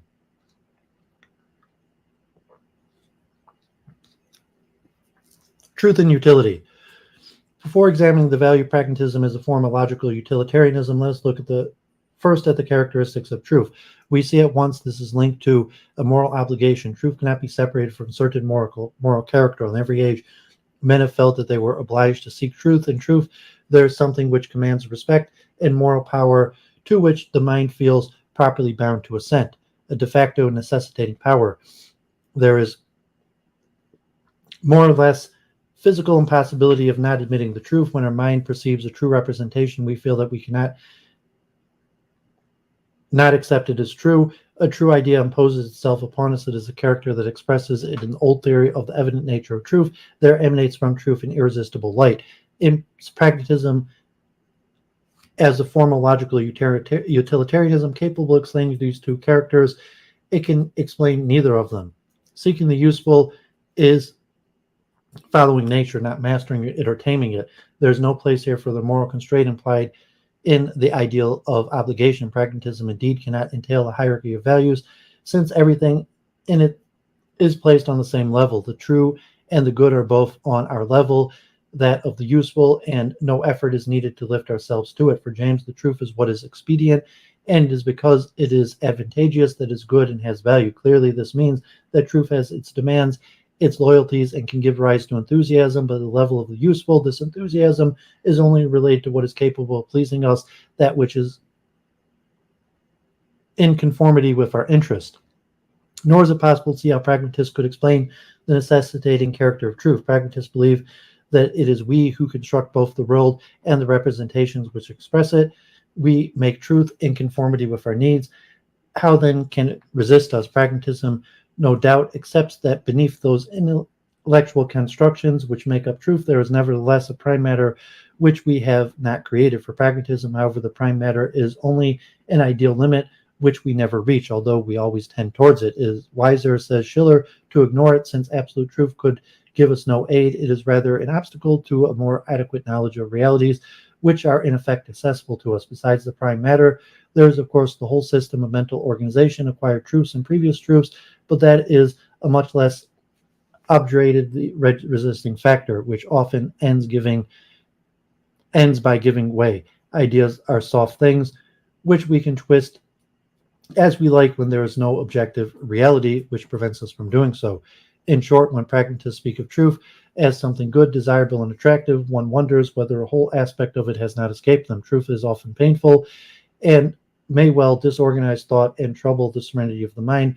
When man perceives that he is sometimes obliged to change his whole way of thinking, this can cause a crisis which leaves him disconcerted and disabled. If, for example, when he is an adult, he suddenly realizes that all his religious beliefs have no solid basis, he experiences a moral collapse, and his intellectual and affective life is in a sense paralyzed. This sense of confusion has been expressed by Joffrey in his famous article, Comment Les Dogmas Finissant. The truth is not always attractive and appealing. Very often it resists us, it is opposed to our desires, and has a certain quality of hardness. Truth has a third character, and one which is undeniability, impersonality. The pragmatist himself has indicated this, but how can this character be reconciled with their definition of truth? It has been said with some justice that moral utilitarianism implies moral subjectivism. Is the same not true of logical utilitarianism? The notion of the useful is moreover a very obscure one. Everything is useful in relation to certain ends, and even the worst things are useful from a certain point of view. Inversely, even the best, such as knowledge, have their disadvantages and can cause suffering. Those ages in which knowledge is increased must have been the most anguished. Any phenomenon has infinite repercussions in the universe, some of them good and others bad. How could we weigh advantages against drawbacks? It would probably be possible to trace all effects back to cause and consequently to a criterion, which would both be single and determining. One could, for example, accept the existence of an impersonal and universal moral end, which all men are obliged to seek, but pragmatism excludes any determination of this kind. The truth, says James, is what is expedient in almost any fashion, and expedient in the long run and on the whole, of course, for what meets expediently all of the experience in sight won't necessarily meet all further experiences equally satisfactory, and yet not everything can be true. A choice has to be made, but on what basis? Only on the personal experience. If something causes us more satisfaction than discomfort, we can say that yes, it is useful, but the experience of other people can be different. Although pragmatism does not totally accept this consequence, truth can be totally subjective in such conditions. It is a question of temperament. The temperament of the ascetic, for example, and that of the man of action, both have the reason for being and thus correspond to two different modes of action. But here a problem arises. If truth thus has a personal character, how can impersonal truth be possible? Pragmatists see it as the ideal final stage towards which all individual opinions would ultimately converge. What then are the causes which would determine such a convergence? They're mentioned by the pragmatist. Just as experience varies with individuals, so does its extent. The person who possesses the widest and best organized experience is a better person to see what is really useful. Gradually, his authority here imposes itself and attracts the commendation of others. But is that a decisive argument? Since all experience and all judgments are essentially personal matters, the experience of others is valid for them, but not for me. There are also social considerations. Every recognition of a judgment by others is a social problem, says Schiller. Everyone, in fact, has an interest in acting in concert with his fellow man, since if he does not feel himself to be stronger and consequently more efficient and more useful, but the usefulness of joint action implies shared views, judgments, and ideals. The pragmatists have not disregarded this entirely. The difficulty is that we do not, in fact, picture things as we desire them to be, and that the pragmatist thesis runs the risk of making us not see this gap, and consequently of making us see as true that which conforms to our desires. In order to overcome this difficulty, we should have to agree to see the general opinion not as something artificial, but as an authority capable of silencing the differences between individuals and countering the particularism of individual points of view. If, however, public opinion is to be able to impose itself in this way, it is essential that it should have an extra individual origin, but this is not possible in a pragmatist doctrine, since it holds that individual judgments are at the root of all human thought. No purely individual judgment could ever become an objective truth. Moreover, above all these dialectics, there's one fact: if, as pragmatism maintains, the common truth was the product of the gradual convergence of individual judgments, one would have to be able to observe an ever greater divergence between the ways of thinking of individuals as one went further and further back through history. However, what happens is exactly the opposite. Is in the very earliest ages that men in every social group all think in the same way. It is then that uniformly thought can be found. The great differences only begin to appear when with the very first Greek philosophers, the Middle Age once again achieved the very type of intellectual consensus. Then came the Reformation, and with it came heresies and schisms, which were to continue and multiply until we eventually came to realize that everyone has the right to think as he wishes. Let us go back to the series of propositions and pragmatist doctrines. We see that if pragmatism defines the true as the useful, it is because it has proposed the principle of truth is simply an instrument of action. For pragmatism, truth has no speculative function.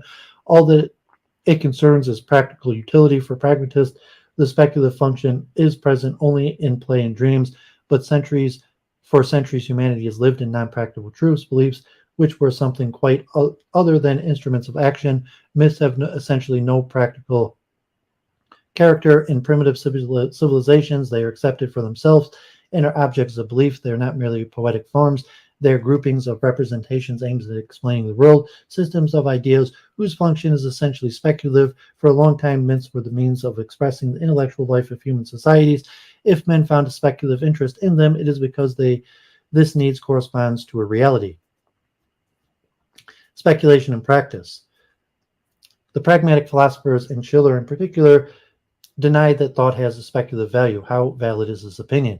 It is contradicted by the facts. According to pragmatism, knowledge is essentially a plan of action and proposes practical ends to be attained, yet the mythological beliefs encountered in primitive societies are cosmologies and are directed not towards the future but towards the past and the present. What lies at the root of these myths is not a practical need, it is the intellectual need to understand. Basically, therefore, a rationalistic mind is present there. Perhaps it is an unsophisticated form, but nevertheless enough to prove that the need to understand is universal and essentially human. After mythology came philosophy, born from mythology, and it too satisfies purely intellectual needs. This belief is the existence of speculative truths has neither been a hallucination nor a view more purely appropriate to Plato. It predates him by a long time and is affirmed in all the philosophers. It is true that from a very early age, philosophy set itself practical problems, but both moral and political. But even if it tried to engage in practical actions with regard to human problems, it has never claimed to have any effect with regard to action of things. Morality has never been more than a handmaiden in philosophy. In the Middle Ages, it was secondary concern, and scholastic philosophy often paid no attention to it. The same is true of the 17th century. A practical concern does not therefore represent a permanent current of philosophical thought. The same is also true of science. Speculation and practice were, of course, intermingled in the very early stages. Alchemy, for example, was less concerned with finding the real nature of bodies than with a method of producing gold. In this sense, it could be said that in origin the sciences are pragmatic, but as history progresses, the more scientific research loses the mixed character that it originally possessed. Science has increasingly less to do with purely technical concerns. The scientist contemplates reality and becomes less concerned with the practical consequences of his discoveries. In all research, there is no doubt a point of departure, an optimistic act of faith in the utility of research, but that is a transitory stage. The essence of the scientific mind is that the scientist takes us to the point of view which is sharply opposed to that of the pragmatist. History, too, is no less of an embarrassment for pragmatists. Their view is that ideas exist to act on the real, but historical facts are facts from the past. How could there be any question of acting on this? James and Dewey replied that the past is not wholly dead, that there are present prolongations or effects of what the past harbored, and that an assertion relating to the past can make the present assertion true or false. But this is playing with words, for the adaptation of thought to historical reality is entirely an intellectual process and satisfies purely speculative needs, not practical ones. Moore says that historical knowledge can be useful in directing our individual conduct in circumstances similar to those of the past, although the eventuality of using history for practical and individual ends is perhaps not impossible. It has nothing to do with historical studies and the establishment of historical truth as such. When the historian asks whether Caesar really crossed the Rubicon, as is related in his commentaries of the Civil War, he does so solely to know and to make them known. Fustel then Galange said that history serves no purpose, and that was its greatness. The aphorism is perhaps rather too absolute, but we must admit that practical benefits of history are singular slim. Times changes, circumstances change, and the events of history cannot recur in precisely the same way because the conditions are different. There is, of course, one science which is close to history and which can extract practical consequences from historical fact. This science is sociology. It is, however, a recent one and still in the very early stages. Even if it were more advanced than it actually is, it would still be separate from history. For example, it is not possessing concern of sociology to know whether Madame de Montespan played a political role in the events of her time or not, but history certainly does not neglect problems of this kind. Thus, the search for the truth, for truth's sake, is neither an isolated case nor a pathological fact, nor a deflection of truth. Indeed, even if we suppose that it is an aberration and that men were driven by illusion to seek for a truth which could not be grasped, we should still have to explain that illusion. Dewey's argument for subordinating thought to action. Let us now examine those arguments which pragmatism has used in claiming to establish that knowledge exists only for the sake of action. Dewey, in particular, thought that he could cite a number of facts which he saw as conclusive. These are consciousness and reflection most often come into being in such conditions that they seem to have been called into existence by the very necessity of practice.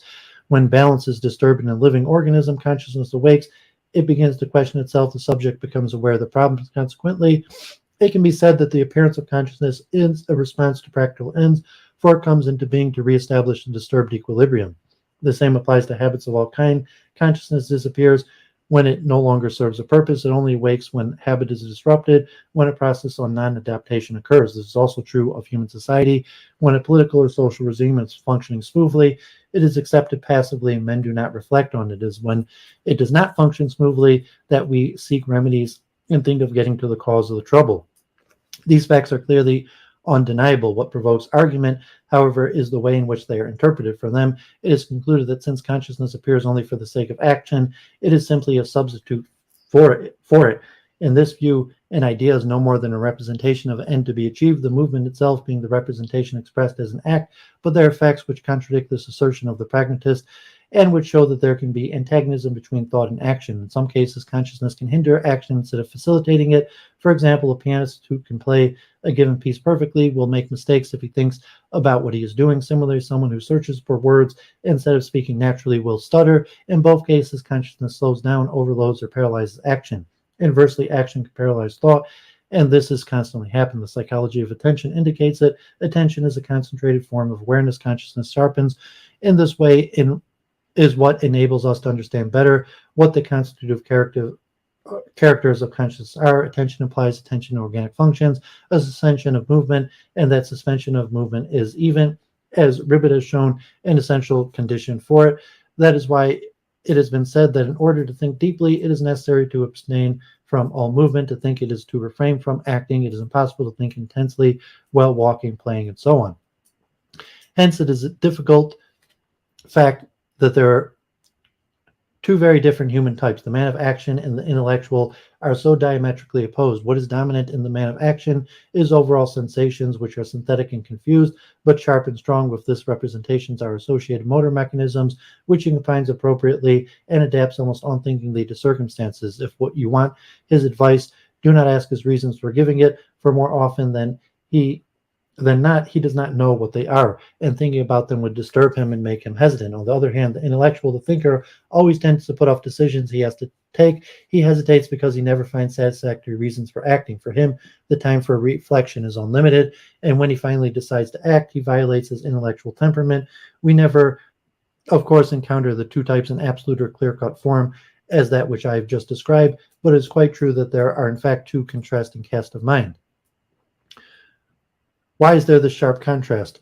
Because the conditions of thought and those of action are different. First, thought is of a hyper-concentration of consciousness, and the greater the concentration, the smaller the circle of reflection. Action, on the other hand, is a sudden release. Acting means externalizing oneself and spreading out beyond oneself. Man cannot at one and the same time be both entirely within himself, entirely outside himself. Secondly, thought and reflecting consciousness demands time. The faster representation passes through consciousness, the greater the proportion of the unknown it contains. We can only truly know a representation in successive stages, part by part. To know it, we must analyze it, and to analyze it, we must fix it, hold it in our consciousness, that is to say, keep it motionless for a certain time. Action does not call for that kind of fixity. What it wants is the exact opposite. Movement flows, and to the extent that it is also flux and movement, consciousness does the same.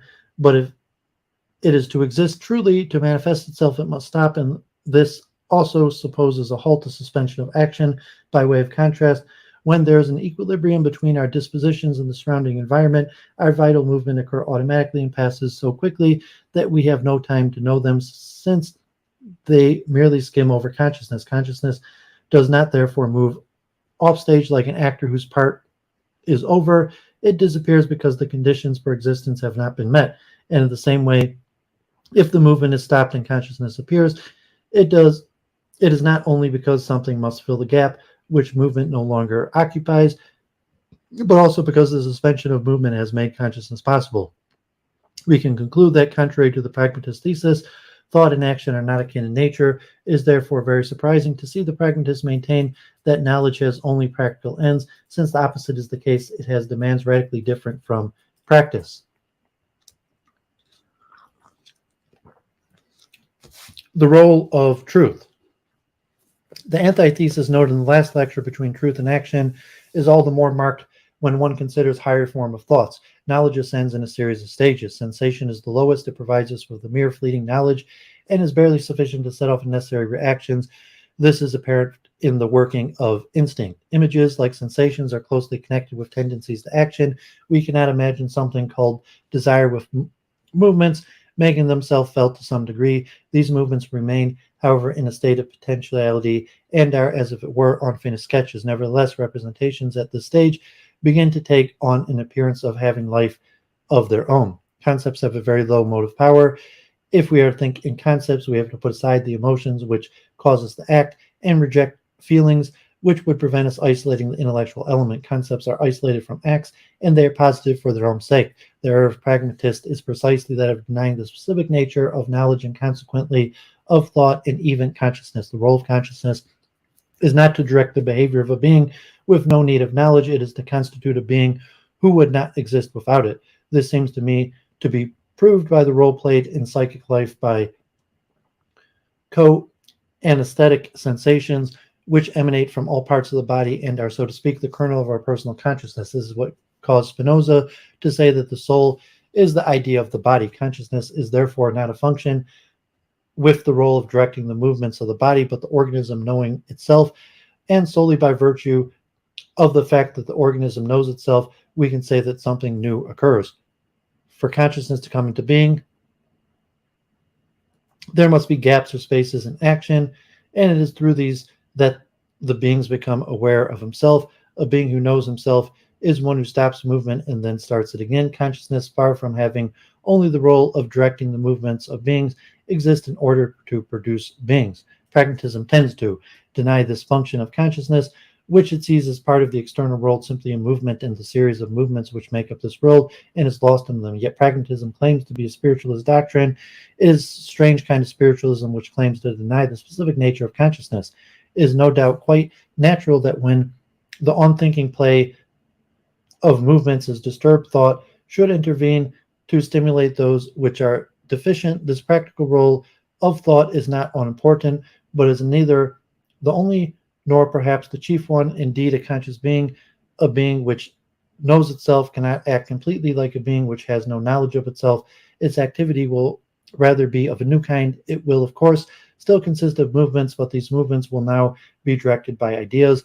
In other words, there will be psychological activity, reducing the conscious being to nothing but his actions means taking from him the very thing which makes him what he is. Moreover, consciousness finds such a role distasteful, for it forms only schematic plans and can never take immediate command over real behavior. Intelligence can only provide a very general and hypothetical plans of action, whereas movement needs to be categorical and precise. Only the experience of action itself can tell us whether a given act is really the appropriate one in a given circumstances. We have to act in order to know how we should act.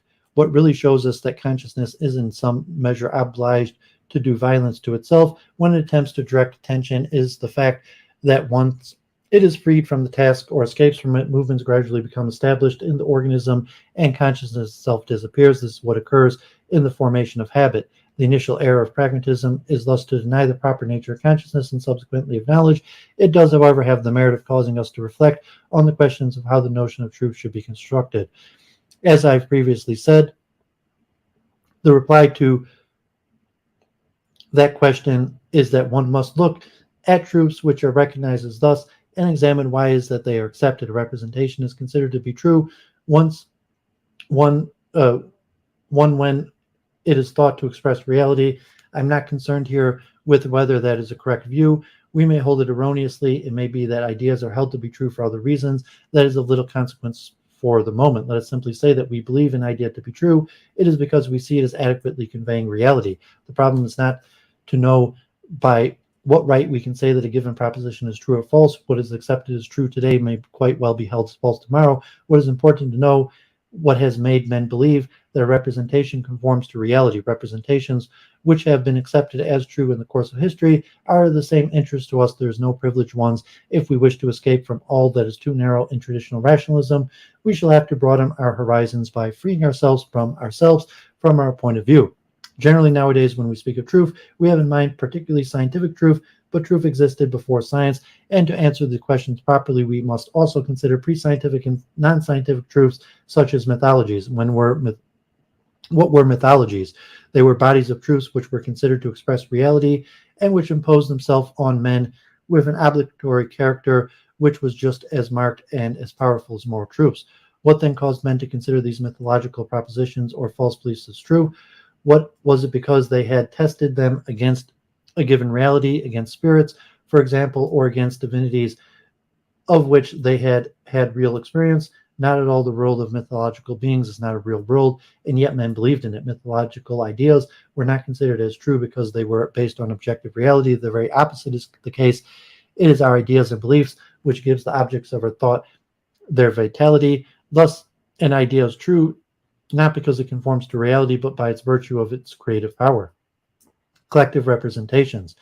These ideas, however, do not originate with the individuals. They are collective representations made up of all the mental states of a people or a social group which thinks together in these collectivities. Or, of course, there are individuals who do have some role to play, but this very role is only possible as a result of the action of the collectivity. In the life of the human race, it is the collectivity which maintains ideas and representation, and all collective representations are by virtue of their origin invested with prestige and means that they have the power to impose themselves. They are greater psychological energy than representations emanating from the individual. This is why they settle with such force in our consciousness. This is where the very strength of truth lies. Thus, we come back to the double thesis of pragmatism, but at the same time transposed onto a different level. The model and the copy are one. We are the co-authors of reality. However, one can now see the differences. Pragmatism said that we make reality, but in this case, we means the individual.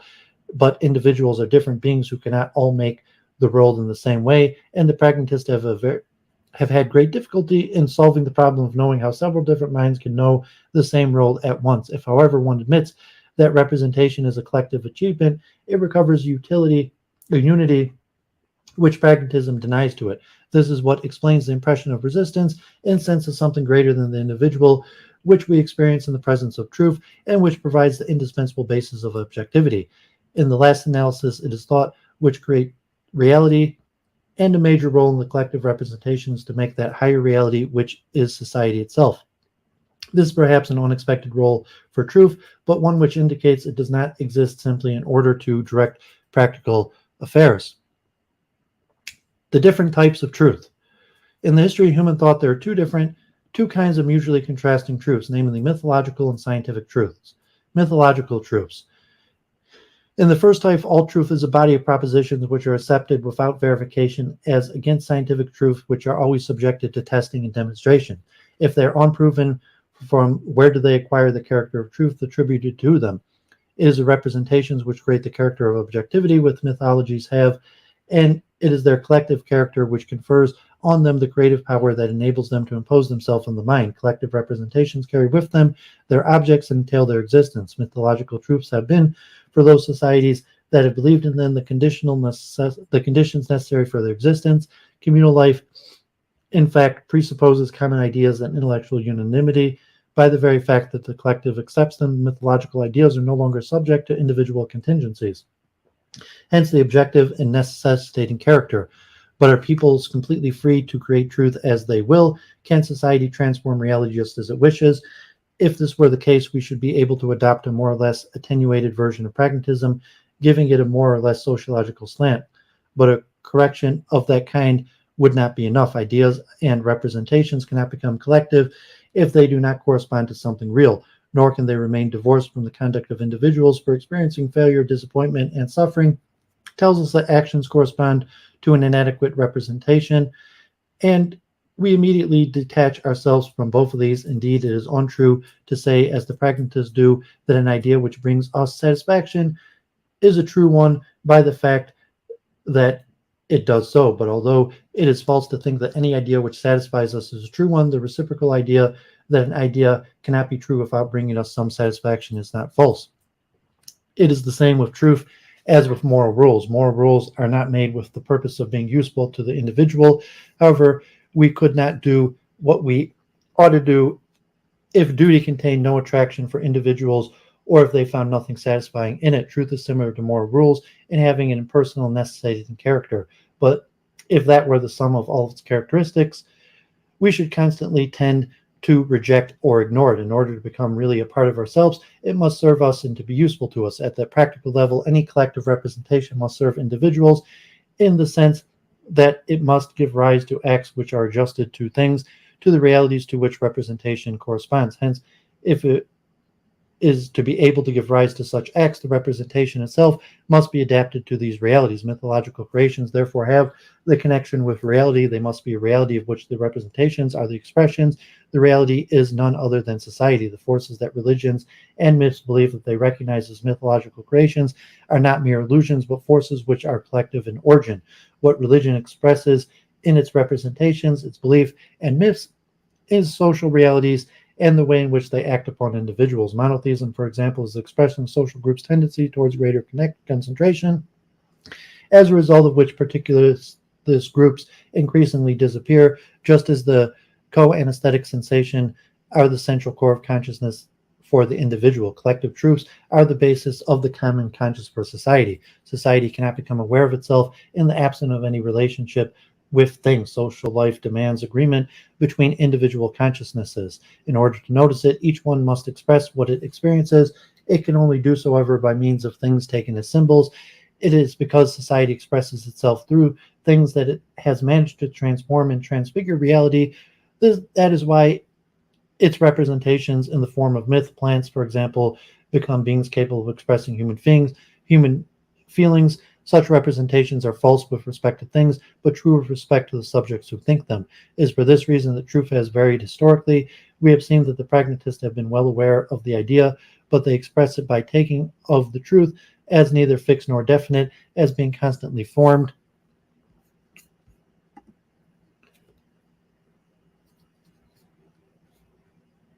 This formulation is not satisfactory, for although these are new truths, that does not mean that the old change or abolished. All these cosmologies immanent in mythological systems are different from each other, but can nevertheless be said to be equally true because they fulfilled the same function for all the peoples who had believed in them and because they performed the same social role.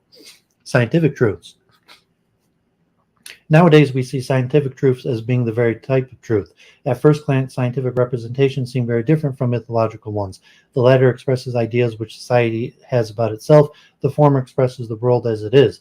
The social sciences in particular expresses what society is in itself. and not what is subjectively to the person thinking about it. Nevertheless, scientific representations are also collective representations.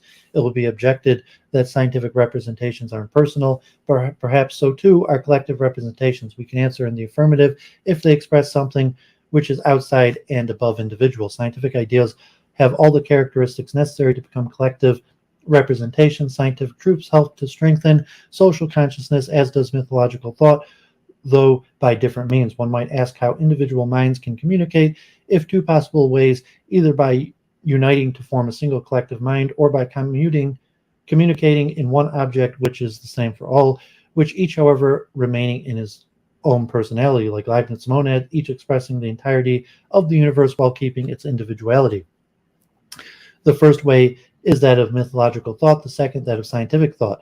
Nor has science taken on the task fortuitously or, as it were, unconsciously for its very raison d'etre. When pragmatists wonder why science exists and what its function is, they should turn to history for reply. History shows us that it came into existence in Greece and nowhere else to meet certain needs. For above Plato and Socrates, the role of science is to unify individual judgments.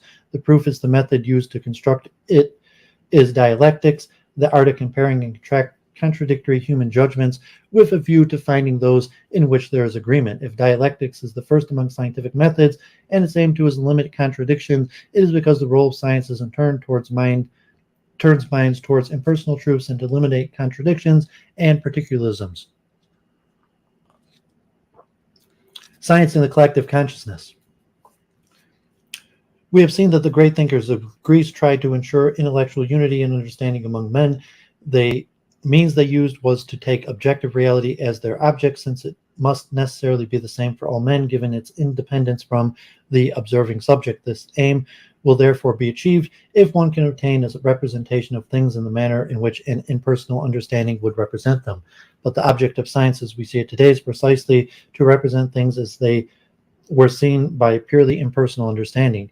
Auguste Comte understood that perfectly and saw the role of positive philosophy as that of ending the intellectual anarchy paramount since the Revolution, but having much earlier real origins. From the metaphysical age, that is, from the birth of the critical mind, there could no longer be a common consciousness. Comte's view was that it was science that could provide the mental equipment to reconstitute the common consciousness. Individual scientists, however, are not up to the task, since they are too specialized. A discipline capable of including all specialism and synthesizing individual sciences was needed, and that discipline was philosophy. It is possible to see Comte as mistaken here, as he did not see philosophy can never be anything but personal. Yet the collective consciousness can, even not necessarily by means of philosophical approach, take possession of scientific truths and fashion them into coordinating whole. This is how a popular philosophy made by and for all can be created. Such a philosophy will not have as its concern solely practical things, but also, indeed chiefly, man and society, hence the important part that history must play. As Comte said, philosophy looks not so much towards the future as towards the past, and it is through philosophy that society becomes aware of itself. There is also a science which, with the help of history, is called to play the most important role in this area, the science of sociology. The survival of mythological representations. It is not, however, necessary that philosophy should investigate all forms of scientific knowledge, for they are recorded and retained in the collective consciousness. Philosophy can only provide general orientations. It cannot be coercive. Comte exaggerated not only the role of philosophy, but also that of science. He believed that once mankind reached the positive age, there would be an end to the mythological ideas. Men, he thought, would no longer have views on questions not elucidated by science. Our lives would be based on positive scientific truths, which would be considered established, and the rest would be the domain of intellectual doubt. I accept that this is so with regard to knowledge about the physical world, but it cannot be the case as far as the human and social world is concerned. In these areas, science is still in a rudimentary state. Its method of investigations are difficult, since direct experiments is impossible. Under such conditions, it's not hard to understand why ideas expressing social matters is really objective and why it's still rather rare.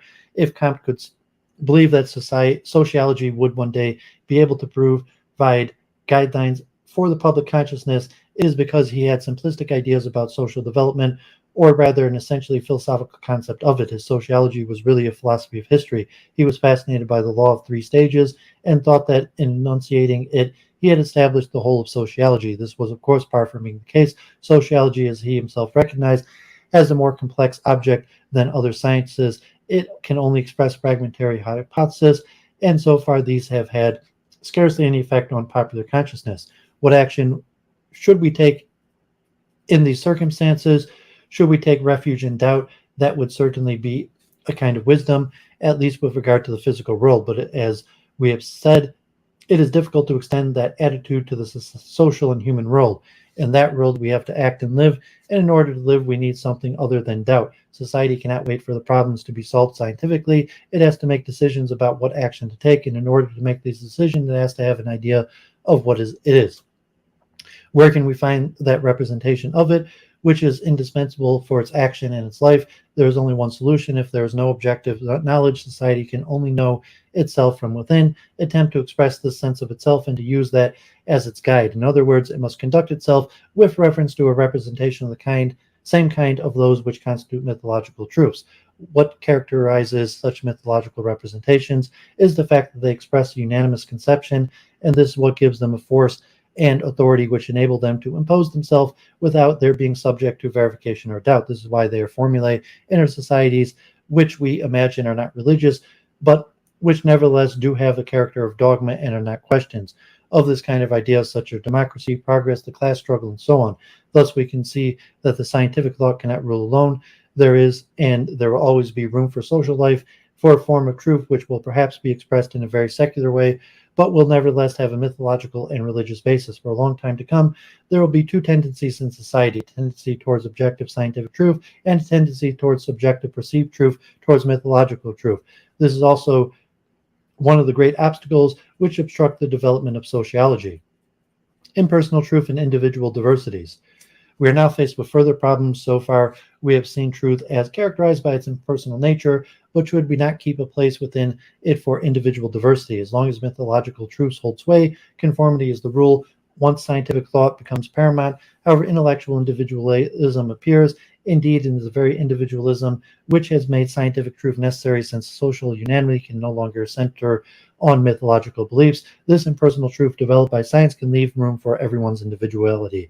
The fact that the diversity of objects found in the world encourages the differentiation of minds, for individual minds are not all equally suited to studying the same things, and thus tend to parcel out amongst themselves the questions to be investigated. But this is not all, and not even the real question, which is whether, with a given problem, there is room for a plurality of mental attitudes, all of which, in a sense, are justified. Each object is, of course, extremely complex and includes multiple elements which intermingle, which cannot exhaust reality either as a whole or of any of its constituent parts. Therefore, every object of knowledge offers an opportunity for an infinity of possible points of view, such as the point of view of life or purely mechanical movement, of stasis and dynamics, of contingency and determination, of physics and biology, and so on. Individual minds, however, are finite, and none can work from all points of view at once. If each of these aspects is to be given the attention it merits, the whole mind must be devoted to it. Consequently, each mind is free to choose the point of view from which it feels itself most competent to view things. This means that for every object of knowledge, there are different but equally justified ways of examining it. These are probably partial truths, but all these partial truths come together in the collective consciousness and find their limits and their necessary complements. Thus, the intellectual individualism, far from making for anarchy, as would be the case during the period of domination of mythological truth, becomes a necessary factor in the establishment of scientific truth, so that the diversity of intellectual temperaments can serve the cause of impersonal truth. Furthermore, intellectual individuation does not necessarily imply, as James seems to think, that everyone may arbitrarily believe what he wishes to believe. It simply means that there are separate tasks within the joint enterprise, and that everyone may choose his own in accordance with his temperament. Thus, on the one hand, scientific truth is not incompatible with the diversity of minds, and on the other, as social groups become increasingly complex, it is impossible that society should have a single sense of itself. Hence, there are various social constructs. Here, society will be seen as a static phenomenon. There is a dynamic one, nor will it be seen as subject to determinism, now chiefly sensed as an essentially contingent entity, and so on. Basically, all these ideas are reasonable, for they each correspond to various needs which express the different ways in which society senses and experiences itself. Further consequence of this transformation is that tolerance must henceforth be based on the idea of the complexity and richness of reality, and then in the diversity of opinions, which is both necessary and effective. Everyone wants to be able to admit that someone else has perceived an aspect of reality which he himself has not grasped, but which is as real and as true as those to which he had gone from preference. We can also see at the same time that the task of speculative truth is to provide nourishment for the collective consciousness, the means that we can answer the pragmatist objection, which says that if the sole function of truth is to express reality, it is merely redundant. It must add something to the truth, and if it does, it is no longer a faithful copy. The fact that truth, the copy of reality, is not merely redundant or pleonastic, and certainly adds a new world to reality, a world which is more complex than any other. That world is the human social one. Truth is the means by which a new order of things becomes possible, and the new order is nothing less than civilization. Are thought and reality heterogeneous? We must now examine pragmatism as a doctrine which claims that thought and reality are heterogeneous. At the same time, we shall have to examine the arguments which the pragmatist borrows from Bergson to support that thesis. We recall that the pragmatist line of arguments is as follows. Truth implies the existence of the distinction between elements. Reality consists of a lack of distinction. Therefore, truth cannot express reality without presenting as distinct something which is not distinct, without, in short, distorting reality. Therefore, reality, like a mass, forms or unity where everything holds together without any radical separation. What emanates from one part has repercussions within the whole. Thus, it is only in abstracts that we separate one part from the whole. Concepts, on the other hand, are limited, determined, and clearly circumscribed. As the world of concepts is discontinuous and distinct, the conceptual and the real are thus heterogeneous.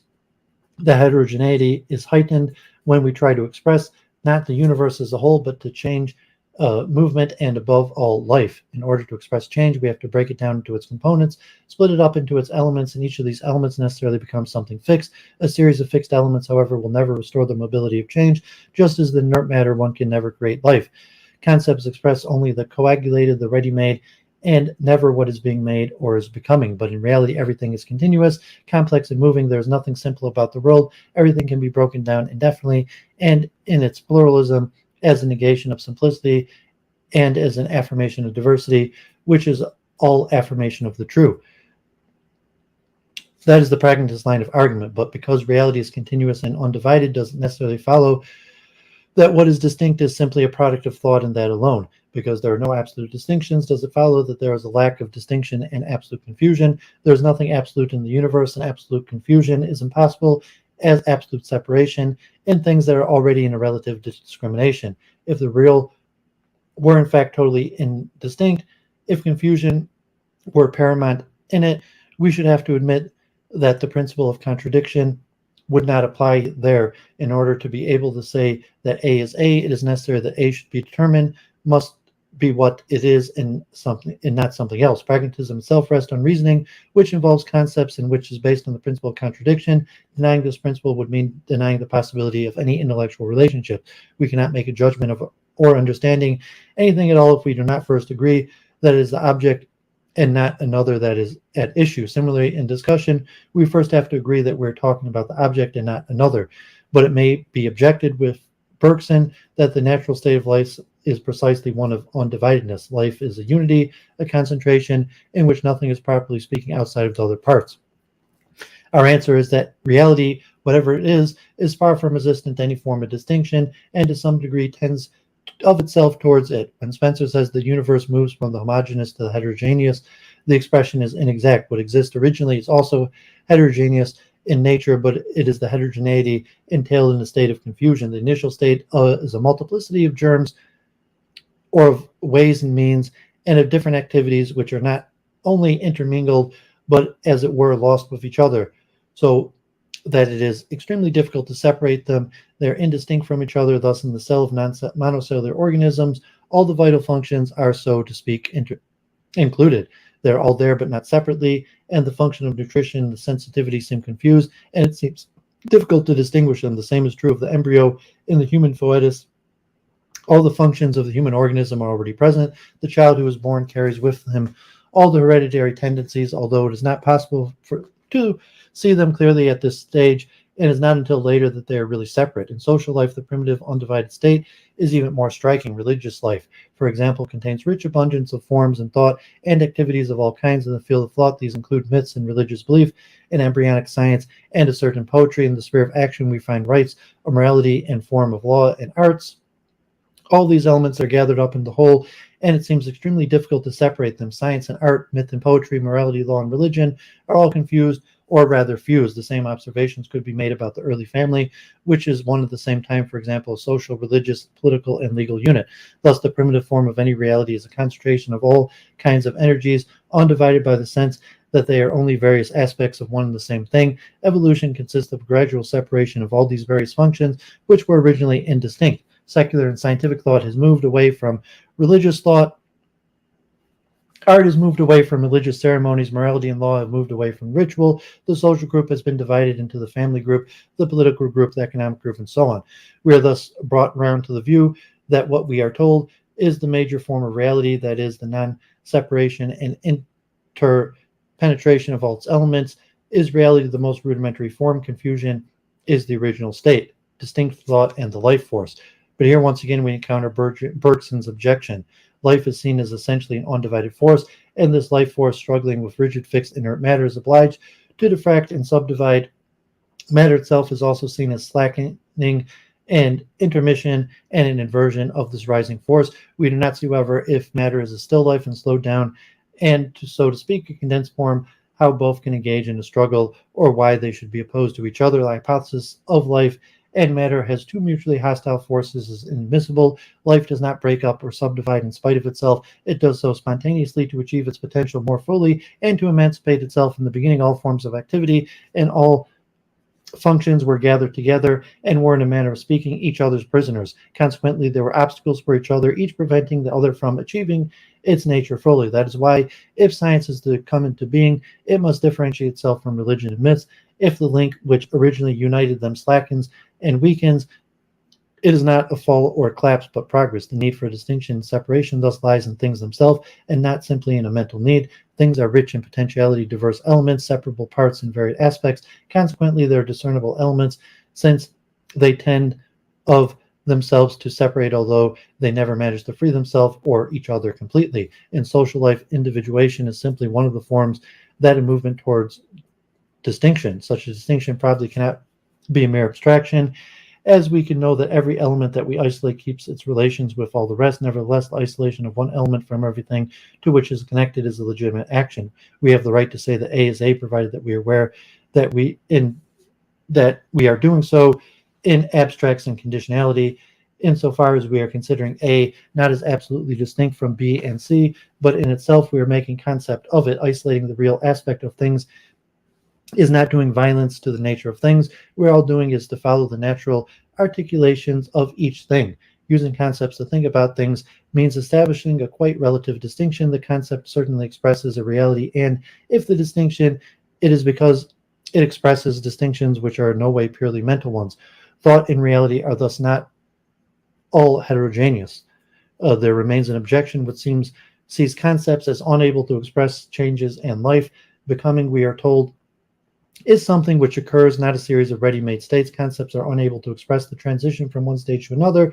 There is, however, a contradiction in that idea of life. Life cannot be identified by mobility alone. Reality has a static aspect. That aspect, in the view of the doctrine we are discussing, is that of matter. If matter is spoiled or fixed by life, there must be something in which it is inclined towards process of becoming fixed. Even in change itself, there must be a static aspect. The fact is that nothing changes except to achieve a result. What right have we to postulate that these results have no fixity? Life has a perfect right to rest on its laurels occasionally. Movement and change can surely be seen as a means of achieving results. If becoming were a kind of frantic, incessant, restless flight with never a perfect point, it would simply be sound and fury. By fixing consecutive states, we are therefore expressing real elements of becoming, and they are indeed its most important ones. Nor can we represent something changing without representing something, and that something is necessarily something already constituted. We make the new form new from what we have, and the new is new and meaningful only in relation to what we already have. It is true that we still have to think out of the link between the two. One might ask, how is it possible to think about what is making itself things in the state do not yet exist? They are indeterminate in nature and therefore not susceptible to thought. We can only represent what it is because it is in a certain way, and this offers some purchase for thought. The tendency can be only thought about in terms of elements already acquired, but it is really true that we cannot think of movement and the transition from one stage to another. When thought is applied to change, it is always contains three terms: the idea of the achieved state, the idea of the state thought about in rudimentary terms because it still does not exist, and the idea of the relationship between the two notions. The last idea can certainly be represented by a concept. The difficulty lies chiefly in understanding how a participatory relationship can be expressed. Concepts are never really isolated by us. We can loosen the context which constrains them, but we have judgments and reason which enable us to reestablish mutual relationships. This is how we learn that two things are in communication. Distinction is thus a need of conceptual thought, but it already exists in things as it does in the mind. Similarly, continuity and communication exist in the mind as they do in things. Conclusion. Rationalists were accused of seeing truth as a sort of luxury of reality, something given, achieved, created simply to be contemplated, but that contemplation is also said is a sterile, selfish, intellectual joy of no use for the human point of view. The expression of reality, however, does not have a truly useful function, for it is what makes societies, although it could equally well be said that it also derives from them. It is true that what we imagine truth as something ready-made, we are obliged to see it as a transcendence, but although truth is a social thing, it is also a human one at the same time, and thus comes closer to us rather than moves away and disappears in the distant realms of an intelligible world or a divine understanding. It is no doubt still superior to individual consciousness, but even the collective element in it exists only through consciousness of individuals, and truth is only ever achieved by individuals. We should also add that truth, at the same time as being a social and human thing, is also something living. It mingles with life because it is a product of the higher form of life, social life, as well as being the condition for its existence. It is diverse because that form of life presents itself in a multiple and diverse forms. The diversification and the carving out of the concept of which pragmatism speaks are by no means arbitrary. They are modeled on realities, and in particular on the realities of social life. This is also the final characteristics of truth, which I have already insisted, but which I would like to recapitulate in conclusion, that it is obligatory nature. We have seen that pragmatism, that logical utilitarianism cannot offer an adequate explanation of the authority of truth, an authority which is easy to conceive of. However, if one sees a social aspect of truth, this is what truth is: a norm for thought, in the same way that the moral idea is a norm for conduct. Just the concepts here, the appendix. We might be tempted to define concepts by the breadth of generality as opposed to the sensations and images which represent only particular objects. Such a definition would, however, simply provide a generic notion and would not specifically distinguish concepts from sensations and image. It would imply that thinking logically means simply thinking in general terms, but generally only exists entailed by the particular. Thinking in general terms, therefore, means thinking in particular terms, but in a certain way. It would be extraordinary if such a simple definition was enough to give rise to a type of thought which is distinct from thought through sensations and thought through images, as logical thought is. How would the particular, once it has been impoverished and simplified, come to possess these virtues which the particular in its richness and denseness does not possess? How would one, by mutilating the real, obtain a set of specially privileged representations? We must consider whether concepts are not something more. There is no discontinuity between the individual and the genus. There are concepts for genera. Why should there be no concepts for individuals? Is the genus necessary for the existence of a concept? There are in fact many concepts which designate only individuals. Each people and nation have a great number of heroes, either legendary or historical. In what terms do we think about them? Not in general ideas nor in images, for we have never seen them. We have concepts of them, for we argue about them, and these concepts are the starting points for our discussions and our reasoning. In the same way, the concept of God is an individual concept. For believers, God is a certainty, an individual being, and we think of him neither through sensations nor through images. The idea of a native land is also a concept. Furthermore, sensations and image are characterized by their fleeting nature and their mobility. The concept, on the other hand, is immutable, or at least should be. Thinking in concepts means thinking of the variable, but assuming it under the form of the immutable. The fixity of vocabulary expresses the fixity of concepts, and at the same time partially causes it. Concepts are universal, or at least capable of being universal amongst men of the same civilization. They are common to all men who have the same language, or at least communicable. One cannot talk about my concept, although one can talk about my sensations. Sensations like images cannot be communicated to others. We can only suggest similar ones by association. Concepts are impersonal and have individual contingencies. That indeed is the feature of logical thought. The problem is thus that of how thought has been able to fix itself in this way, and so to speak, to make itself impersonal, and not how it has become generalized. When the Socratics discovered that there were fixed representations, they were full of wonder, and Plato felt impelled to hypothesize almost to make divine these fixed thoughts. We can, however, find other explanations of the properties of concepts. If they are common to all, it is not because they are the work of the community. Classical dogmatism, which postulates the agreement of all human reasons, is a little childish. There is no need to go beyond experience to seek this one. Impersonal thought, a form of it, collective thought, occurs within experience. Why should concepts not be collective representations? Everything collective tends to become fixed, and to eliminate the changing and the contingent. In addition, it is because they are collective that concepts impose themselves upon us and are transmitted to us.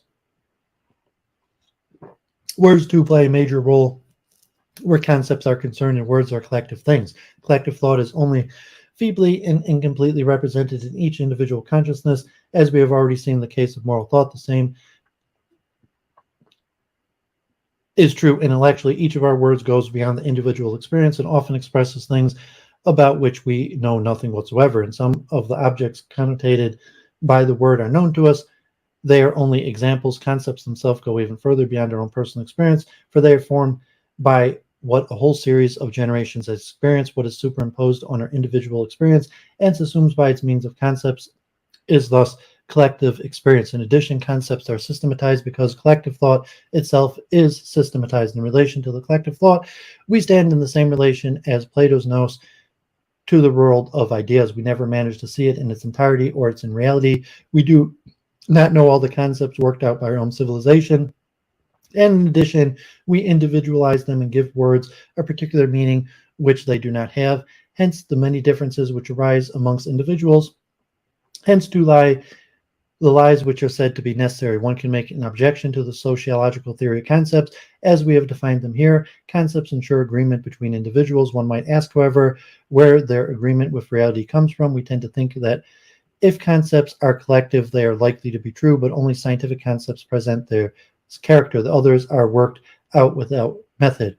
One can nevertheless reply that collective representations do not stand outside logical truth. The generality and fixity which they have would not be possible if they were totally inadequate with respect to truth. Verification is a reciprocal process. The experiences of all individuals are mutually critical. The concepts worked out by the masses and those worked out by scientists are not essentially different in nature.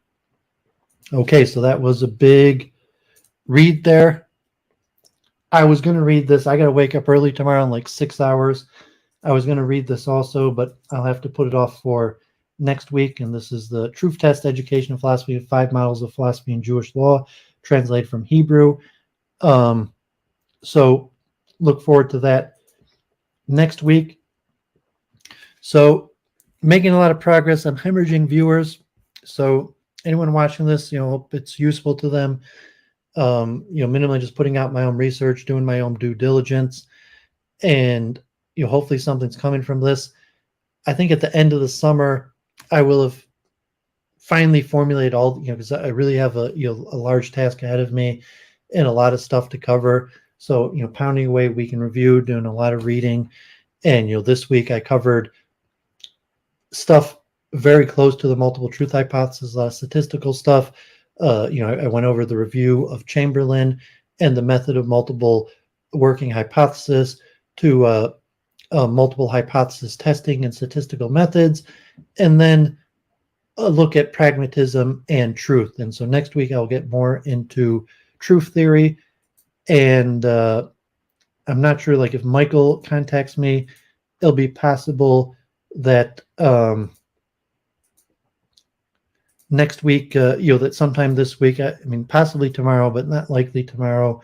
We'll see that we'll finish the series with Michael on the introduction to Jewish prayer, and we'll see if after that, where we go with that. And as far as I know, I'm on with Ethan and Ralph on the Kill stream on Tuesday night, I think. Well, it might be Tuesday afternoon. So follow me on Twitter. I'll share that, and hopefully it'll be positive. Have an interesting conversation, and you'll be able to represent the Jews in a positive way. And so, God bless, and we'll see you next week. So thanks for tuning in.